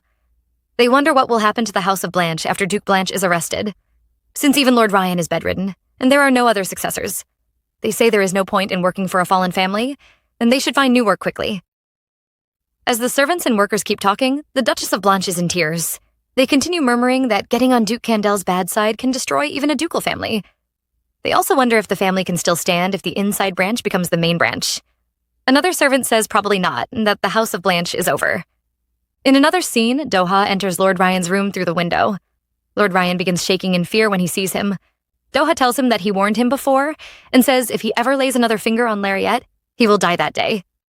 Lord Ryan cries out, says it was not him, and blames someone else, calling her a problem and saying everything is her fault and unfair. Doha becomes furious and calls them new filthy nobles. He steps on Lord Ryan's chest and says they do things without taking responsibility, but act proud and look down on others while not seeing their own downfall. He says they should see how far they can fall themselves. As a result, Doha says 1 week and tells Lord Ryan he has about that long until his body explodes. He then brings his face close and tells him to smile, and says it is better to die than to live on the street. Moreover, back at Azrahan's house, Lariette tells Azrahan that this is the last step of the purification. Azrahan says he is not completely healed yet, but Lariette responds that he is already fully better. Azrahan tries to speak again, but Lariette interrupts him and says he does not have much time before he goes to war. She says no one knows how long the war will last, so they must finish the purification before he leaves. Azrahan hesitates, thinking that she is putting up a wall again. Our girl begins the purification, completes it, and then tells Azrahan that it is done and that he is free from the curse. Azrahan looks at her and thinks in his mind that something has changed about her, and he is no longer a monster. He thinks the smell of rotting flesh and the fear of death in his mind no longer haunts him. He accepts that it is fine if she treats him differently, or blames him for being helpless when she was in danger, as long as she stays by his side. He holds her hand and thinks he will accept whatever feelings she has for him. As a result, Azrahan tells Lariette that he will return from the war as soon as he can, and when he returns, they should go on a trip. He then remembers that Lariette had once said they should go on a trip after the purification. Lariette hears this and begins to tremble. Doha shows up at the manor. He is with Lariette and asks her to let him come with her. He holds her hand and tells her to take him with her. Our girl responds that he is a reverend and that the temple needs him, but she thanks him. Doha still holds her hand and says the temple was dirtier than he thought, and he is tired of it all and plans to resign soon. Lariat still thanks him for all his help, for treating her, and for teaching her magic. She then removes her hand from his hand and says she is glad he was her first friend. She thinks in her mind that she had so much fun because of him and says goodbye and thank you and tells him she will see him again. Doha responds that he will see her again, Lariat. Now Erzbeth is with Lariat and hugs her, asking if she is feeling better and saying she heard the news and did not know Blanche would do such a thing, and says she must have been terrified alone. Lariat looks around and asks where Saria is. Juana responds that they grew apart because of something that happened some time ago. Juana then recalls past events in which Erzbeth told Saria she could no longer tolerate her rude behavior, and Saria replied the same, and they were all called misfits. Juana also remembers Saria begging to be taken back in because she had no other friends, and Erzbeth saying she had friends and she was no longer theirs. Juana thinks in her mind that it is too embarrassing to explain. As a result, Erzbeth holds Lariat's shoulder and apologizes, saying she should have been firmer with Saria. Lariat says it is all right. Lariat then tells them she came to say something important. She says Azrahan will go to war tomorrow, so she plans to go on a trip alone and will not return for a long time. Genevieve asks what she will wear, and Juana asks how she will travel, warning her not to go anywhere unsafe. Genevieve also shows a hat that blocks sunlight. Lariat then tells Erzbeth she wants to recommend a mage before she leaves, named Joel, and she also mentions her maid Anna, who is very good. She is trying to leave everything behind quietly. A silent goodbye is even more painful. At night, Lariat is lying on the bed with Azrahan. She sits up and looks at him while he sleeps. She thinks in her mind that she never expected things to turn out like this, and if she had known she would fall in love with him, she would never have started it. She thinks she should never have fallen in love with him. She then presses her fingers against his lips while he sleeps. She continues thinking that she does not want to go. The next day, Azrahan's things are being loaded into a carriage for war. A knight says they cannot load any more items and asks if the ammo has been packed. Our girl tells them to separate the food from the other loads so it does not get smashed. Azrahan then calls Lariat's name. He is dressed in armor and calls her again.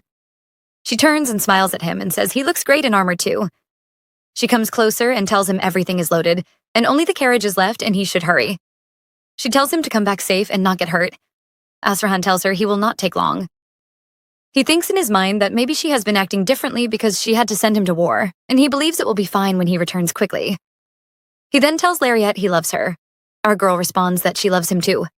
She thinks in her mind that this may be the last time she sees him before she dies, and she is glad he looks happy. Then, Azrahan climbs onto his horse and looks back at Lariat as he rides away. Lariat watches him and thinks that Azrahan has left, and now she must leave him too. She writes a letter saying she is leaving after their contract ends, thanking him for their time together and for his faithful work under the contract, but says hearing "I love you" made her uncomfortable. Halstein then comes into the room looking for Lariat, but does not see her. He finds her jewelry and a letter. He reads another note asking him to give the letter to Azrahan after the war ends. The letter says thank you to Halstein and asks that Azrahan not come looking for her, as they were only under a contract. She hopes it does not happen, as it would make her uncomfortable, and wishes them happiness. Lariat is inside a forest. She is holding her jewelry tightly and sitting on the ground. Now, in a city near Yurta's capital, two men are talking. One of them says, "She is back. She is back." They whisper together. The other man says she is the one who drinks coffee alone every day in silence, and she always reads the newspaper like she is waiting for someone. She does not answer even when people speak to her. Lariat reads the newspaper in her mind and sees that it says, "The defeat of the Belgian kingdom." The war is likely going to end soon because Duke Candel leads the empire to victory, and House Blanche is completely collapsed. She drops the newspaper, stands up fast, and runs while crying. The men watch her and say, "What did she read?" Did the newspaper make her cry? As our girl runs, she thinks Azrahan wins the war.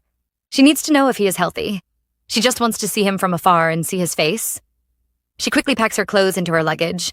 She keeps folding and packing while thinking she is not herself, Lariat Blanche. Why is she still alive? Doha may have extended her life a little using his divine power, but she should be dead by now. If only she had a bit more time. She also tells herself she should dye her hair before she goes, check her health again, see how her family is doing, and visit the Candle Manor as well. In the next scene, Lariat meets a doctor in the capital. The doctor tells her it is a misdiagnosis and she is not going to die. She asks what a misdiagnosis means and how the doctor could get something like that wrong. The doctor explains she really had Rokardura disease a few months ago. She freezes when she hears this. The doctor then asks her not to report him, saying what matters is that going to live. Lariette does not answer him. She just stands up and walks away. She thinks about where she is supposed to go now. Home. Then she decides to go home. I'm really happy that the disease is gone. Moreover, Lariette returns home and finds many people gathered, all wearing black. Some of them say the House Blanche is in big trouble. They say the successor has died and the Duke is executed. Inside, she also sees Ryan in a casket. People keep whispering that the daughter is missing and nowhere to be found, and that is why the tragedy has fully hit the family. A family member speaks to the Duchess of Blanche, telling her she must stay strong because she is the only one who can handle the remaining family matters. Lariette hears all of this and thinks Ryan also had Rokardura disease, but he died while she survived, and it was a misdiagnosis, so she was healed. She wonders if it was Doha, but she thinks that is not possible because he is just a regular priest. As she stands there, she hears more talk about her hiding, and people say the Marquess Segreve is out to get her and wants revenge. They say he will cut off Lady Lariette's arm and sell her as a slave.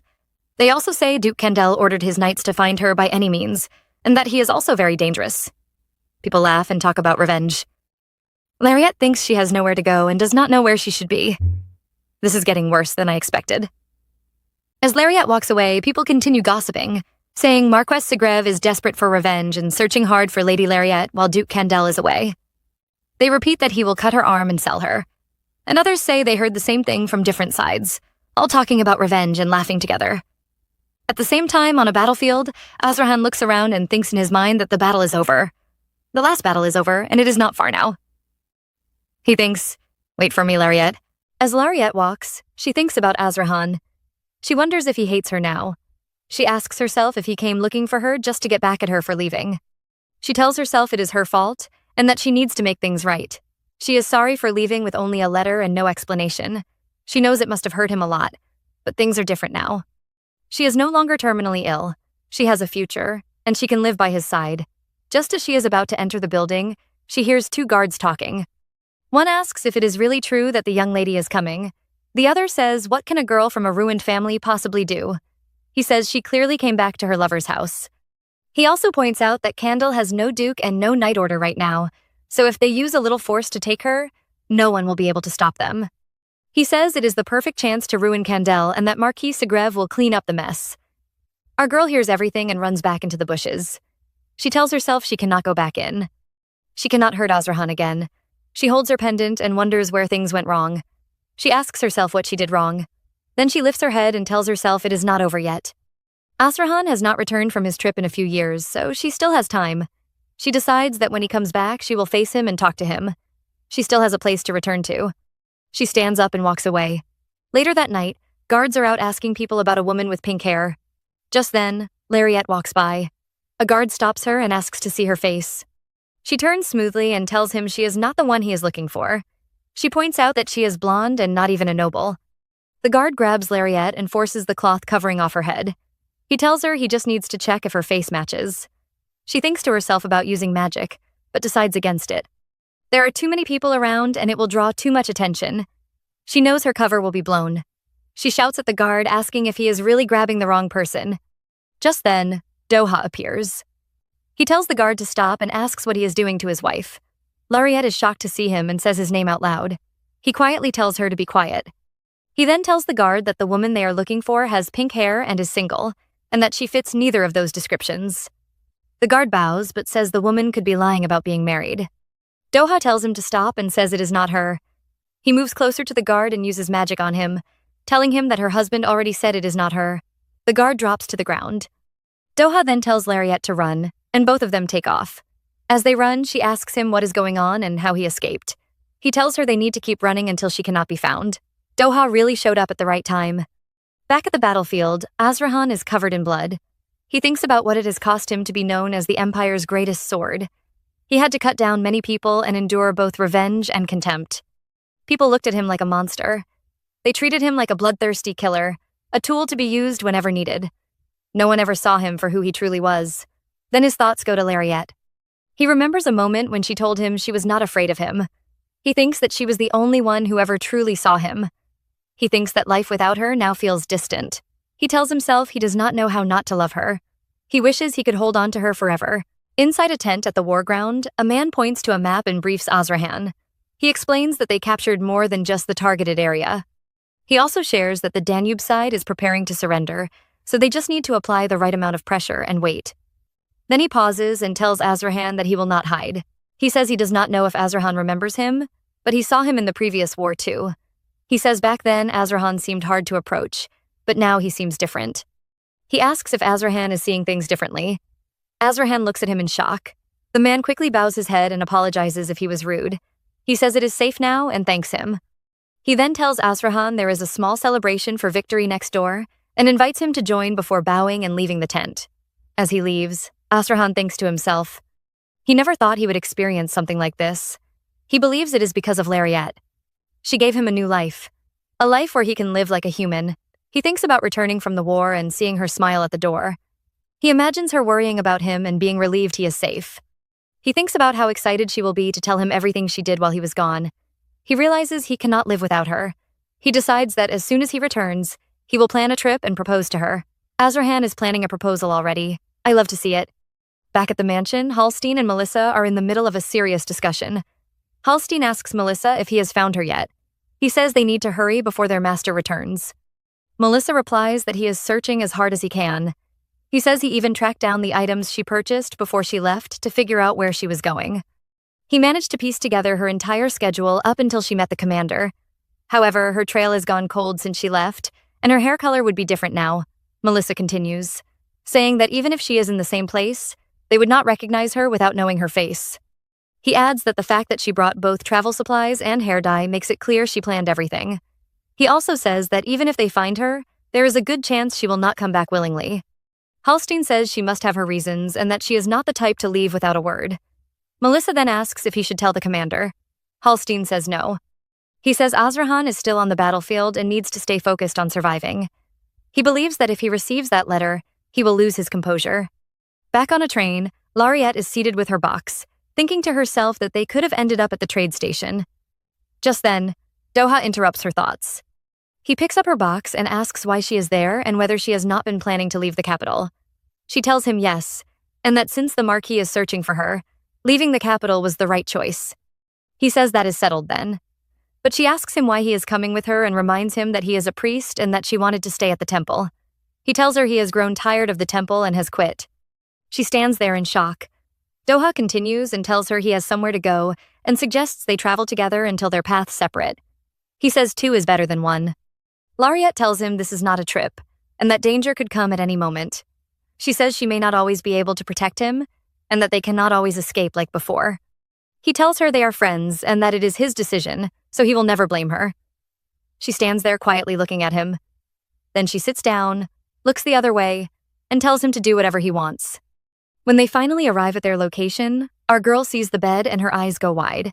She asks out loud how they are supposed to sleep there together. She thinks to herself, wondering how things came to this. In the morning on the train, Doha looks at Lariat and thinks to himself. He had a feeling that if he went to that alley, he would find her there. He thought he could have her all to himself. He reasons that since their relationship was always meant to end, it would naturally fade once they were apart, and then she would turn back to him to fill her loneliness. He moves and sits beside her. He asks what she is writing so intently and wonders if she is planning a trip. Then he looks more closely and realizes it is a letter. She picks it up and tells him no. She then asks him where his destination is. He says, huh, and she reminds him that they agreed to travel together only as far as they are going the same way. He thinks to himself that if they are heading to the same place, it will raise suspicion. He thinks hard. She calls out his name, but he does not answer. Then he suddenly comes up with a location, Withya. She repeats the word Withya and asks where he is going. He asks her the same. She thinks to herself that she was originally going to Aisha, but no longer has a reason to go there. Her priority now is to stay out of Marquis Segrev's sight. She tells him she plans to stay in Pusan for about 2 weeks. He says they can travel together until then, and she agrees. Furthermore, our girl picks up her pen to keep writing and tells Doha it is late, but she wants to thank him. She says she has always relied on him and that she left in such a rush that she did not even pack properly. She tells him she wants to give him money to get to Withya since she is glad to finally do something for him. Doha thinks to himself that it is the first time he has been repaid. He thinks about how much he wants to kiss her right now. He thinks about how he does not want to give her back to Candel and wonders how to keep her away from the Duke. Just then, Lariette interrupts his thoughts and asks him to tell her a story. His eyes go wide. She tells him she wants to know what is happening in the capital, things about Marquis Segrev and the Blanche affair. Doha eyes the letter in Lariette's hand and thinks about finding a way to read it. He then tells her everything he knows. He explains that Blanche was executed for corruption and for plotting to kill his own father. He says that as soon as the war started, Marquis Segrev began searching for her, and not long after, Candel also started looking for her. He adds that Lord Blanche died just the day before, and that the princess is now beginning to gather people around her. Later that night in Busan, they arrive at a building, and the attendant tells them there is only one room available. He says even other inns will be the same because people who fled due to the war are returning, and Busan is very crowded. He warns them to step aside if they are not staying. By this time, Doha is feeling very sick from the journey. He says his stomach is in bad shape and that he needs to lie down right away. Lariette quickly tells the attendant they will take the room. Once inside, she notices there is only one bed. He asks if they should share it, and she refuses. She says she will sleep outside and that she bought a sleeping bag just in case. Doha thinks to himself about burning it with his divine power. He tells her she should not be exposed outside since she is being chased and offers to sleep on the floor. She insists he take the bed since he is not feeling well. He agrees, wishes her good night, and lies on the bed as she settles into her sleeping bag on the floor. Doha really thought about burning that sleeping bag, and I cannot blame him. Nevertheless, as our girl lies on the floor, she thinks to herself. She wonders if she should have gone to where Azrahan is instead of leaving. She wonders if he would still care for her after reading her letter. She thinks about how nothing scared her when she had limited time to live, but now that she has a future, everything terrifies her. She feels crushed by the weight of her decision and just wants to run away. Just then, Doha begins making sounds in his sleep. She sits up and calls out his name. She sees him struggling and holding his chest, saying that she should not leave him and that she loves him. She goes to the bed, sits beside him, and gently pats him, telling him it is okay. He quiets down.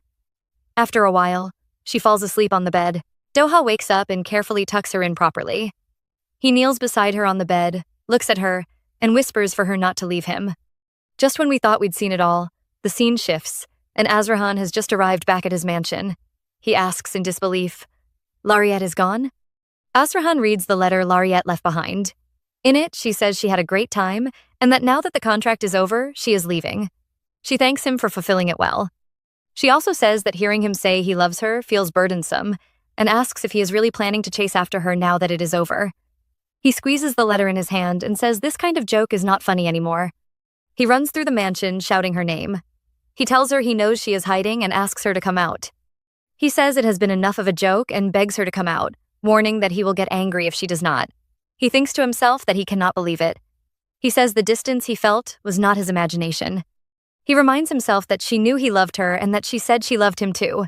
He cannot understand how she could just leave.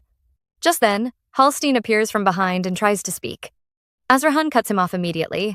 He asks what Halstein has been doing and says surely the butler of Candel has more capability than this. Halstein bows and explains that by the time they noticed, she had already hidden herself and her hair had been dyed, and they had no portrait to go by. Azrahan asks if the letter could have been tampered with. Halstein says they checked the handwriting, and it is truly hers. Azrahan then suggests she may have been threatened. Halstein says they checked that too, and it was not the case. He adds that based on records of travel supplies she bought before leaving, it appears to be a planned escape. Azrahan asks why Halstein did not inform him, and says he could have sent a letter. Halstein admits he did not want Azrahan's judgment clouded during the war. Azrahan tells him firmly that he has decided to make. He says whether he rushed back or stayed, whether he lost his head on the battlefield or died without ever knowing, it would have been better not to know at all. He then apologizes. Halstein also apologizes. Azrahan stumbles and Halstein holds him up. Azrahan thinks to himself that it feels like his flesh is being torn apart. He feels like his soul is burning and his body is giving way. He asks himself if she really abandoned him and ran away. He begins to cry and thinks that if she was going to leave him like this, she should have left him as a monster. She should have run away before he ever learned what emotions felt like. He holds the gift box she left behind and opens it. His eyes go wide when he sees the necklace she had been wearing before she left. He holds it in his hand and thinks that she says she hates him, yet she left him a gift. He says it does not make sense. He kisses the necklace and thinks that maybe, just maybe, it means she wants him to find her. Azrahan tells himself that the letter is not a message of goodbye and that it must have another meaning. He calls out to Halstein and tells him to find everyone who can move immediately. He thinks to himself that he is going to go find his lariat. The next day, Lariat wakes up in bed and stretches. She feels stiff and wonders why she is in bed. Just then, she hears Doha's voice telling her she is awake and asking her to come eat. As they walk along the street together, he says he is just eating off others since he has no money. She tells him it was still delicious, and he agrees. She then asks him to wait for a moment while she takes care of something nearby. He says he wants to go with her and asks what if she gets lost. She tells him he is just making excuses and they go together. Once inside the building, she tells him to stay still while she finishes quickly. He calls her dear and she immediately asks him who he is calling that. She walks to a table and writes a letter.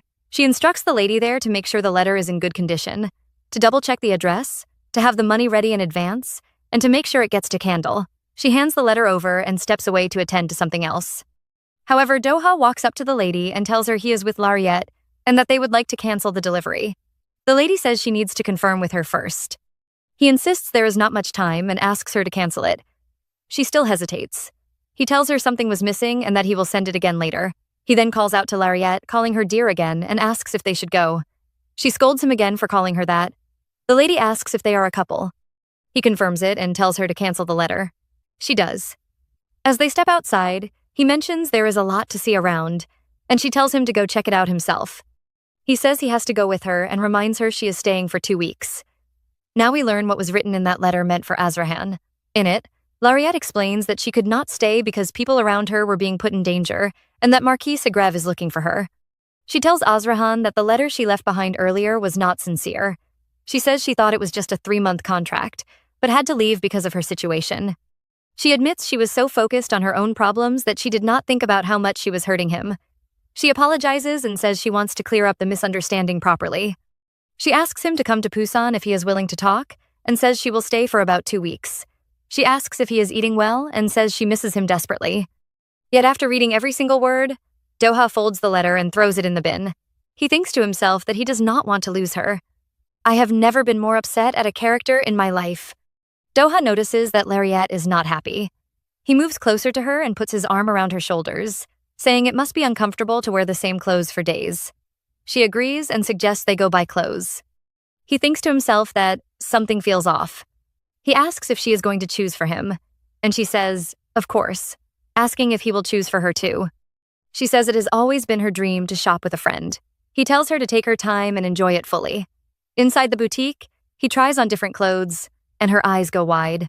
She tells him his face is so bright that she can barely see the clothes. She jumps happily and declares she is buying everything. Outside, he mentions he also needs a bag. She says if he is asking for it, how can she say no? She skips happily and says to buy it all. Clothes, a bag, a house, land, everything. Doha watches her and thinks to himself that something still feels a little off. He tells himself to wait and see. He wonders if he was just overthinking it, and that maybe nothing is different from usual. After a while, Doha notices her standing quietly, holding her pendant and staring into the distance with a sad look. He thinks to himself that she was just pretending to be bright all along. He tells himself it must be because of Candle and wonders what is left to regret since they had not even been together that long. He calls out her name and she snaps back. He tells her he wants to go somewhere and asks her to come with him. When they arrive at the location, she looks up at the sky and says it was hard getting there, but it is so beautiful. She adds that Azrahan would probably like it too. On hearing this, Doha thinks to himself, why isn't just him enough? He wonders what the difference is between him and Azrahan. He thinks that if she had met him first, things would be different. He feels angry and frustrated that their feelings are not the same. Then her voice pulls him back. She thanks him and says the unexpected trip has been a lot to handle, but she is glad he cares about her. He tells her it is fine. She smiles and admits that her sadness must be showing and that she has been trying her best to hide it. Doha asks Lariat why she is feeling sad. She tells him there are so many regrets. Not being honest, being inexperienced with people, and just everything. She says she regrets it all. He tells her she can run away and that there is no need to fix everything right away. He says she can do better next time and that she should leave the past behind. He reaches out to touch her shoulder, but she turns and tells him that those were the exact words she had secretly been hoping to hear. She says she is still stuck in the past and cannot turn away from it. Back at the mansion, Melissa briefs Azrahan on the information gathered about Lariat. She explains that some of her activities in the days before she left were suspicious. After visiting a physician, she suddenly cut ties with Blanche, and the engagement was broken off. Melissa says she visited the physician, but he refused to share anything, calling it a secret. She then moves on and tells Azrahan that the most likely hair color is blonde. Based on the travel items she bought, the destination is most likely a desert. The only desert reachable without a ship is Ashtar, and if that is where she is headed, she must have passed through Pusan. She suggests splitting the team between Pusan and Ashtar. Azrahan asks when the night team returning from the battlefield will arrive. Melissa thinks to herself it will take about 3 days without stopping, but from the war zone, it will be at least a week. She advises waiting until the team returns before moving. However, Hallstein cuts in and tells Azrahan he should rest and take care of his health before moving. He also mentions that the Emperor has been sending telegrams every day asking Azrahan to visit the palace after winning the Great War. He says it is hard to ignore and suggests that Azrahan just show his face and leave quickly. Azrahan says he will not go. He then says there is no time to wait for the knights and orders the remaining people to gather so they can move immediately. He climbs onto his horse and they leave. Azrahan really said, "Forget the Emperor, forget the celebration. I'm finding my woman." A few days later, Gerard and the other knights return, and he calls out asking where Azrahan is. Someone tells him that as soon as the victory celebration ended, Azrahan packed up and left. Gerard cries out, asking how he could just abandon them like that. Azrahan begins working with the remaining knights. 3 days later, Melissa speaks with a man and asks him if it is a pink or blonde woman, and about her height. The man replies that he is not sure, then asks the men behind him if they have seen her. One of them says a blonde woman mixed with pink was seen about a week ago. Azrahan raises his head when he hears this. The man continues and says there was a woman who came alone every day and only read the newspaper like a ghost, and that on the day the big news was published, she left in tears. He adds that other nobles were saying she ran off with money. Azrahan repeats to the other nobles and looks at Melissa. Melissa then explains that the Marquis of France, since leaving the capital, has started looking for Lariat, and because they were also searching, they allowed them to use the information. Azrahan thinks getting angry will only waste time. He tells Melissa to send a letter to Hallstein, impose sanctions on the Marquis of France, and tell the knights to move to Pusan once they return, and also to buy a magical communication device, no matter the cost, so they can contact him quickly. Melissa agrees. Azrahan says there is no solid proof that the blonde woman is Lariat, but just then the man recognizes a pendant and says she wore the same one. Azrahan hears this and his eyes widen and he says it really is Lariat. He thinks that she does not hate him and did not leave him for another person, and that if she truly hated him, she would not still wear the pendant he gave her. He wonders why she left, even if there are hidden reasons or situations. Back at the mansion, Hallstein tells the people to gather all evidence of the Marquis of France's corruption and weaknesses so they can bring him down completely. Azrahan continues thinking that they are lovers after all, and he questions if he failed to support her, if she does not trust him, or if he is the only one who truly loves.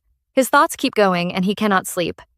At night, Azrahan holds a map with Melissa beside him and says his current location is there, and it will take another 2 days to reach Pusan. Azrahan thinks to himself that he just wants her to tell him she loves him. He thinks that if she did, these long, scary nights would not feel so frightening.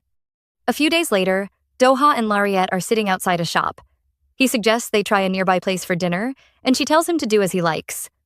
Around this time, her hair color had begun to fade back.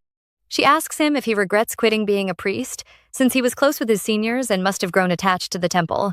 He says he does not regret it at all. Just then, he spots Gerard and the other knights from the Candle family nearby. He thinks to himself that they have already tracked their way there. He tells himself he cannot let go of our girl. He quickly stands up and tells her to wait. He says the letter was sent and that someone is coming. She asks how he knew. He tells her that Azrahan must have already arrived and would have read the letter. He then tells her that while she was sitting in a coffee shop for the past few days, Azrahan became furious and sent his knights to find her.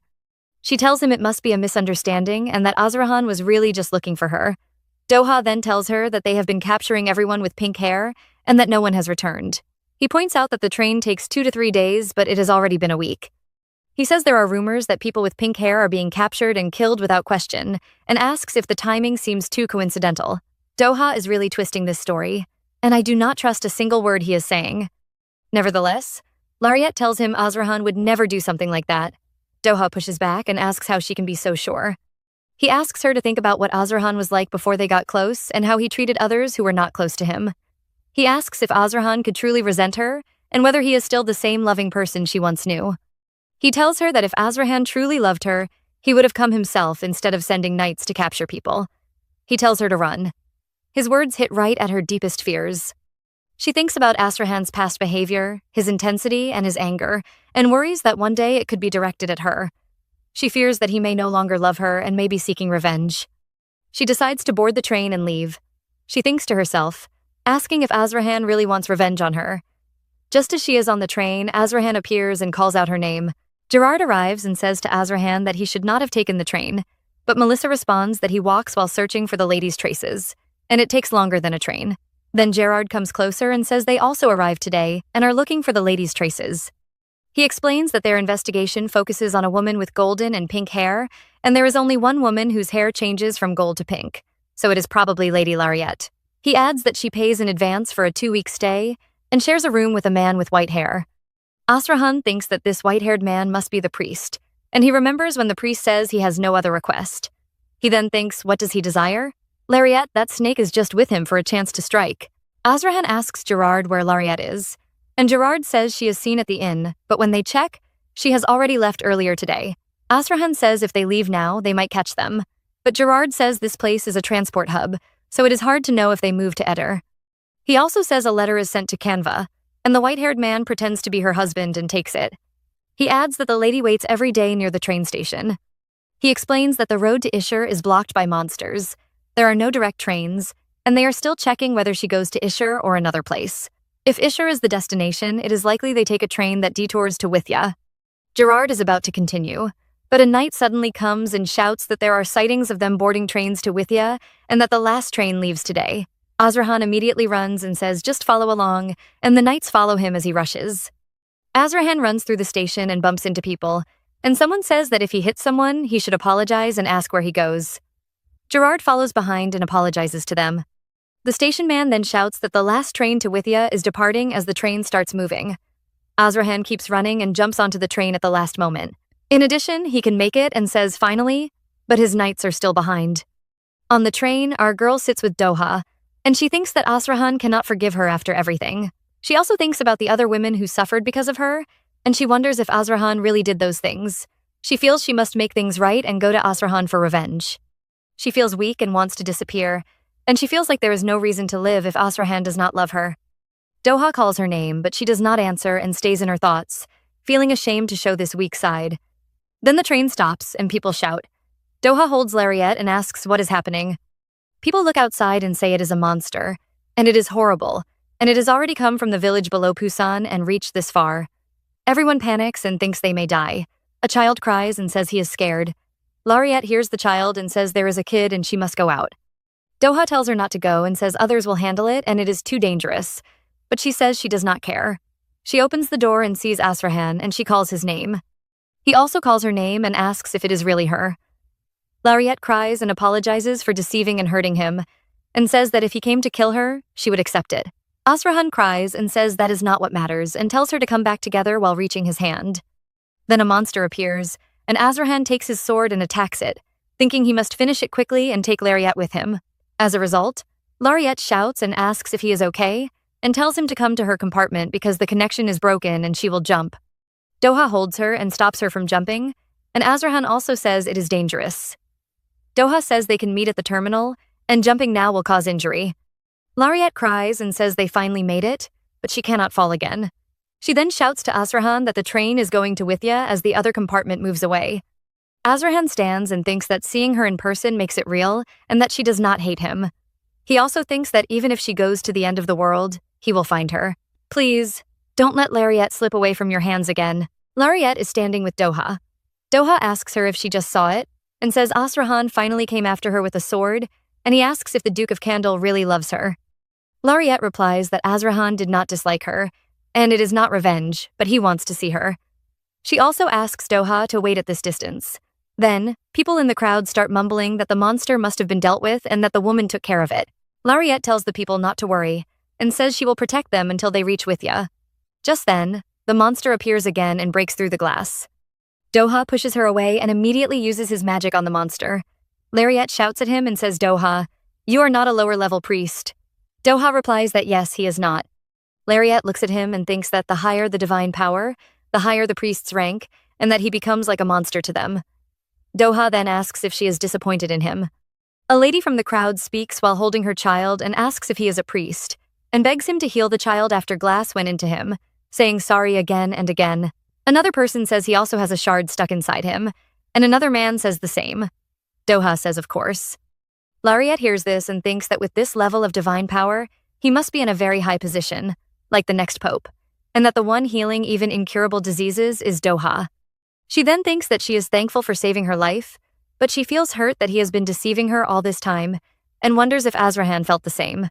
She also thinks she was only thinking about herself and that she was selfish. Azrahan stands by a tree as the other knights ride to meet him. They help the people from the train come down. A man thanks them and says he thought he would be left alone in the mountains. Gerard tells them it is okay and says they will escort them until the end. Azrahan speaks and says they should move as soon as possible. He thinks in his mind that Lariat will be waiting in Withya. At the same time, Lariat thinks they are starting again from the beginning with an honest relationship without lies, and she has a place to return to. Later, when Lariat arrives in Withya, she looks around and says, "Wow, this is what Withya is like." Doha takes out a knife and cuts his hair. Lariat asks him why he suddenly cut his hair. Doha replies that she found out he is a priest and that he secretly escaped from the temple. Lariat reacts in shock. She then thinks that popes cannot cut their hair because long hair is a symbol, and she wonders how much he must have hated the temple and if he made her think he was a low-level priest because of that. She tells Doha to trim his hair, and he agrees. Lariat stands outside and thinks about when Azrahan will arrive, and hopes they do not take another day and that they meet soon. Doha finishes trimming his hair and comes out of the salon. Our girl shouts and says his hair is trimmed well, then notices his reaction and asks what is wrong and what the barber did. Doha pushes her hand away and says here it is, and says he will be back soon. Lariat asks what he means and tells him to go together because it is dangerous, but he does not answer and walks away, even when she calls his name. She wonders what happened. As Doha walks away, he thinks that the woman is dead and feels emotions like anger and disappointment rushing in. As Doha walks, he keeps thinking in his mind that Claudia died about 10 years ago. Reports about his mother kept coming steadily until a few months ago. He also thinks there were no proper records, and he tried very hard not to care, so it makes sense he did not know. He wonders if he should be happy, but he does not understand his feelings. He feels bad, angry, deep, and painful. He also thinks he is glad he left Lariat behind because she would not even look at him if she only saw his good side. As Lariat stands where Doha left her, she shouts for Doha to wait. Then a man comes and tells Lariat not to go further because it is the red light district, and a woman alone may get into danger. Lariat then thinks about why Doha tried to call her, and why he came to such a place after leaving the priesthood. The man asks if his lover is a priest, and Lariat says he is not her lover and asks how he knows he is a priest. The man says priests are common customers there, and even the Pope is rumored to come and have a child. Lariat thinks it may be a rumor, but she starts to think she may understand Doha's reason. I would have never guessed things were this deep. As a result, Doha enters a room and says he came to hear about his mother's story.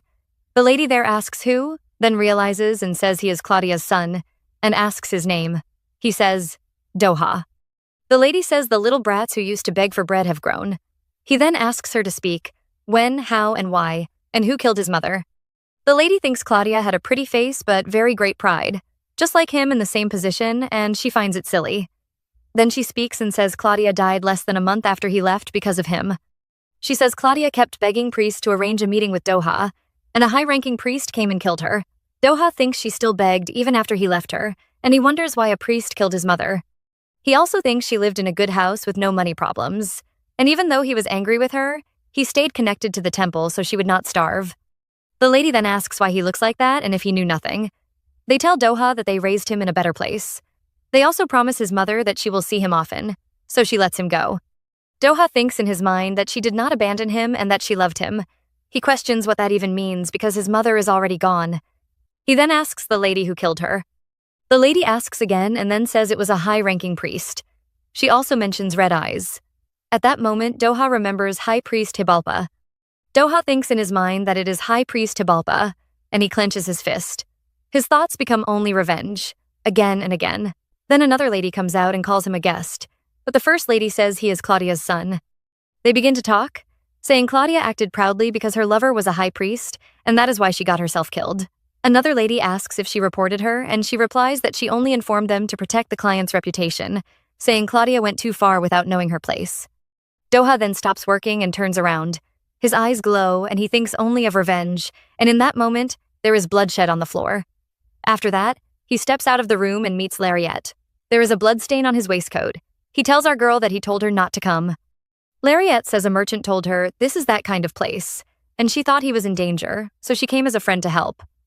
Doha walks closer and repeats that she came as a friend. Lariette thinks that she cannot speak normally. Doha comes nearer and asks what he should do with her, and he thinks in his mind if he should lie to calm her.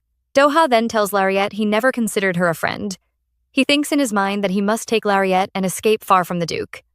Then he speaks again, saying the rumor about the monstrous Duke capturing people for revenge is a lie. He says the bracelet given to our girl was for surveillance. He also says the claim about the trip having a destination is a lie, and even the existence of mine is a lie. He says he was not even a low-ranking priest. In her mind, she tells him to stop and shut up, but he continues. He says he is a liar who does anything for his own Hellstein fit. He admits that taking her on the train and causing the car connection problem while the monster ran away was all for his own gain. Lariette asks if it was a game. Doha replies and then thinks in his mind that she should accept him as he is. Lariette then asks if he likes her. Doha says he loves her, and he thinks that she should love him too. Doha says he thinks he is going crazy because he loves our girl. He then thinks in his mind that this is not how he intended to say it. He did not want to pour out his feelings like this. He thinks he should have been more subtle and even considered cornering her into a situation where she could not refuse him because otherwise she would never look at him or love him like this. Lariette then says she thought they were friends and repeats that they were friends. She looks at the bloodstain on the floor and thinks in her mind that she feels sick. She wonders if he has been deceiving her the whole time and if nothing he ever said was true, even their relationship. Then she thinks about herself and realizes she also hid the fact that she is terminally ill. She thinks she deceived Asrahan and lied to her friends, and this is what it feels like to hurt. She regrets it, but still remembers Asrahan coming all the way to find her. Our girl then asks Doha if he is the one who cured her incurable disease and the one who saved her when she stabbed herself in the chest. Doha says yes, that is right. Lariette then thinks that even if everything Doha said is a lie, the fact that he saved her many times is still true, and because of that, she cannot hate him, even if she is disappointed. Lariette thanks Doha for helping her until now with a smile. Doha then starts crying, and tears fall from his eyes as he tells her not to go while holding onto her clothes. He repeats that she must not leave. Lariette apologizes and says she was happy to have him as her first friend. She thinks of taking care and being happy, and says goodbye to Doha while crying. Doha tells her to go. He thinks in his mind that her kindness makes him resent her. He tells Lariette to run away from him. He also thinks that all his feelings are not resolved, and the one thing he wanted slips away like sand. Then a magical light appears behind him. He says that before he can no longer enjoy anything, and before he devours her. He thinks that nothing goes the way he wants, and maybe he was wrong from the start and unworthy of love or being loved. As our girl goes away, she thinks in her mind if she should have wished for nothing at all. She feels her mind is spinning and her memories are fading. She also thinks everyone in the alley is dead, and Doha warned her to run away before he hurt her. She believes the kindness he showed her was not friendship. She thinks she needs to go to the train station to meet Asrahan, but she cannot go back to Withya now. Lariette then speaks and asks if Asrahan received the letter. She also thinks she could not wait there because she was afraid others would be in danger. She thinks Marquis Sagrev is looking for her, so she left the capital far behind. She plans to stay away for about 2 weeks in case the Marquis comes. She thinks that if she is not in Pusan, she will be in Ashtar. She also thinks he will know she has gone to Ashtar, and if she leaves clues, he will follow her like last time and find her again. As she walks, she says she left her bag behind, but at least she has her wallet. At the train station, Joel arrives at the location. The people from the train thank Gerard for giving them a ride to Withya, and Gerard tells them to take care. Then Gerard speaks to Asrahan, saying he told him not to go alone. But Asrahan already walks away, saying Lariette is missing. Asrahan thinks that he can still feel faint traces of blood, and it is getting stronger as he moves. He thinks that if something happened to Lariette there, then it is very serious. As he goes forward, he sees Lariette's box and says it is her bag. He opens it and sees her things. He picks up a book and thinks it is the nurse book Lariette showed him, and she did not show him the earlier parts. He thinks he should not go further, but it may help him find where she went. As he reads, the book drops from his hand. Inside, he sees Imperial Year 732, April 3, and a 3-month terminal diagnosis. Asrahan then thinks Lariette is terminally ill, and he must find her quickly. He wonders where she went, and if the reason she left is because of him. At another place, Lariette is with an old man with red hair beside her. The man tells her to get up because he is curious about her. Lariette thinks that there are 3 days left until they meet again. Lariette walked in the desert a few hours ago and thinks that even though she carefully adjusts her leaving traces, there is almost nothing left. She is sure she takes a carriage from the lower village of Withia and gets off right before the desert. She arrived 2 days ago, but she does not know how many days have passed. She feels she cannot survive if she meets monsters like this. She is thirsty, hungry, and sleepy. Then she falls to the ground and calls out Azrahan's name, saying she misses him. I would have reacted the same way. Just then, people on horses see her, but she can barely see them before everything fades, and she becomes unconscious. As Lariette loses consciousness, she sees visions in her mind. Elizabeth tells her it is disappointing and calls her a deceiver. Juana says she thought they were friends and asks how she could do that after even passing off her servants. Genevieve says the kindness given to her feels wasted. Lariette tries to explain that she could not express herself well and that it is her first time having friends, so she did not know what to do. Then Doha appears with tears and says she did not understand anything, did not see his feelings, did not ask about his problems in Withia, and calls her selfish. Azrahan then appears and says she deceives him. Their relationship is a lie, and she should just die because no one will care for her. Moreover, our girl suddenly wakes up and finds a red-haired man in front of her. He tells her she has been sleeping for 2 whole days and tells her not to push herself, giving her water. She takes it and thanks him. He asks if she now recognizes him, and she remembers he is the guy from earlier at the festival. The man then says his name is Hamad, and she says her name is Lariette and asks if he saved her after she collapsed in the desert. He confirms it and says she should be grateful. He also says this place is Ashtar, and it is the Mes del Viento period, meaning the end of the wind, when strong storms happen, so they cannot go outside the city. Lariette looks down and thinks that she is actually coming there for the funeral rites during that time. Then Hamad says he found her while patrolling before the month of wind starts, and she was lucky. He also tells her there is a barrier around the whole city, so she is safe if she stays inside, and she should enjoy the festival until she leaves. Lariette thanks him and asks if he saw another man in the desert, a black-haired man with blue eyes. Hamad says there was no one, and then comments that she has not broken up with him yet. Our girl replies that she is waiting for a fiery reunion. Hamad thinks to himself that he has no chance, and maybe there should be no chance at all. Lariette then asks if there is a way to contact the capital and says she should ask the Lord for help. Hamad then says he already has a meeting with him and reveals that he is Hamad Krishna, son of Ishtar, the Marquis and Lord of the Desert of Death, and he will try to contact the capital. Lariette is shocked and asks if it is true. Hamad then asks if she will dance the first dance with him at the festival and kneels while offering his hand. Lariette then thinks about her reunion and becomes serious. The scene changes to the desert, where Gerard tells Azrahan that they need to leave during the month of wind and wonders if Lariette could have gone somewhere else. Azrahan does not answer and moves forward while Gerard speaks. Azrahan thinks that he tried to hate Lariette but cannot anymore, and he will not let her go, even if he faces death. He then cuts down a monster while still thinking that he will save her no matter what, and she cannot be anywhere else if she is not with him. As a result, Hamad gives Lariette an alpaca and tells her it is fast and fearless. A man then arrives and tells Hamad that someone is tearing through the desert looking for Aisha, a strong man with a dark aura and great sword skill. Lariette hears this and realizes it is Azrahan and shouts his name. I knew this moment would come. She quickly takes the alpaca and rides off while telling them to open the castle gate, even shouting that she will break it if they do not. Hamad tries to stop her, but she continues riding and thinks that her reunion is finally happening, the day. The gates are opened for our girl and she quickly rides the alpaca into the desert. Hamad watches her go and says that it is very impressive and leaves strong feelings behind. As Lariette rides, she thinks that the small, normal days were actually very precious, and the days of laughing and crying inside time were beautiful and priceless. She also thinks that death is terrible because it takes everything away, and Azrahan endured everything to keep her away because she knows something more precious than death and life, and that is why she, too, continues forward. In another part of the desert, Azrahan kills many monsters and kneels while calling Lariette's name. He says he must endure, but a monster appears in front of him. He looks at it, closes his eyes, and says he cannot endure anymore. Then the monster's blood spills, and he hears his name. He opens his eyes and sees Lariette. He asks if it is a dream. Lariette comes down from the alpaca, kneels in front of him, and says she has missed him. Azrahan cries and says he has missed her so much that he would rather die, and his hands shake as she holds them. Lariette and Azrahan both think they belong to each other, calling it their sanctuary, and she says yes and that it will never happen again. She thinks he is the reason she lives. Our girl hugs Azrahan, but then notices he has passed out. She calls his name and realizes he is badly injured and in a very bad state. She looks around and wonders how much mana she has left, and whether healing Azrahan will still let her return. Azrahan stretches out his hand and touches Lariet's chin and says she is injured. He repeats that she is injured. Our girl tells him that he is holding even more injuries than she. Azrahan then tells her to return quickly and receive treatment and says he will follow right away. Lariet hugs him and says they should go together, wherever it is, together.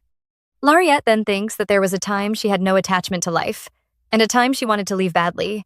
And even now, it is not very different. She still wants to leave, but when she sees his eyes begging with blind love, she feels like she would throw everything away for him, and she wants to stay with him. Just then, Hamad and his people arrive, and Hamad says it is all melodrama and they should set aside the reunion and go back. Back at Hamad's mansion, Hamad tells our IRL that she already knew Azrahan was madly in love, and that no one who goes out during the moon of the wind ever comes back alive, and it is almost like going to die. He also says even the wolf from the capital dies there, and she knows it will cause trouble for him because everyone risks their life to save her. Lariet thanks him and says sorry. Hamad says that as her lord, that is what he must say. But as her friend, he says her lover has woken up, and she should go finish her reunion. Our girl becomes happy and runs off, thanking Hamad. Hamad thinks that getting in between them is useless. Lariet runs into the room and sees Azrahan, and calls his name. Azrahan is sitting on the bed and responds, yes. Lariet asks if his body is okay and says the doctor told him to rest well because he is exhausted. Azrahan says he is fine. She then apologizes for leaving a letter, for causing him pain, for making him suffer, and for everything. Before she can continue, Azrahan comes closer and kisses her. Azrahan and Lariet continue kissing as they lie on the bed. Azrahan says that whatever the reason is, it is okay now, because she is by his side. He says that when she looks at him with tenderness, everything feels fine. He also says he loves her and tells her never to leave him again. Lariet replies that she is not going anywhere and will stay with him forever. Then they hug tightly. Later that night, Lariet tells him she wants to apologize for deceiving him, misleading him, and hurting him. She says that while they were apart, she realized how serious her mistake was, and even if he could not forgive her, she accepts it. She also says she missed him deeply and could not stop loving him. She talks about a fireworks festival and says she is glad they will see it together. She then says she is happy she sent a letter from Pusan that explained her apology and her plan to go to Ashtar. Azrahan replies that he feels the same. I would have been so confused in that situation. Azrahan tells her that he never received the letter. Lariet becomes shocked and asks how he knew she was in Ashtar then. He explains that she only bought desert supplies, so it was easy for him to figure it out. He also admits he investigated her. Lariet then realizes he searched for her no matter what. She then tells him that he really loves her. Azrahan smiles and says yes. Lariet also says she loves him. And Lariet puts her head on Azrahan's shoulders and says she loves him so much. Azrahan lifts her chin, and just as he is about to kiss her, she suddenly stops him and says she needs to tell him something. He asks what it is, and she says she was terminally ill. She thinks in her mind that he must be shocked and probably angry because she started a relationship knowing that. However, Azrahan interrupts her thoughts and says he already knows. Lariet is shocked and asks how he knows. He replies that he happened to find out. She asks if he was not angry, and he says why he would be angry. She thinks in her mind that she knows everything. Then Lariet tells him that Doha healed her and she is no longer terminally ill. Azrahan asks if it is true and if she is really okay. She smiles and says yes, she is completely cured. He immediately hugs her. She then says she will be honest from now on and cherish him with all her heart. Azrahan tells her that as long as she stays by his side, nothing else matters. After this, they become close and share an intimate moment. The next day, Hamad speaks to Azrahan and says they finally get to talk, and asks if he is in Kendel. Azrahan replies that he has been a great help, Lord of Ashtar. Lariet sits between them during the talk and feels awkward. Hamad says he was able to contact the capital, and they said Azrahan will come to meet them after the wind's moon period ends in Kendel. Azrahan thanks him. Lariet thinks in her mind that she cannot decide where to look. Azrahan also mentions that Ashtar bricks are of excellent quality, and Hamad agrees and says he wants to give a gift as a sign of goodwill. Lariet wonders why she is even there and sips her tea, thinking that listening to their conversation brings her back to reality and she still needs to make a living. Just then, Azrahan calls her, and she stutters. He then touches her lap and places his head there and asks if she would like to go watch the festival. Lariet asks Azrahan if the conversation with Hamad is over, and he says yes. She then holds his hand and asks if he is feeling all right, and he replies that, of course, he is fine. Hamad comes closer and tells them that Azrahan must not overexert himself because of the intense reunion. He says they warned that his condition could worsen, so he should rest and leave when the gates open. Lariet then pats Azrahan's head and says it actually worked out well, and there is no interruption now. Asrahan agrees and says just having her there is enough for him. Lariette thinks that ever since she left her family, she never imagined being loved like this, and Azrahan's gentle care makes her feel special, like she finally has a home and is truly loved. She also thinks that if she marries him, she would be truly happy. Hamad later stands outside with Asrahan and says it is an honor to have formed a connection and hopes he returns safely. Asrahan shakes his hand and thanks him for his hospitality. Lariette notices something strange about the guards but does not say anything, and they leave. Inside the carriage, Asrahan says the Lord of Ashtar seems like a competent ruler and is worth keeping ties with. Lariette tells Asrahan that he has made a friend, but he says it is not a friend. By nighttime, they arrive at the Candle Mansion, where maids and staff welcome them, and Halstein says, "Welcome back, my lord." Lariette notices the atmosphere feels different. Inside, the knights are resting and celebrating, and Melissa and others talk about being glad to return, how they will rest, sleep all day, or go to a pub at night. They also discuss being tired from war and long travel, and one of them complains that it was unnecessary work and speaks badly about women who leave lovers for soldiers going to battle. Something about that conversation felt really off to me. The knights continue talking and arguing, saying that maybe the woman did not want to take care of a crippled man for life, and others question if that is too harsh and suggest there may be another story behind it. One man says even he was told by his lover that she wanted to break up, so he understands in a way. Another man says it is strange that she came back after so long, and now that the man is a war hero and injured, she may have changed her mind. He adds that if she marries him now, she could become a duchess, and that might be tempting. He also says he understands why their lord might not take her back. Then Melissa gets angry, hits a cup of beer on the table, and says they are ruining the mood and criticizing the lord's decision. Gerard speaks up and tells everyone to calm down, says they all worked hard, and tells Melissa he is drunk and should go rest.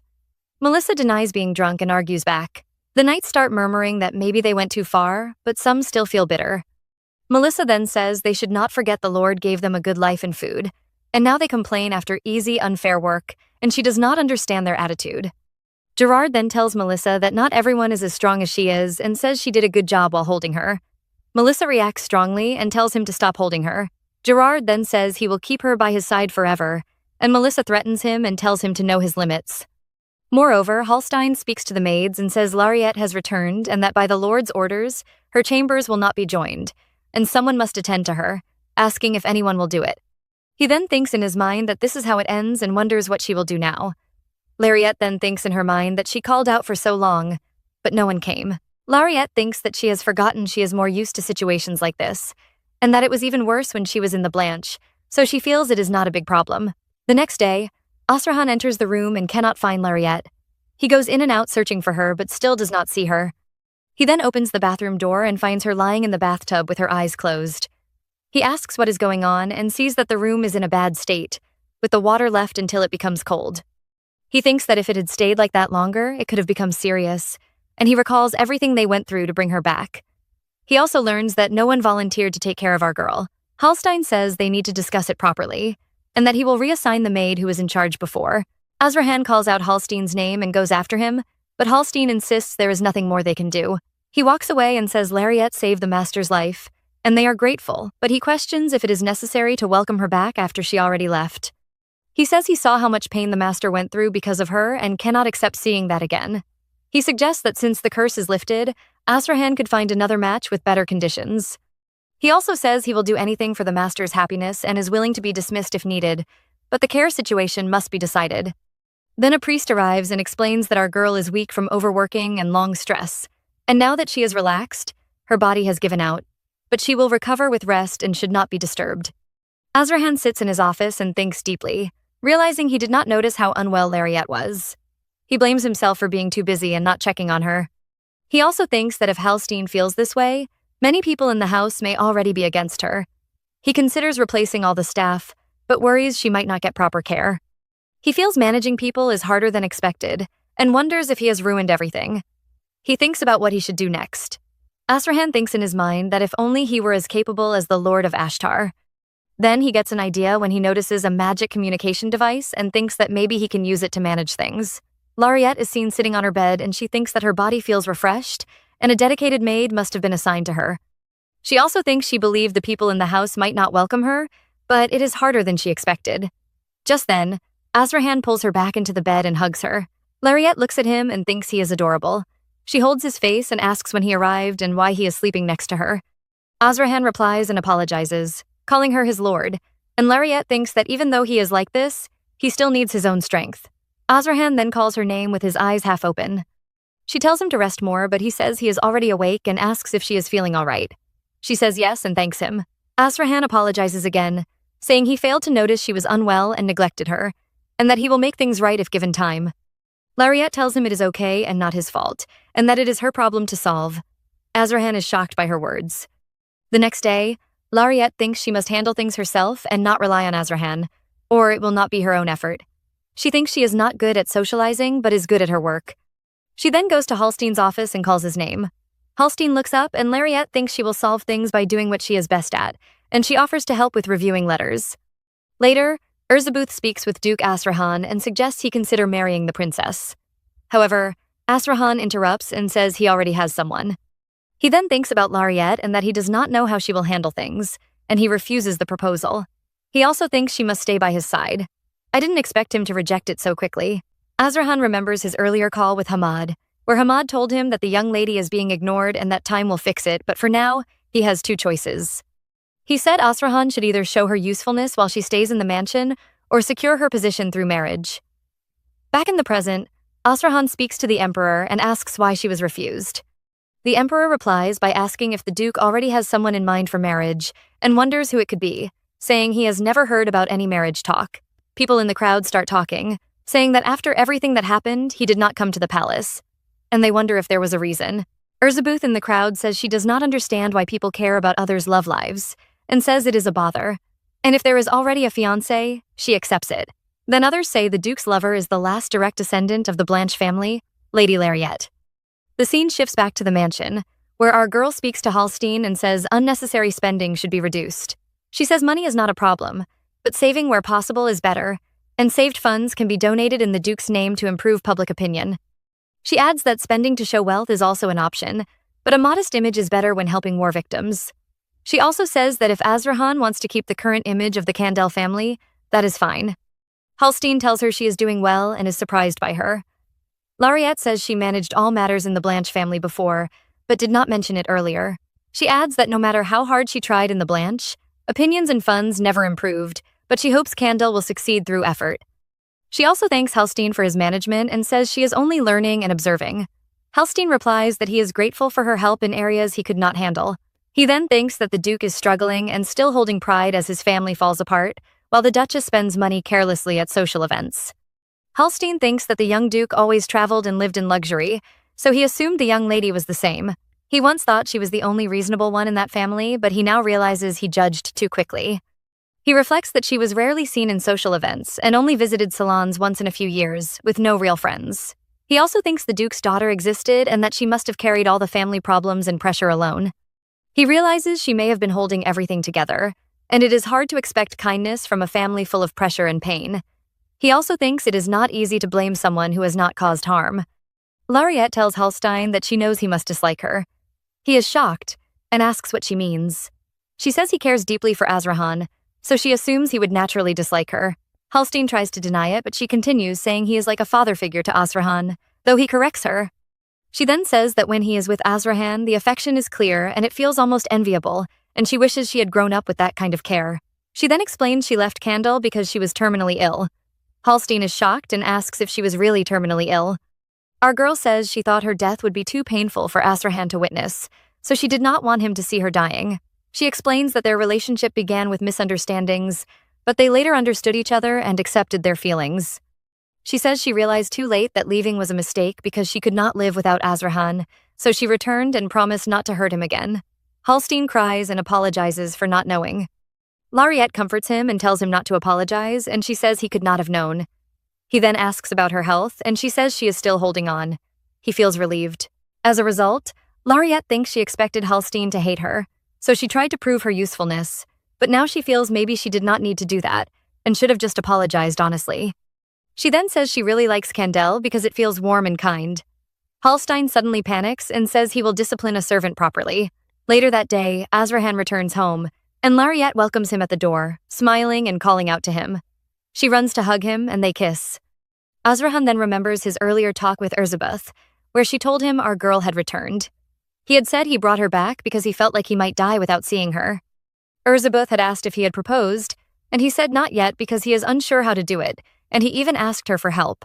Later that night, Azrahan is seen on top of Lariette. Azrahan and Lariette are exchanging kisses when Azrahan suddenly stops and asks if she is feeling okay, saying that if she is still not well, they should wait for next time. Lariette tells him she is fine and explains that the priest checked her and said she is very healthy, even healthy enough to have a child right away. Azrahan blushes on hearing this and says he will keep it in mind, and then they become intimate.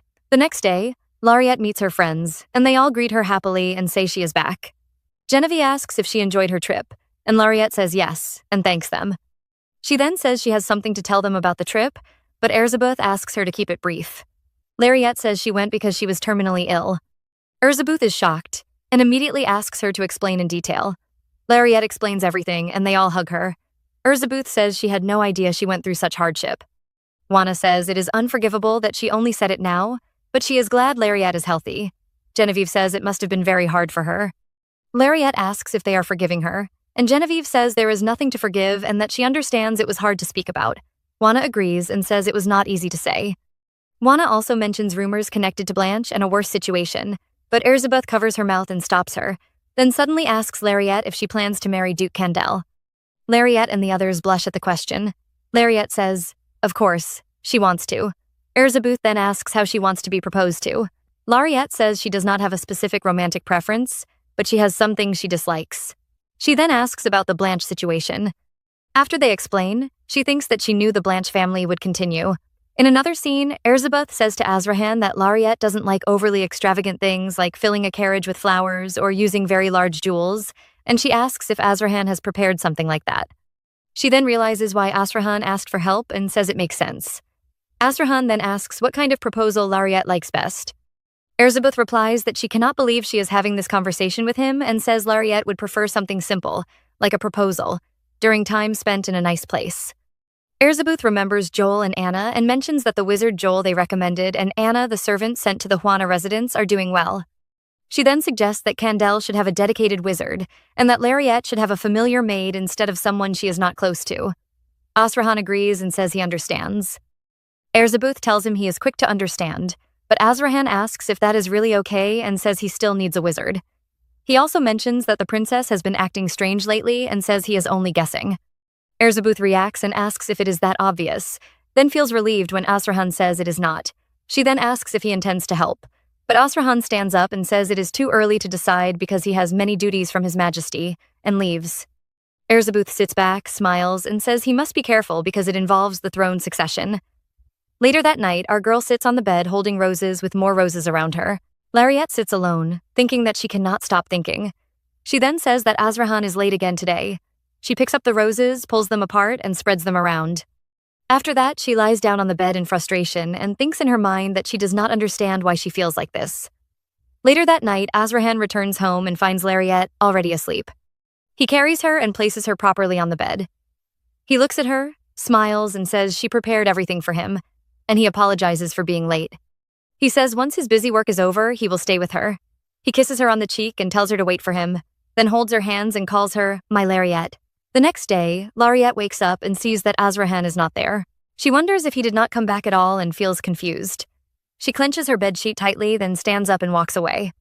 Inside the house, Lariette meets Hallstein, who tells her that after following her advice and cutting expenses, they have saved a lot. He proposes using the remaining budget for relief supplies. Lariette agrees and says it is better if the supplies are not consumables, so people will remember Candel's help less directly. Hallstein praises the idea. She also suggests sending a gift to the Emperor, so Candel is not seen as opposing the Imperial Palace. Hallstein agrees to prepare it. Some maids overhear their conversation and say Lariette might really become the Duchess and is already managing the household. They question if the Duke even approved it and call it shameless. Another maid says Lariette has everyone under her influence and may not even need permission, and they think she will surely become Duchess. They also note she is not incompetent or overly strict, and even the butler follows her, making one of them consider aligning with her. Lariette later meets her uncle Victor. He says he was surprised to hear she came and asks how she has been. Lariette replies that she is fine and congratulates him on becoming head of the family. Victor says it is only temporary, and he does not deserve congratulations. Our girl thinks in her mind that she wonders what his intention is and believes he may want to pass leadership to his child, noting she has little information since her father cut ties with the Branch family. She thinks she should not overthink it. Victor then asks when she plans to take over as head of the family. Lariette is shocked and asks what he means. Victor says it is natural for her to become the head since the firstborn is absent. Lariette thinks in her mind that by tradition, the second should lead and even considers that she could do better than Ryan, imagining herself as head. Victor continues speaking, saying there was worry when she suddenly disappeared from Candel. Victor tells Lariette that he was waiting for her because the situation was not good, and he has already paid off urgent debts for now. He says he is not asking for money, only that she should know because she will manage the family. He also says he understands why she left the Blanche and takes her hand, saying he only realized it after coming to the mansion. He tells her she went through a lot and apologizes for not helping earlier. Lariette replies that they have cut ties, and there is no reason for him to help her. She thinks in her mind that there may be an ulterior motive, like setting her up as head to make her misuse money, but Victor says they are family, and there is no hidden plan. He also says even though he fought with her father and cut ties, he should have checked on her, and he thanks her for growing up well. Victor stands up and notices Lariette crying.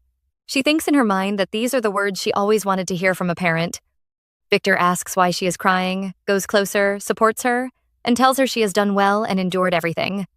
Lariette cries more, and thinks she has lived desperately just to hear those words. After calming down, she asks about her mother. Victor lowers his head, then says they should discuss it another time because her mother has woken up, and she should go back for now and think carefully before meeting her. Lariette thinks in her mind that there were rumors her mother went mad, and she wonders if she can handle it, but also thinks she should be satisfied to have another place to return to. She also thinks that even if she does not marry Asrahan, becoming head of the Blanche family would be better in many ways. Our girl returns in the carriage, thinking she has always wanted this, and decides she should talk to Asrahan because they have not had a proper conversation lately. Later, she stands in front of Asrahan and tells him she has something to say, then complains that he is always busy and she has not seen him properly for days. Asrahan apologizes and says the crown prince is inexperienced and needs his help, and tells her to go to bed first. Lariette responds and then suddenly pulls all the papers from his hands and throws them away, including the ink bottle. I didn't expect her to snap like that. Asrahan is shocked as Lariette throws the papers and ink away, and then she looks at him with a straight face and says they need to talk because she has a lot to say. After calming down, Lariette arranges the papers again and checks them. She explains that after the war ended, there was much more work, and even though it may sound like an excuse, people's treatment of her and the respect she received changed after the cause disappeared, even though the victory stayed the same.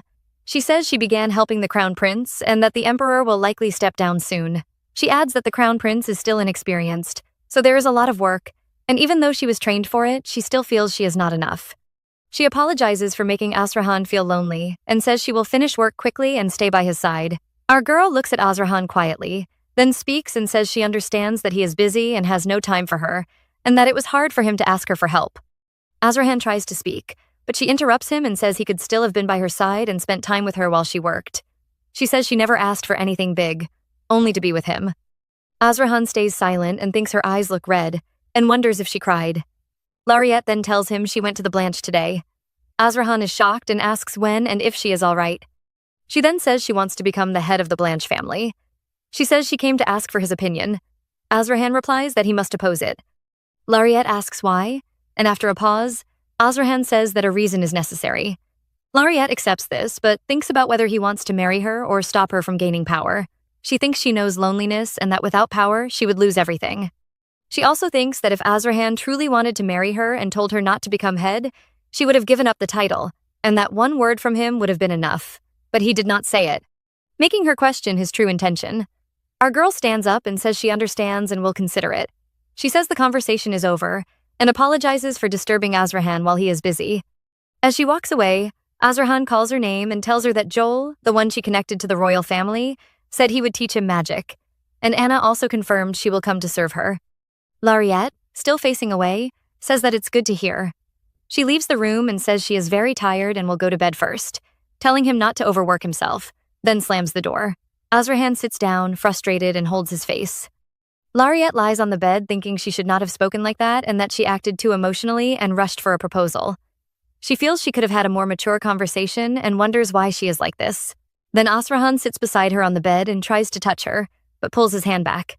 He lies behind her and apologizes, asking about what happened in the Blanche, saying he was not attentive enough and will make time for her and stay by her side. Lariette then speaks about her mother being sick and losing her mind. Azrahan is shocked. She explains that her uncle paid the debts and took responsibility temporarily and has been taking care of her mother, and also told her she has endured a lot but has grown up well. Lariette says recently she has felt like she has no one on her side in the mansion and nothing left, and she compares herself to Ryan, who received love, support, and expectations. She says she thought becoming head of the family would help her prove her worth and show she deserves love. Azrahan hugs her and tells her she deserves love, and asks how anyone could not love her. He apologizes for leaving her alone and not sharing her pain. He explains that he opposed her becoming head because he did not want her to suffer from duties, gossip, and scrutiny, and he did not want to burden her with those realities. He then tells her that if it is her wish, she can become the Duke of Blanche, and he will support her happiness. Lariette says that if she becomes the Duke, she cannot marry him. Azrahan says he will find a way. Lariette then tells him to leave the work behind and focus on her. He kisses her, and Azrahan thinks in his mind that there must be a way. Everything is getting more complicated, but also more emotional at the same time.